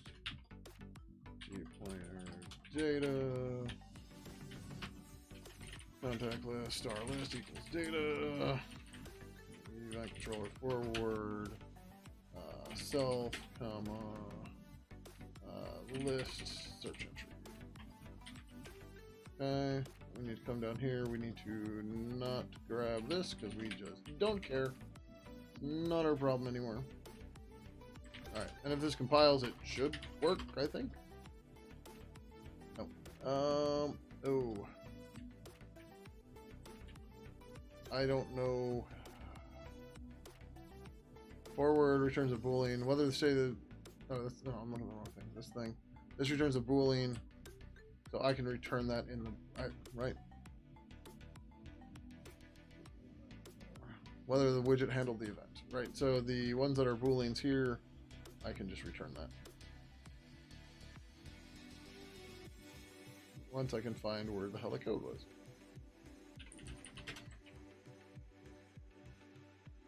Release doesn't have a callback? Okay, whatever.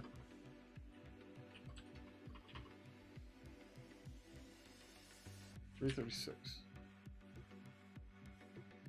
Oh, this will be good. Like, I thought there was two of them. Oh.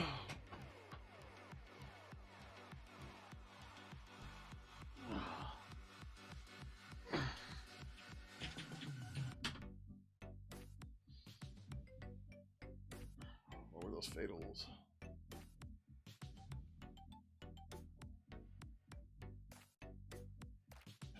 I spelled controller wrong.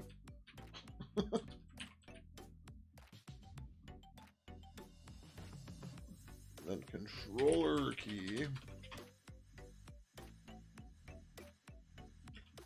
There we go, looks better. Or no, it doesn't. What's wrong now?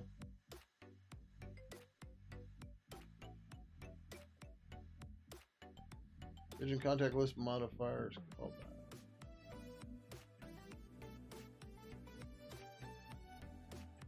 Did I spell it wrong? Like, that's right.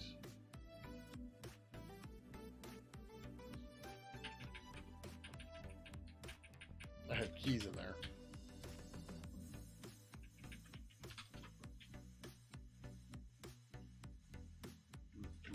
Sweet. So, no, why are you not working? Okay, so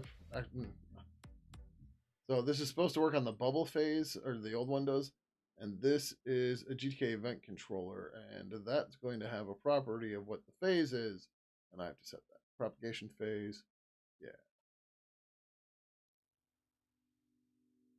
Propagation limit, propagation phase.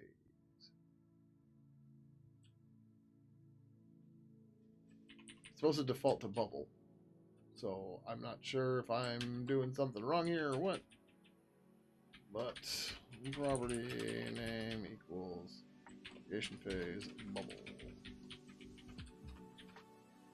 We can also check if my stuff's being called in. It's just like we're not mapping it right or something. Which right now we don't know if that's working or not. We got no criticals or anything in here, so that's good. Let's go here. The message forwarding. We can do this in warning. Key pressed 2%. Oh, well, we didn't get any warnings, but this could be a problem. Let's see what the search entry is.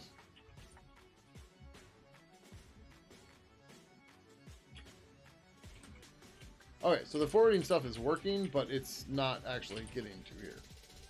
Right? So there might be something weird we have to do. But okay, so we got that pointer to that thing, that's fine. G warning. Type. Set this. G object type. Name. Data. This should be a Pidgin contact list, but it might not be. And we're just getting lucky that we're not crashing. Oh, it is a Pidgin contact list. So what the fuck? Well, what does this thing actually do then? How do I make you work? So set key, GTK widget, remove controller, remove weak pointer.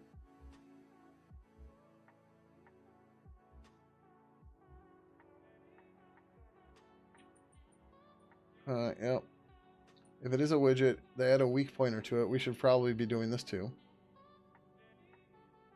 Oh no, it shouldn't matter. Our widget will always exist. They create an event controller key new. They set the propagation phase to bubble. They connect to key press, key release. Oh, they don't do the modifiers though. Okay. And then they add this new thing to their widget, and that's it. Okay, but they don't do modifiers, so we can get rid of that. So that's cool. A little bit less code to do.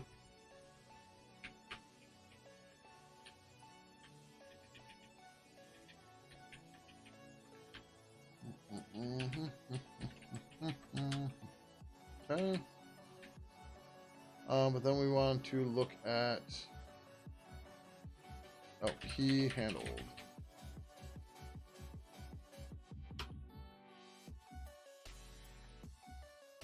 These aren't the same though. What the fuck?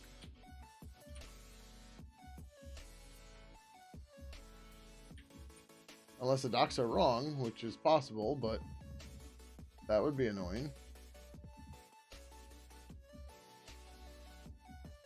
I'm in the wrong thing. The signals were different between these two.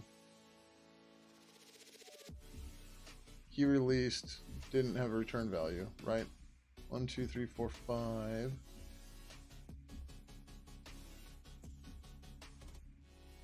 One, two, three, four, five. Okay, so they're just getting lucky, and they're like C's letting them get away with that, which is okay. But yeah, let's go, Nico. Welcome, welcome. Those who don't know Nico, he's another streamer here on Twitch. He's been working on a tool called Gly, which is a command line tool for interacting with different Git forges. So if that sounds like something you might be interested in, you should go give him a follow.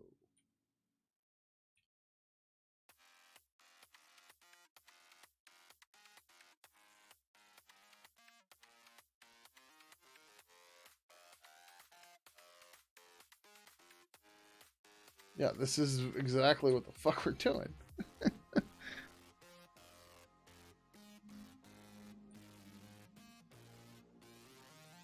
Well, we send it to the bar itself, which is a little different.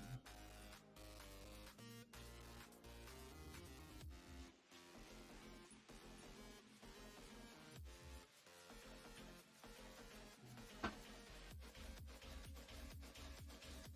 don't understand what's different here.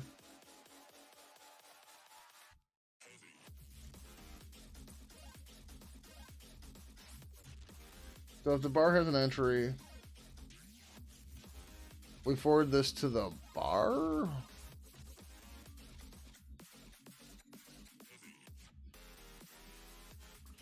Otherwise...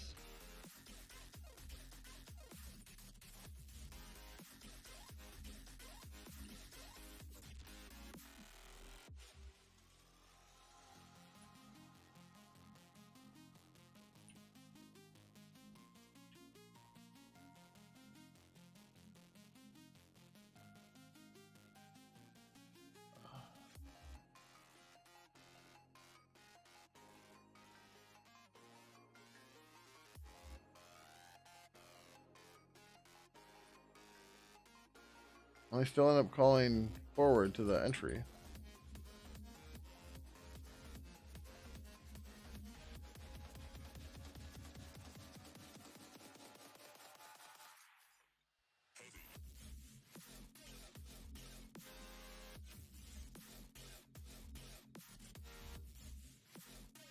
I don't understand why they connect to the signals or to the change and the pre-edit changed, and then remove them right away.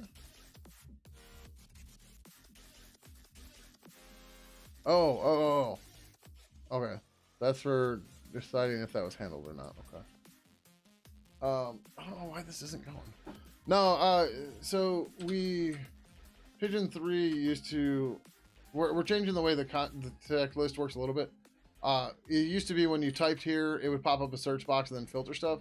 So we moved that to here, and this still works, but we're trying to make it so that when you type here, wait, now it's working? Yeah, it's not working, but yeah. So when you type here, anything you type here is supposed to get forwarded to here, and we're trying to make that work, and that's not, and we're basically, I'm just trying to redo what GTK search box did, and it's not working. Is the problem, and it's like my signals are getting called, but as I'm forwarding the key press out to the other side, it's not working right. Maybe. Oh wait, hold on. Is that it? It could be really that dumb.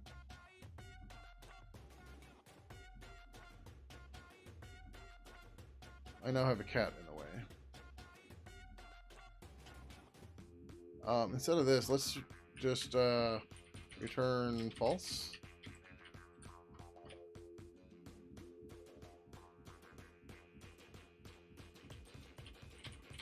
Nope. Oh yeah, like everything here looks all right. Unless it's that weirdo signal stuff. You need to move. Sorry, but you can't just fucking sit in front of me and expect me to deal with it.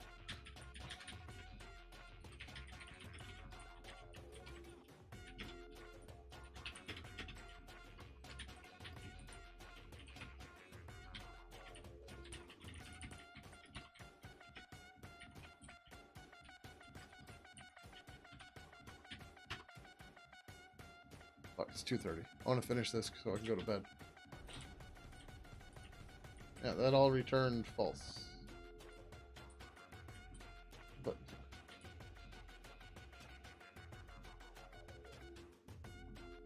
so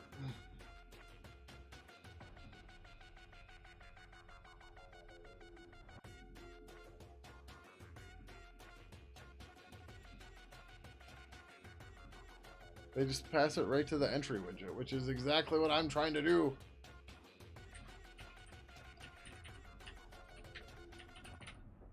Unless this is a little bit harder to do. No. There's no like placeholder text, search delay. Yeah, that's. I don't understand.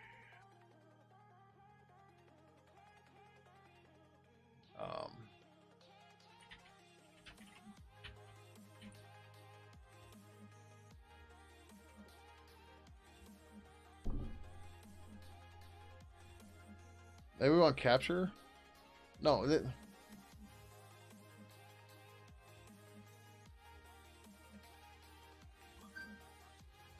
Maybe it should be capture. But that's not what they were doing here, right?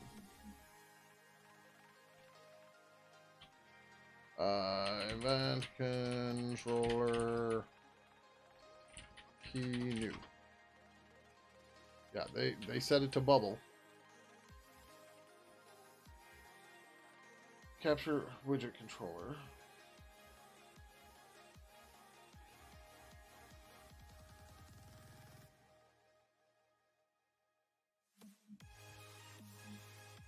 Wait, what?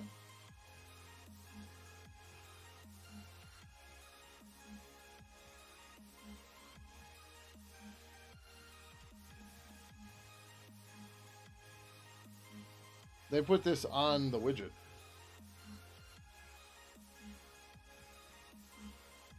Right, so this is the widget that came in, right? The bar.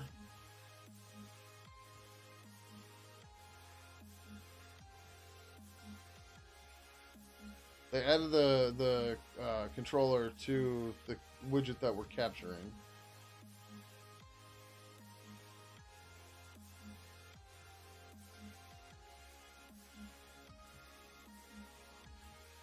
Which seems wrong.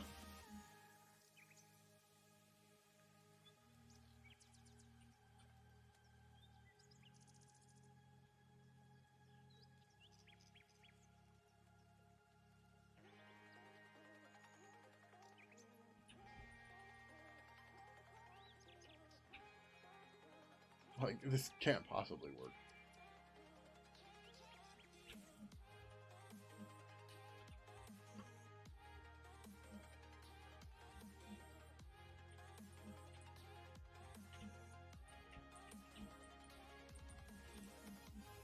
Well, it's not working. This isn't doing this.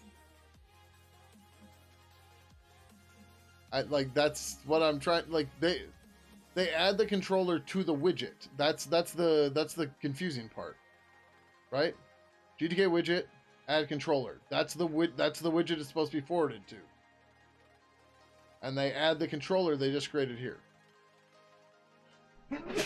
Excuse me. Right?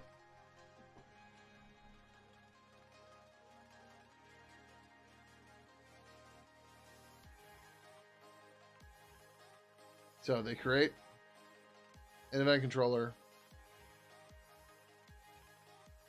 The fact that it's named Capture Widget Controller makes me feel like there's another one in here. Right? No, that's it. They set the propagation phase to bubble.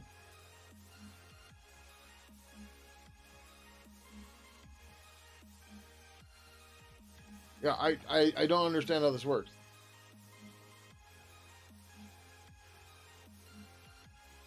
Like, what am I missing?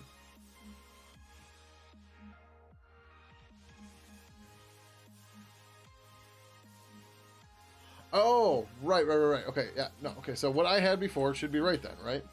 So my capture widget is the list itself, right? And we're getting all that. That's working as it's intended, but the forward is not working. Is the problem, right? So I'm trying to pass that to list entry or to search entry, and that's not working. Right? So we just have a GTK search entry right there. It's fine. It's not getting the key events. Capture is the one from the property. What's that set to? So the event controller itself doesn't have the property, but the search entry itself, the search bar itself, it goes to whatever its property is. It might just be child, but because internally it calls it like whatever. So if we look at the capture widget key handled, right? This gets confusing for reasons I don't understand yet, right? So if the widget's not mapped, it just propagates the event, which we should probably do, but we should be mapped regardless. If we need to, or if the child is not revealed, I guess, they propagate the event. If the entry of the bar is null, they just give a warning, they propagate the event. If it is a search entry, they just forward it to... Yeah, like this part does not make sense to me at all. So like we've got to have another key pressed or something in here. But that's the only one.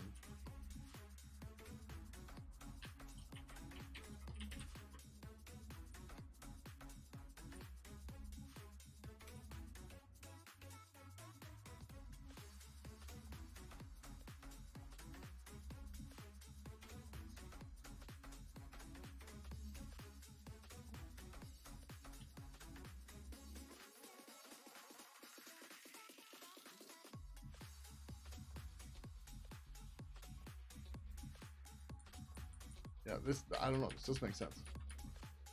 If you have any ideas, I'm all ears.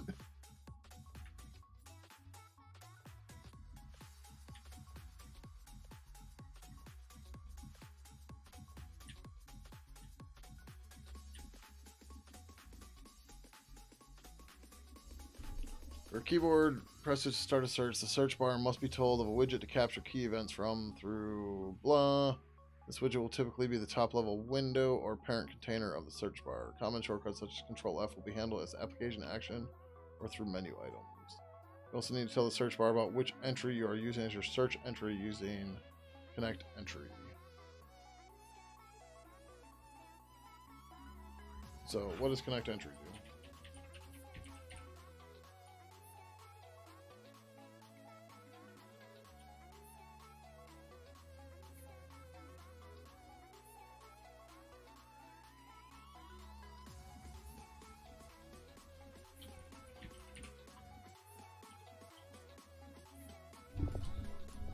Bar entry is null, and if there's that...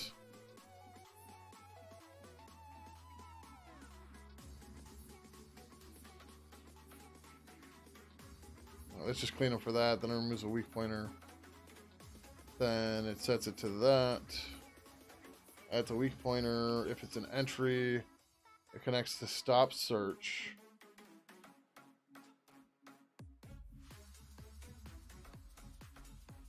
Wait, what? I didn't see this before.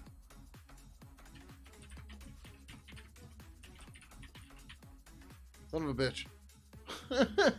The switches, the widget the entry will capture the events from. Okay, so we just don't need to do this. We don't need any of this. This is all fucking cannon fodder.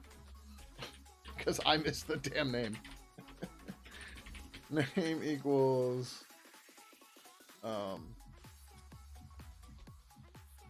capture... No, there's no property here. Why is there no property here? I looked for property. I didn't look for this. But this is fine.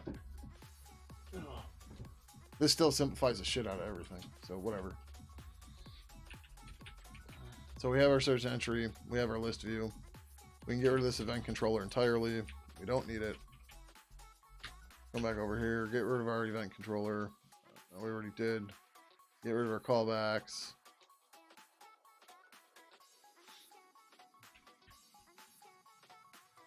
That. Down here. Get rid of these. And then in our init method, set search filter, and then GTK search entry set capture widget.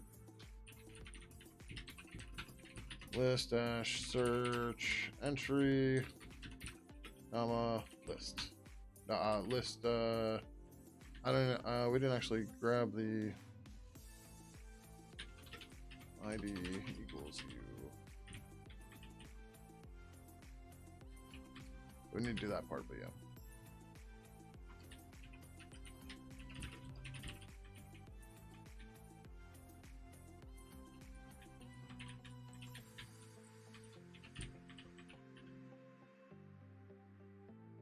These should, the search entry is above the view, so we'll do it that way.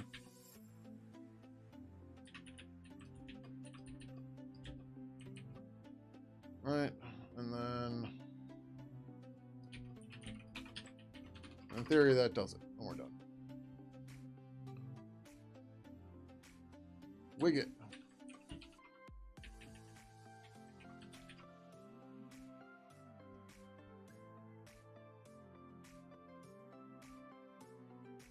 Oh, it said key capture. My bad.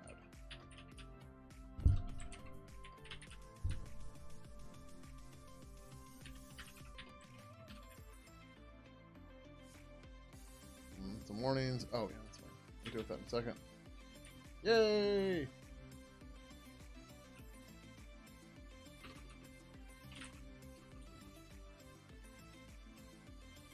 I guess we'll set the placeholder text too.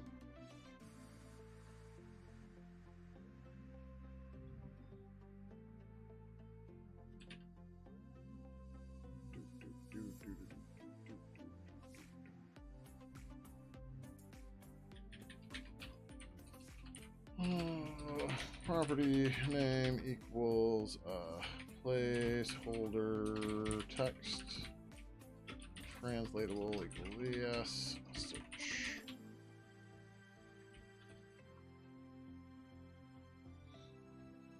Cool.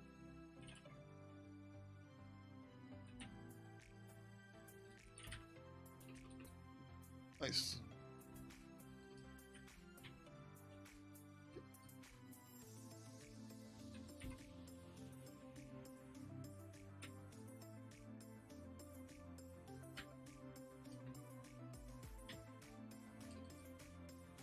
All right. Should we put the let's we're gonna get rid of the add button for now because it's not going to do us much good here. But yeah. Oh, one more thing I wanted to do. It's a little silly, but property name equals margin and 6.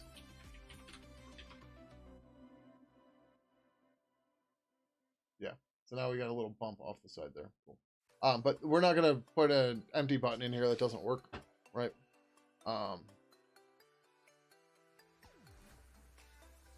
I want to get a thing in here, but this is supposed to be using a Pidgin avatar right now, and I don't think we have a way to set that via an icon name, or do we?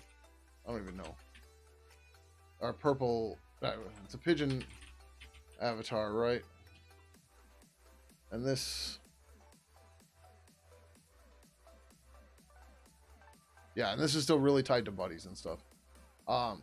One of the things I want to do is I want, instead of having to pass like file handles and shit around, I'm thinking most of the icons, including what are they called, emojis and everything, they'll all be in an icon theme, which it might be a bit much, but it seems like the right way to do it. Because what'll happen is when those change, if they change and they get updated, then everything will just update. We don't have to keep track of anything. We're just done, right?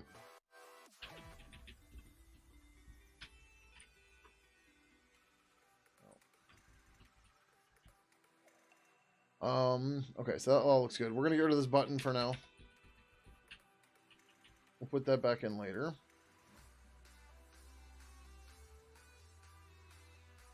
Okay. And let's make sure we didn't break the activation. I don't think we did. Nope, that's still good. Okay, cool.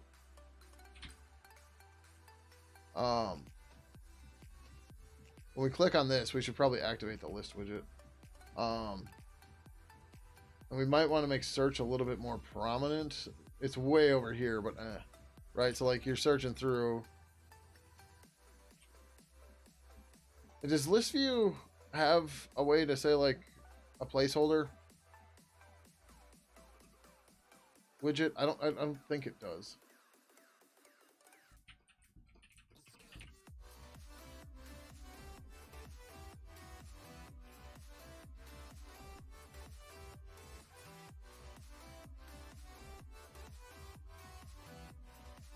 I'm not seeing anything jump out at me here.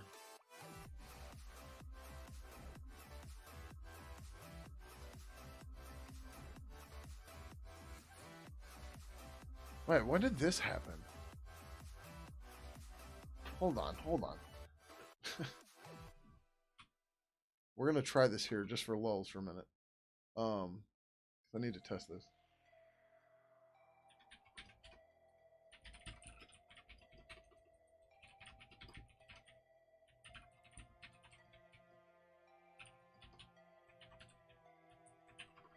So one of the reasons why it took us so long to jump on board with the list view widget for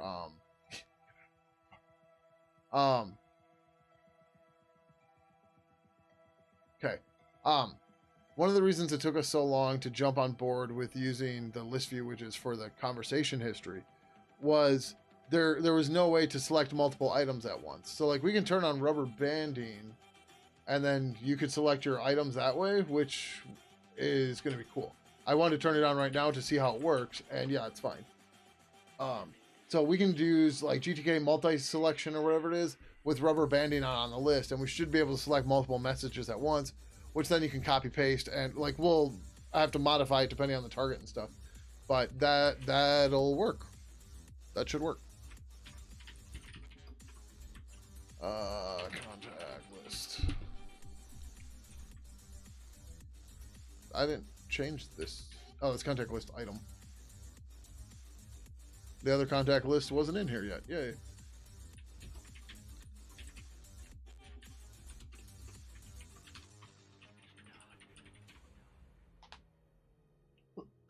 But this is the idea of making the info pane generic, right? Is we put a place where you can drop widgets in. We can do that via the UI files. We can build all that out in the UI stuff, and everybody's happy. Cool. Unit test pass. And so did the pod file and all that shit. So do this one more time.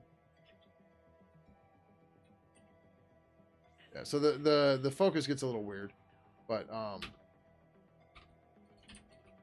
oh wait, I'm not on the list, so I can't clear this. So if I go here, delete doesn't work when the list is empty. Is that because yeah. I don't think the list is expanding. Let's fix that real quick.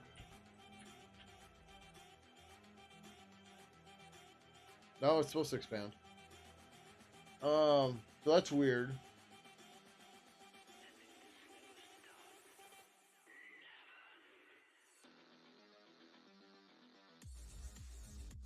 Like we want the search to be in the list. We don't want it to be in the whole widget. Or maybe we do. I don't know.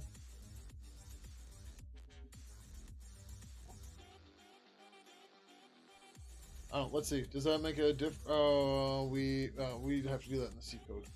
I mean that's fine. We can do it. Just... Oh, and we have to do this. GTK search. Like I thought there was something I was missing. Right? Search filter and the forwarding widget.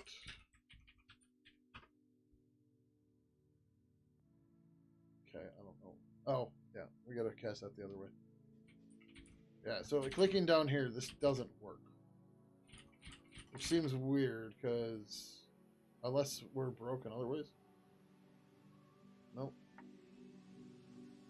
Right, like what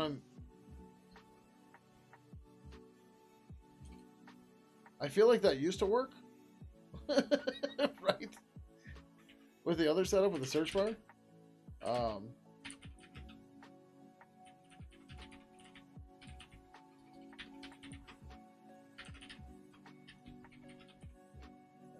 Info pane, TV, widget, and move search.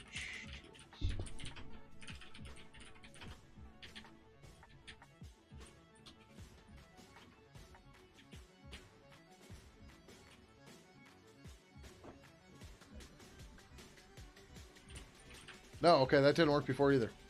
But if I do this... Oh, is that the problem? Notice that this has focus now. Right? Before, in the other branch, this doesn't have focus. I don't remember what to name this now. Contacts info page.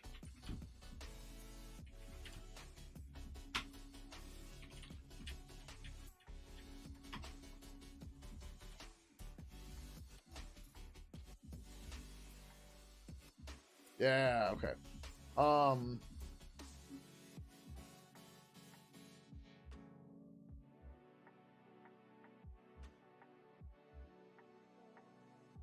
I didn't see them set in focus anywhere, right?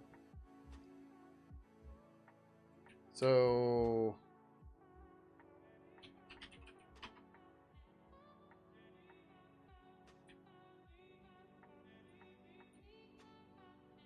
So the reveal child property is what automatically gives it focus.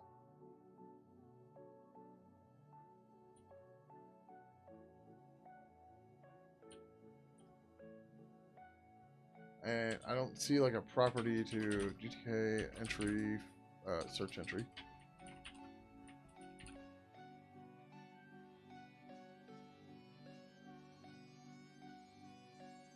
Well, we're already grabbing the search change. Yeah, what are we doing with... We were using search change, weren't we?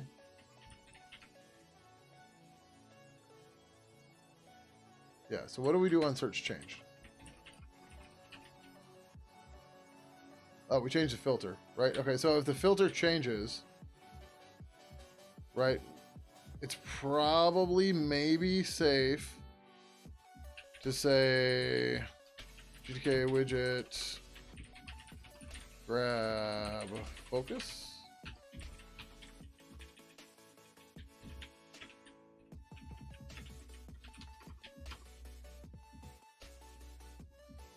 We'll deal with those warnings in a second, right? So now, yeah, so now we can delete through. Okay, that's, it seems okay,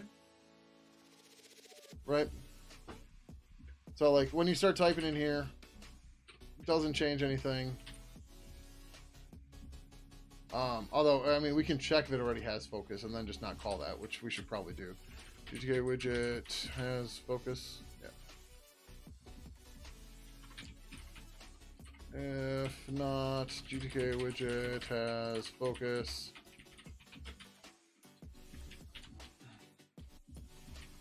Right? sure the search widget has focus. This allows the user to clear a search that has filtered out every item in the list via their keyboard. Okay. Now where the fuck are all these warnings? Oh, yep.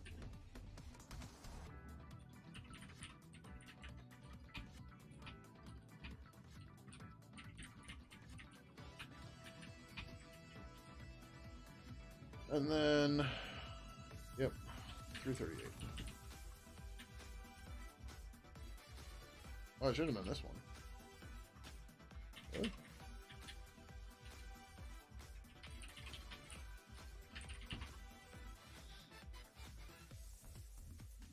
Really? Oh, I had extra lines. 343, yeah. Should be this one.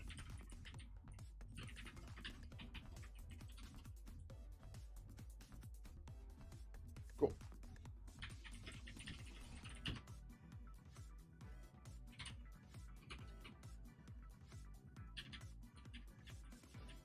I'm not sure how that worked. I think I hit down through the search.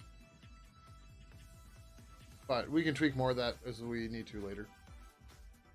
But so far I like it. Looks good.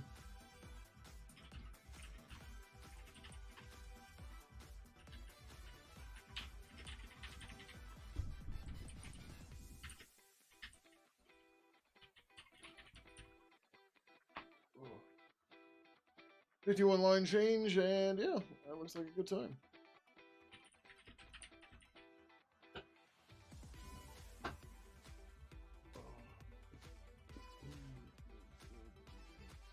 Oh shit, we're gonna do announcements for State of the Bird. We're not doing that tonight. So I'm getting to that point where I'm like, I need food. So, and it's also 3 in the morning, and I've been streaming for 6 hours.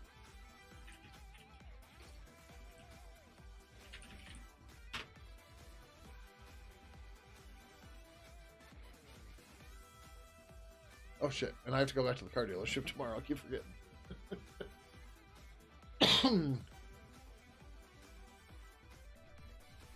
Finally getting my dodgy headlight replaced, and hopefully the problem is the headlight, not the electrical system in the car.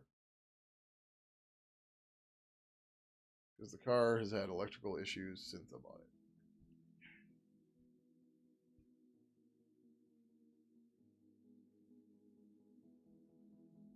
Do do do do do do do do do do do do do.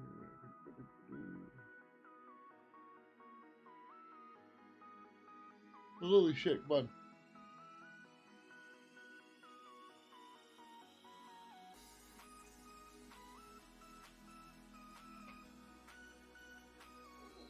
Oh.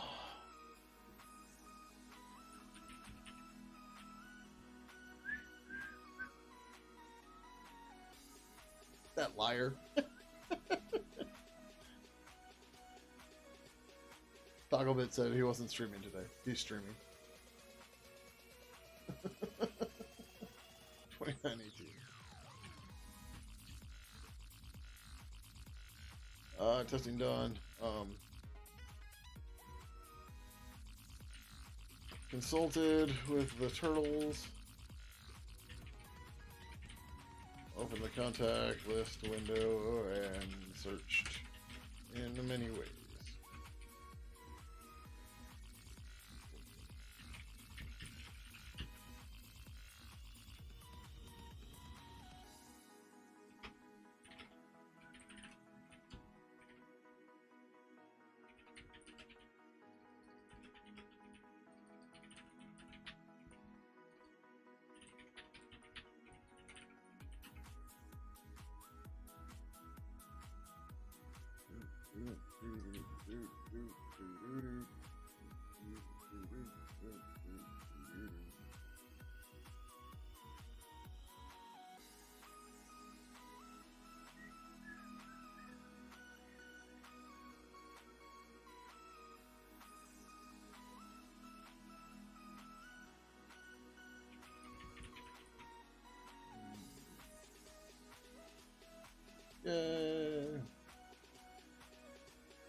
Yeah. Publish. Yeah, as you can see, the UI files are super powerful. Like, we thought we had to write a bunch of C code. Turns out we didn't. We only had to write a little bit. But the UI files let us do a ton of the work in there, too.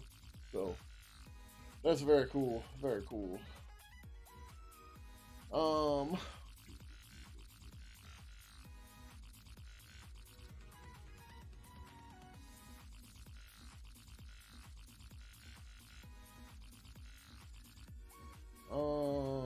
Yeah, we'll go raid Taco Bit. Well, I think he was the last person I raided too, but fine. Alright, we're gonna get out of here. We're gonna go raid Mr. Taco Bit. If you don't want to join the raid, you can go ahead and hit cancel. Raid above the chat. Otherwise, there's nothing you need to do. In the meantime, you can find links to all my social media over here as well, including my Mastodon, which is where I announce when I'm going to be streaming. Or you could also join us on the officially unofficial Pidgin Discord as well to find that out. So, all right, thank you everybody for coming by tonight. I might be on this weekend. I don't know. Follow those things to find out, or just Twitch notifications, whatever. All right. Until next time. Adios.